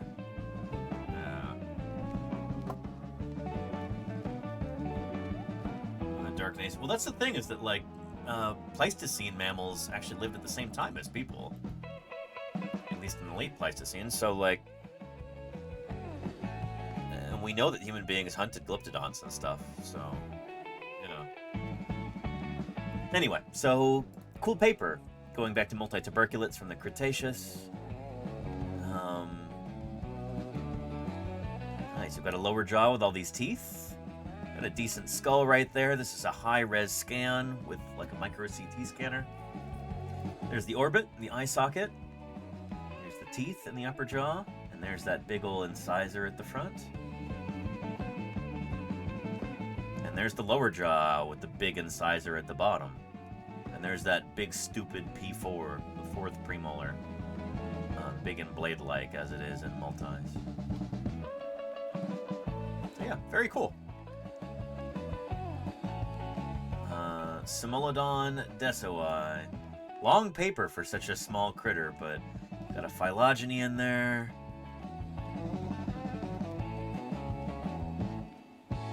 Where's our new taxon? Simolodon. There we go. Simolodon desoi. Sister species to Simolodon nititis. Huh.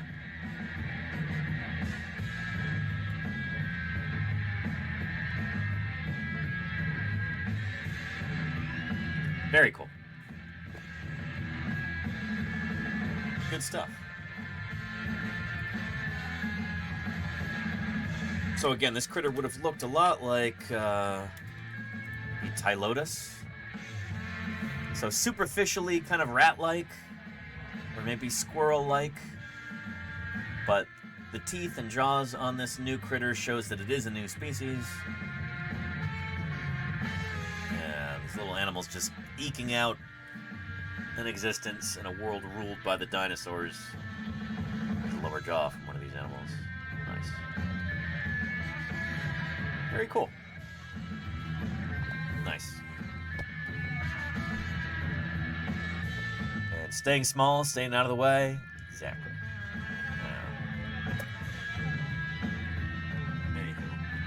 Nice. So let's go ahead and move that from the wheel. And give it another spin here. Here we are. What will we cover next?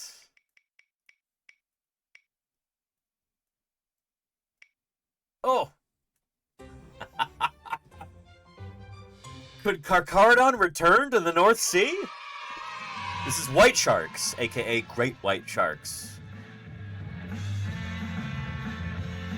It's tough to like condense down a headline to be able to fit on the wheel here, but this is interesting stuff. We've got some people here in the chat who might live near the North Sea. So this might be particularly important to them. Could warming seas bring great white sharks back to the North Sea? A 5 million year old shark tooth may provide clues. And you did hear sharks, Gillies Reef. Welcome, welcome.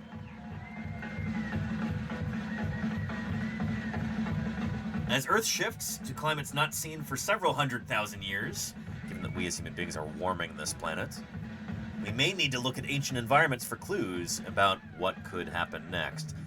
I love this because it helps illustrate a point that I'm always making here.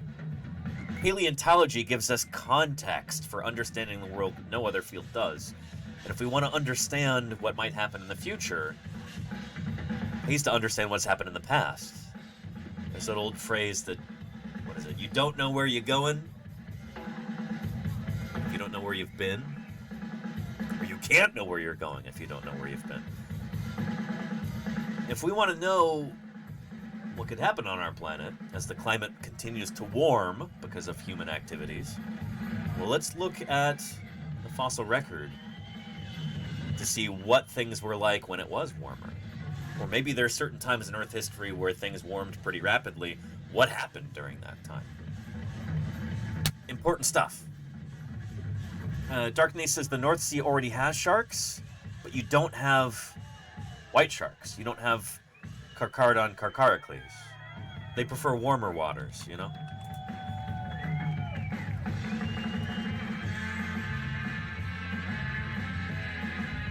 You don't have these guys swimming around in the North Sea.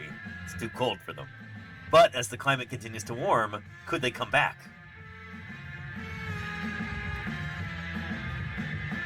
Our new study of 2 whale fossils with preserved fragments of shark teeth suggests that the modern descendants of these animals could once again roam the southern region of the North Sea, between the UK, Belgium, and Denmark. Climate change may recreate the conditions that allowed the ancestors of the great white sharks to hunt again in these waters. If you want information about how animals and other organisms might respond to the kind of climate changes our planet is experiencing right now, you need evidence from former responses to such changes.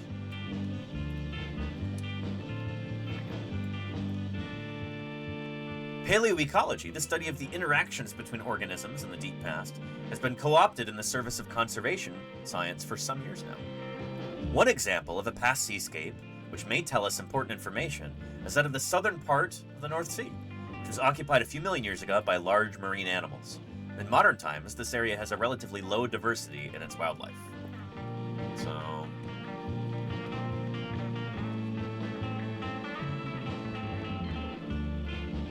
let's look at the North Sea. Here we go. So we're talking about up here, in between the UK and Scandinavia and Iceland and Greenland. This is the North Sea up here, if memory serves. So pretty far north, you know? Not the sort of area where you get white sharks today. And Cackling Surf says, iffy proposition. Climate change may also stop the Gulf Stream, which would not make the North Sea any warmer. Good point. Yeah. Yeah. And more to the south? I mean, they were talking about the southern part of the North Sea, above the UK, which would be like here. Is this also considered the North? Let's just look at a map.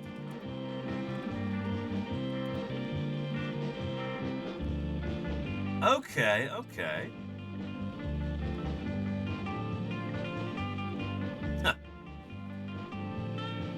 Huh. They mentioned Belgium. Thank you, Kackelsdorf. Yeah. Yeah, there you go.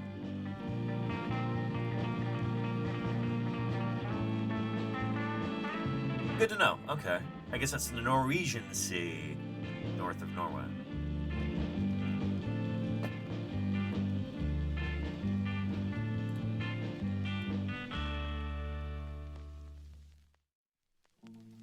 But about 4 to 5 million years ago, the North Sea was home to several large shark species, including the now locally extinct, I hate this term, extirpated is the proper term for this, but I know they're writing for a popular audience. You can't be extinct is extinct. That means you're gone everywhere. Locally extinct is almost an oxymoron, but that's extirpated. The blunt-nosed six-gill shark. We've got these guys where I live. We've got them right here in San Francisco Bay, the blunt-nosed six-gill shark. And I was hanging out with these guys just a couple of weeks ago, a little bit further south in Monterey. Here we go. That is a blunt-nosed six-gill shark.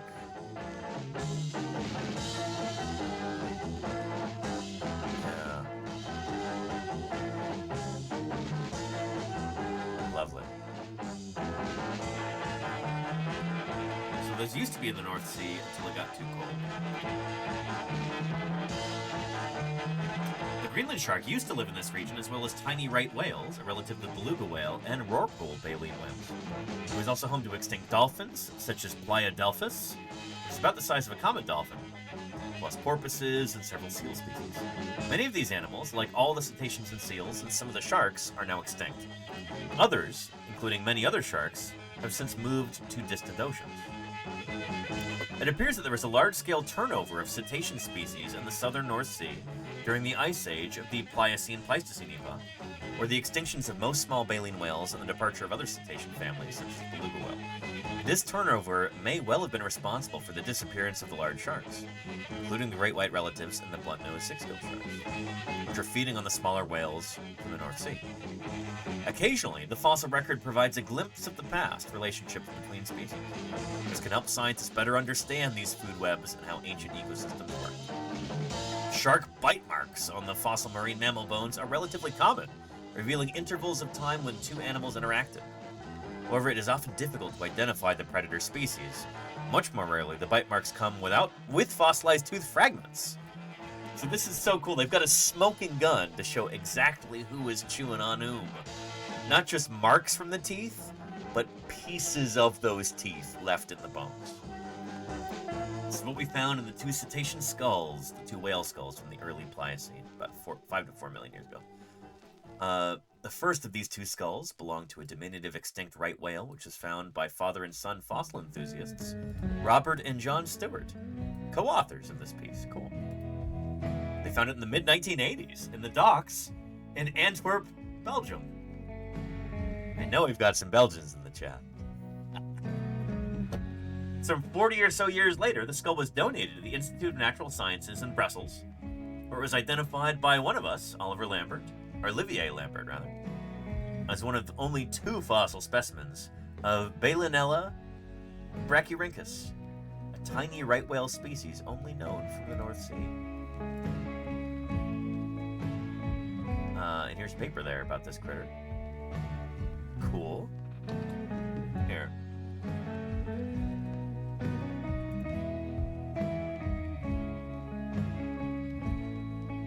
Okay, I guess that's the only image we've got.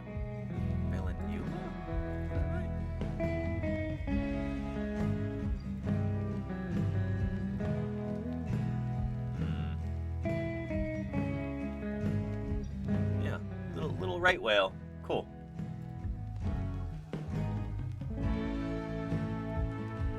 Although, hang on. No, here we go. Different spelling, different critter. But very similar looking though, right whale. Further examination revealed bite marks on the top of the skull, and in one such mark, there was a tooth fragment of a shark. So, shark specialist Frederick Molin micro-CT'd the tooth tip there, and found it belonged to a part of a lower tooth of a blunt-nosed six-gill shark, Hexanchus griseus, which today is common in the Mediterranean Sea and off the Pacific coast of California. Our primary coast. Anyway.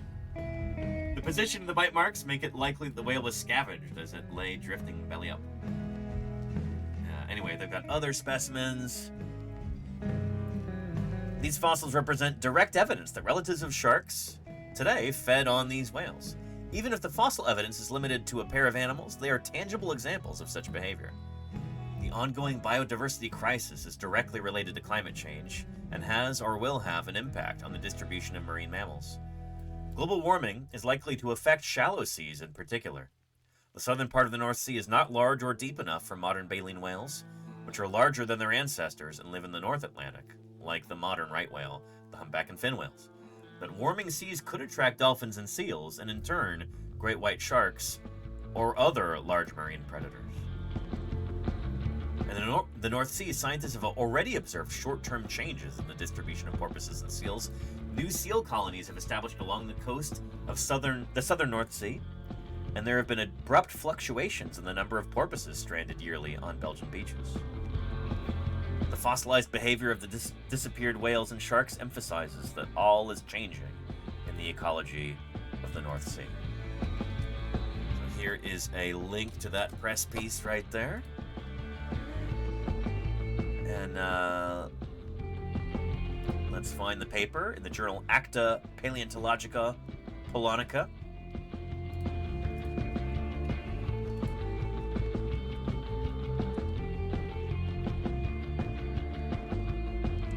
We talked about this the other day. This journal has this little logo, this little ammonite emblem they put at the top of their papers, so you instantly know that you're dealing with an Acta Paleontologica Polonica paper. Have this. I kind of feel like SVP should do something like this too. JVP should do something like this.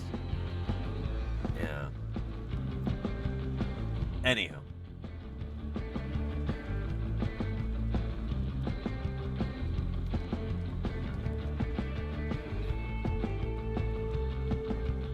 And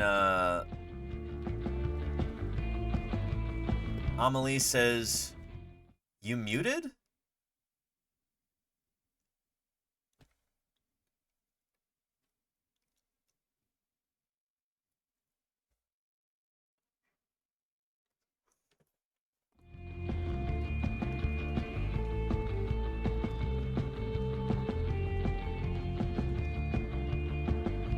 Anyway, I don't know if they're going to have many figures in this paper. There's not a whole lot to show off. I guess we've got the skull bones. We've got a tiny fragment of a tooth in there. There's some bite marks, pretty dramatic scour marks across these bones left by these teeth. So I guess it's not shocking that you'd have a chunk of tooth inside of that. There's the bite marks highlighted in red.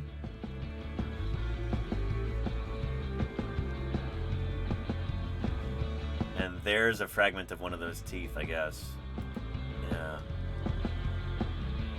Yeah. Just like that. Cool. Anyway, neat stuff. Neat stuff. So yeah, as the climate warms, maybe you'll have sharks like blunt-nosed six-gill sharks and great whites making their way back into the North Sea. Or maybe you'll have an AMOC collapse and these ocean currents that keep Northern Europe more or less inhabitable nowadays. Maybe those ocean currents will collapse and it'll get even colder up there and everybody will have to move away. Yeah. Anywho, yeah. And what is the climate change points of salience, says Billy Stewart there? Well, in this case, the climate was much different at the time. The oceans were, these oceans were deeper at the time. With a warming climate. With less water locked up in the ice caps, sea levels rise. That's what's currently happening today. It's like a few inches in the last few decades, and it's continuing. It could be a runaway freight train if we don't do something about this soon. But a chatter did bring up something really important, that if you have really dramatic climate changes taking place that could disrupt ocean currents, and the ones that are currently keeping Europe warm might go away. Let's talk about that.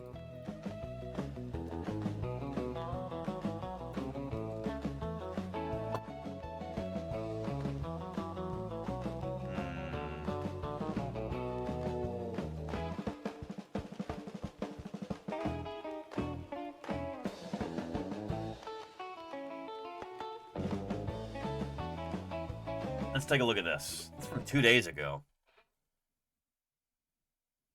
We won't watch the whole thing, but it'll at least Britain introduce sits the at the concept. same line of latitude as Siberia, and Norway lines up with the southern tip of Greenland. By all rights, Northern Europe should be a frozen tundra, in the nicest way possible, for 6 months a year, largely uninhabitable and home to about 1/10 of its current population. It isn't because of a current in the Atlantic Ocean that has been quietly pumping tropical heat northward for thousands of years. But right now, that current is the weakest it has ever been in 16 centuries. And this year, for the very first time, scientists have confirmed that we are living through the early stage of its pre-collapse warning system. This is the Atlantic Meridional Overturning Circulation, AMOC. or the AMOC. Yeah, and this is controversial. So different climate scientists will agree or disagree about a lot of the particulars here. I'm not going to say this is a done deal. I'm not a climate scientist myself. I don't study this kind of thing, so I am out of my depth here. I want to make that very clear. But as I understand it, different climate scientists do disagree about the specifics here and whether we could have a collapse of this particular current. Let's continue. And today I want to look at what exactly it is, why it is so fragile, and what the new research is really telling us about how close to losing it we really are.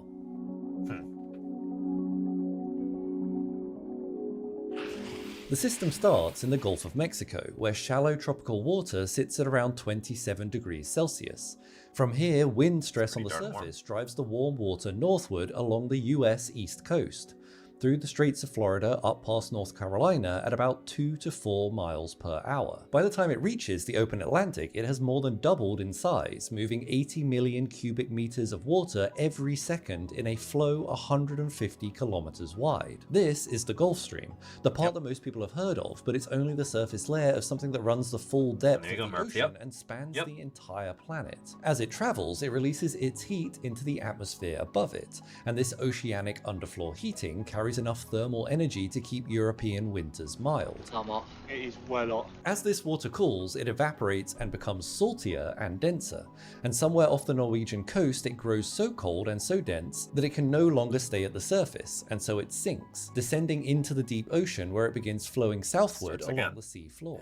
This slow, dark river moves a few centimeters per second towards Antarctica. When it finally reaches the Southern Ocean, the powerful westerly winds that circle Antarctica drag the surface water northward away from the continent, and as that surface water is pulled away, this draws the deep water upward in a process called upwelling. This powerful circulation. So this kind of upwelling like this is one of the reasons why we have such remarkable marine biodiversity in places like off the California coast, you know?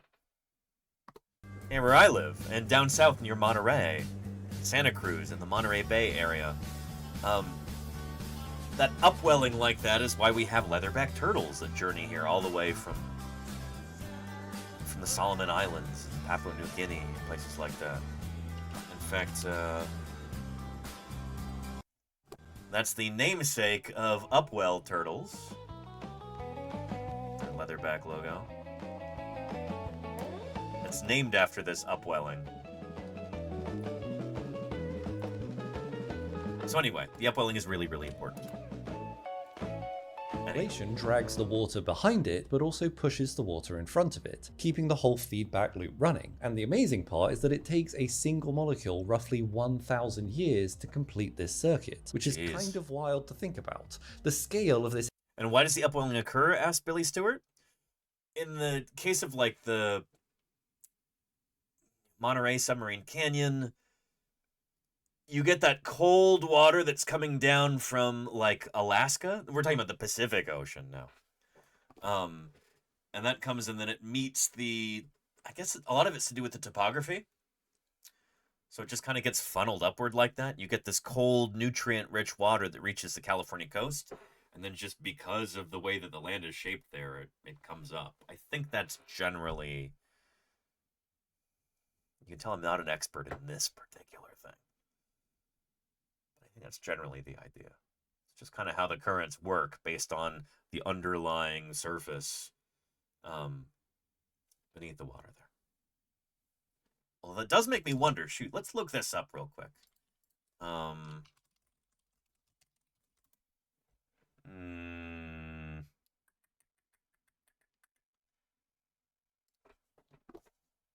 Beneath the beautiful blue waters of Monterey Bay lies a geological feature as majestic as the Grand Canyon. Yep. Just offshore of Embari in Moss Landing, California, Monterey Canyon provides our researchers quick access to the deep ocean and the chance to observe the amazing creatures that live there.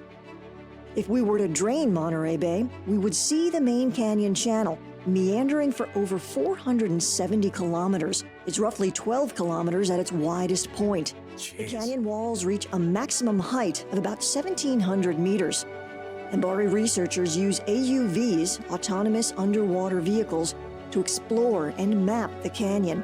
The AUV data shown here is 1 meter resolution.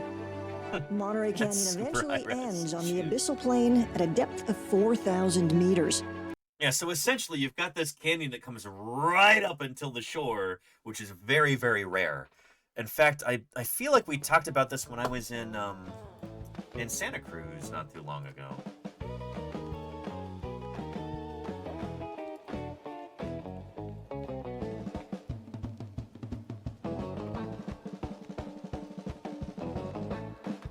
In nature. Yeah. And you were saying earlier that you know personally Pacific Plankton. Yes. Here on Twitch. Yeah. Yeah, Janai, I saw. Exactly. Yeah. I know Janai. She's awesome. Let's get a shout out for Pacific Plankton in the chat, so people can go follow her too. But yeah, she's awesome. Yeah. Like Monitor, right about 60 feet offshore in Moss Landing, California. That's where the canyon starts? The canyon starts. Check that out. And it's a submarine canyon. It's so close to shore. That drops off precipitously to about 3,000 meters or so offshore. You can see we kind of look like a pregnant person right here. Right, yeah. On average, you've got, about 20 to 30 miles offshore.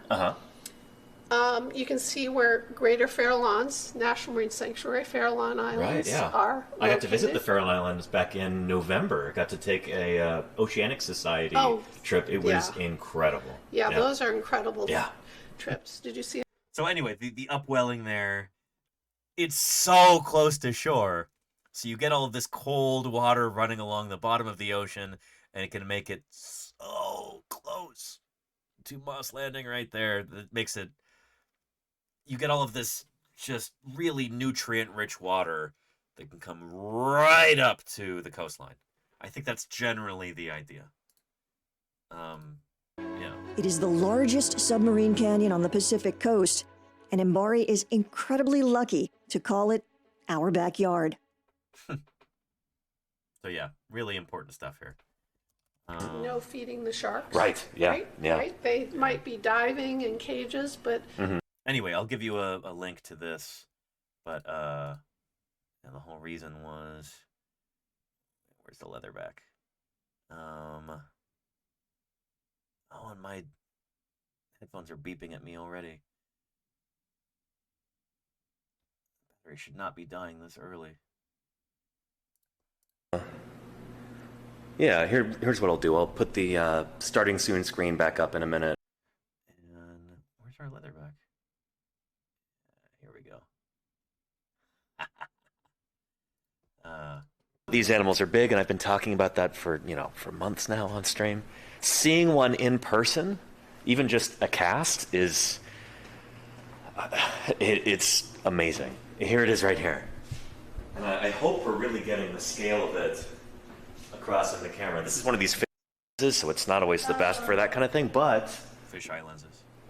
look at that. I mean, holy cow. And Just that carapace alone is over 5 feet long. astonishing. That carapace has got to be, what, more than 5, maybe 6 feet long?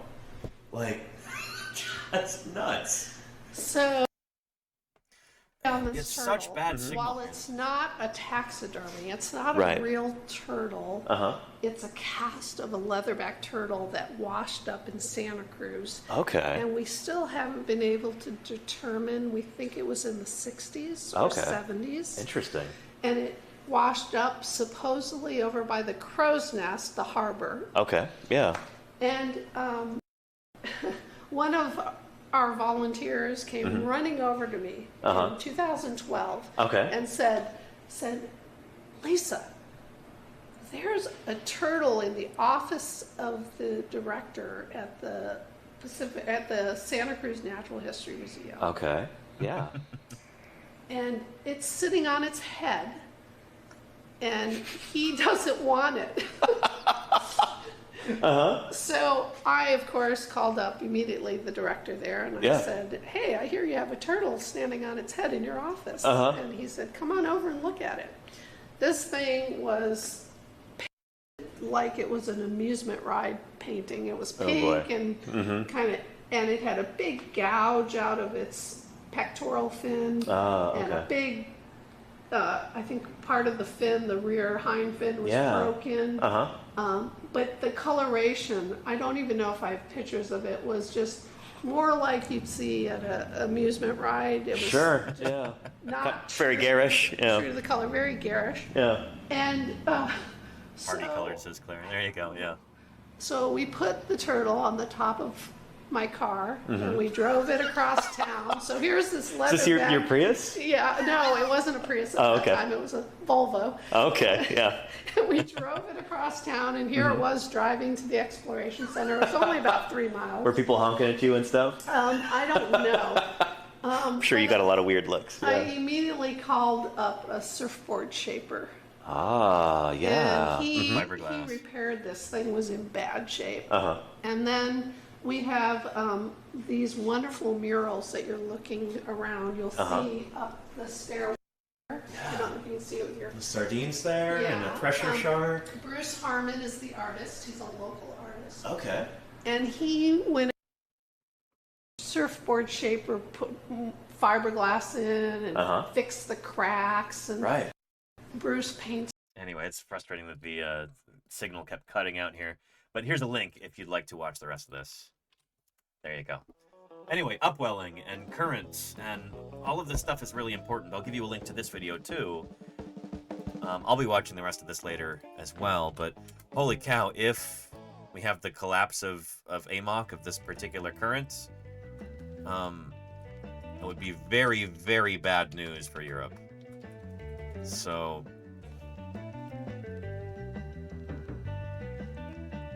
yeah, it does seem to be getting weaker and weaker and weaker. It's kind of ironic that, like, overall global temperatures rising could cause precipitous falls in temperature in certain parts of the world, but that's the thing, is that global ocean currents are complicated.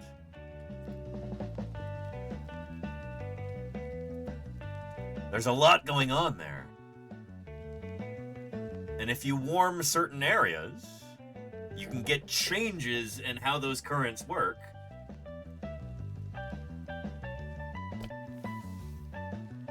And the system could kind of collapse. That's what we might be looking at for Europe. Who knows if in 100 years or so, Northern Europe will even be inhabitable at all. Like, it might be as inhospitable as Northern Siberia.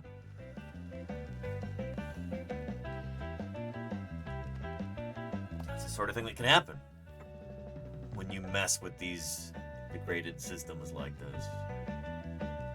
These systems that have all of these parts that overlap and interweave.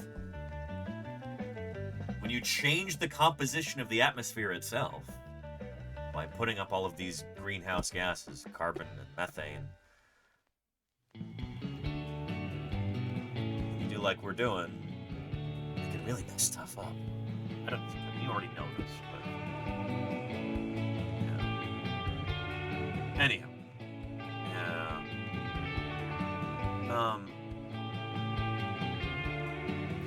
and Claire, that's an interesting question. Do you think maybe ancient marine reptiles like plesiosaurs had sexually dimorphic tails like leatherbacks? Is there anything that might point us in that direction? Yeah, that's a great question, Claire. I've never heard anybody suggest that before. But my first thought is, let's look at the gravid ones. Like,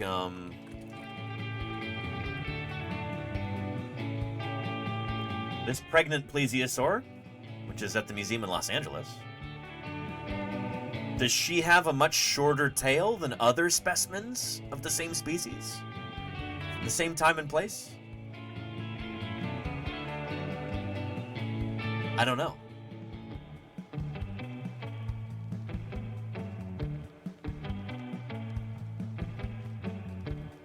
Part of me kind of doubts it just because I know in turtles, I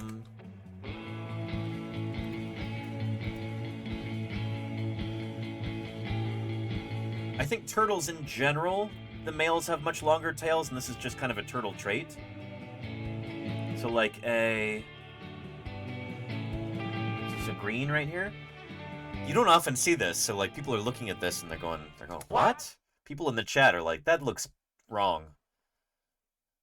What? What? This is what a male sea turtle looks like. He's got a long tail. The female has a much shorter tail, you know, like this. The male has a much longer tail.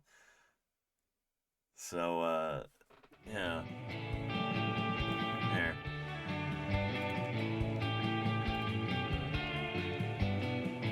There it is on Instagram. These are these loggerheads? It's got a high dome shell. Almost looks like a loggerhead. Anyway, male, much longer, thicker tail than the female. Really short tail. Were other marine reptiles from the Mesozoic like this? When are fossils on your mind? And Idle Tentacles, hey, thanks for the follow. Welcome to Paleontologizing. Yeah. The male will actually use the tail to help hold on to the female during mating. So there's a reason for his tail to be longer. I don't know if you would have that in other groups of marine reptile.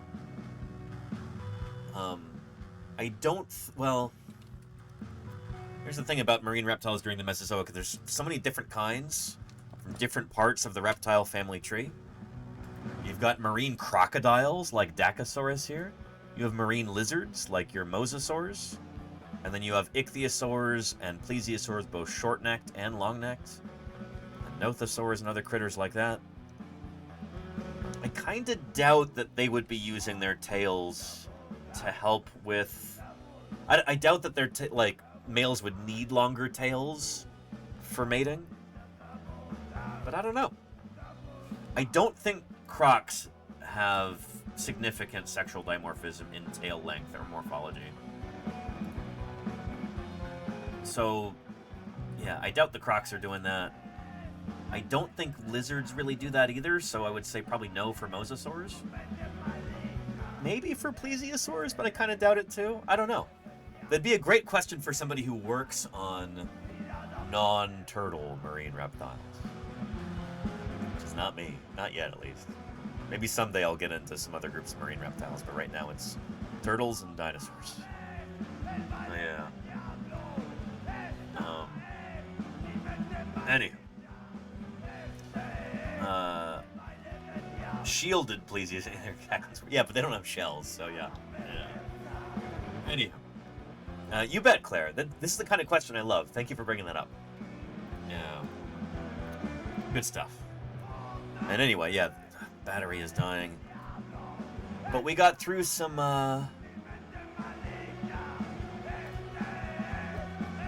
good bits of fossil news there. Got about 10 left. We are not going to do these today. I've got some stuff I got to take care of after stream. I've got emails to draft up. I've got a lot to do. Maybe preparing for some IRL streams, and then our big Streamiversary special, which is going to be on Thursday. I've got to get ready for that too. I'll be waking up early tomorrow to get ready for this. Our 6th annual Streamiversary special on Thursday, May 7th. It will have been 6 years since I started streaming on Twitch. And we're going to have a big celebration. That's going to require putting a lot of things together. So I'm going to get started with that tonight. And we are going to start wrapping up this stream. Don't go away just yet. We're going to raid into somebody else. Doing some science here on Twitch. Let's see what our options are. And here's a Deinonychus to put our credits over. Or no, let's do a Smilodon. Why don't we?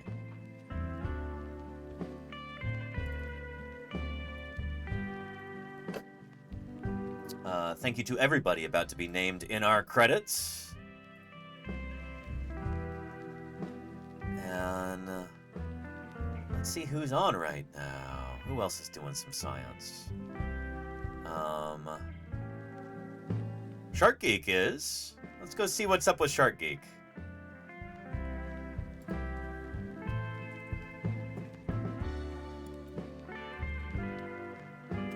There we go. Doing some shark conservation news.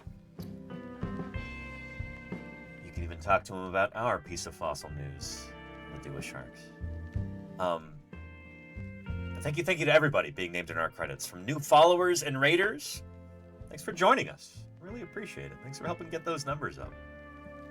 Thank you to the people who make these streams possible through their financial contributions, the resubscribers and the first-time subscribers, and the gifters of subscriptions, and those people who cheer with bits. And I couldn't do this.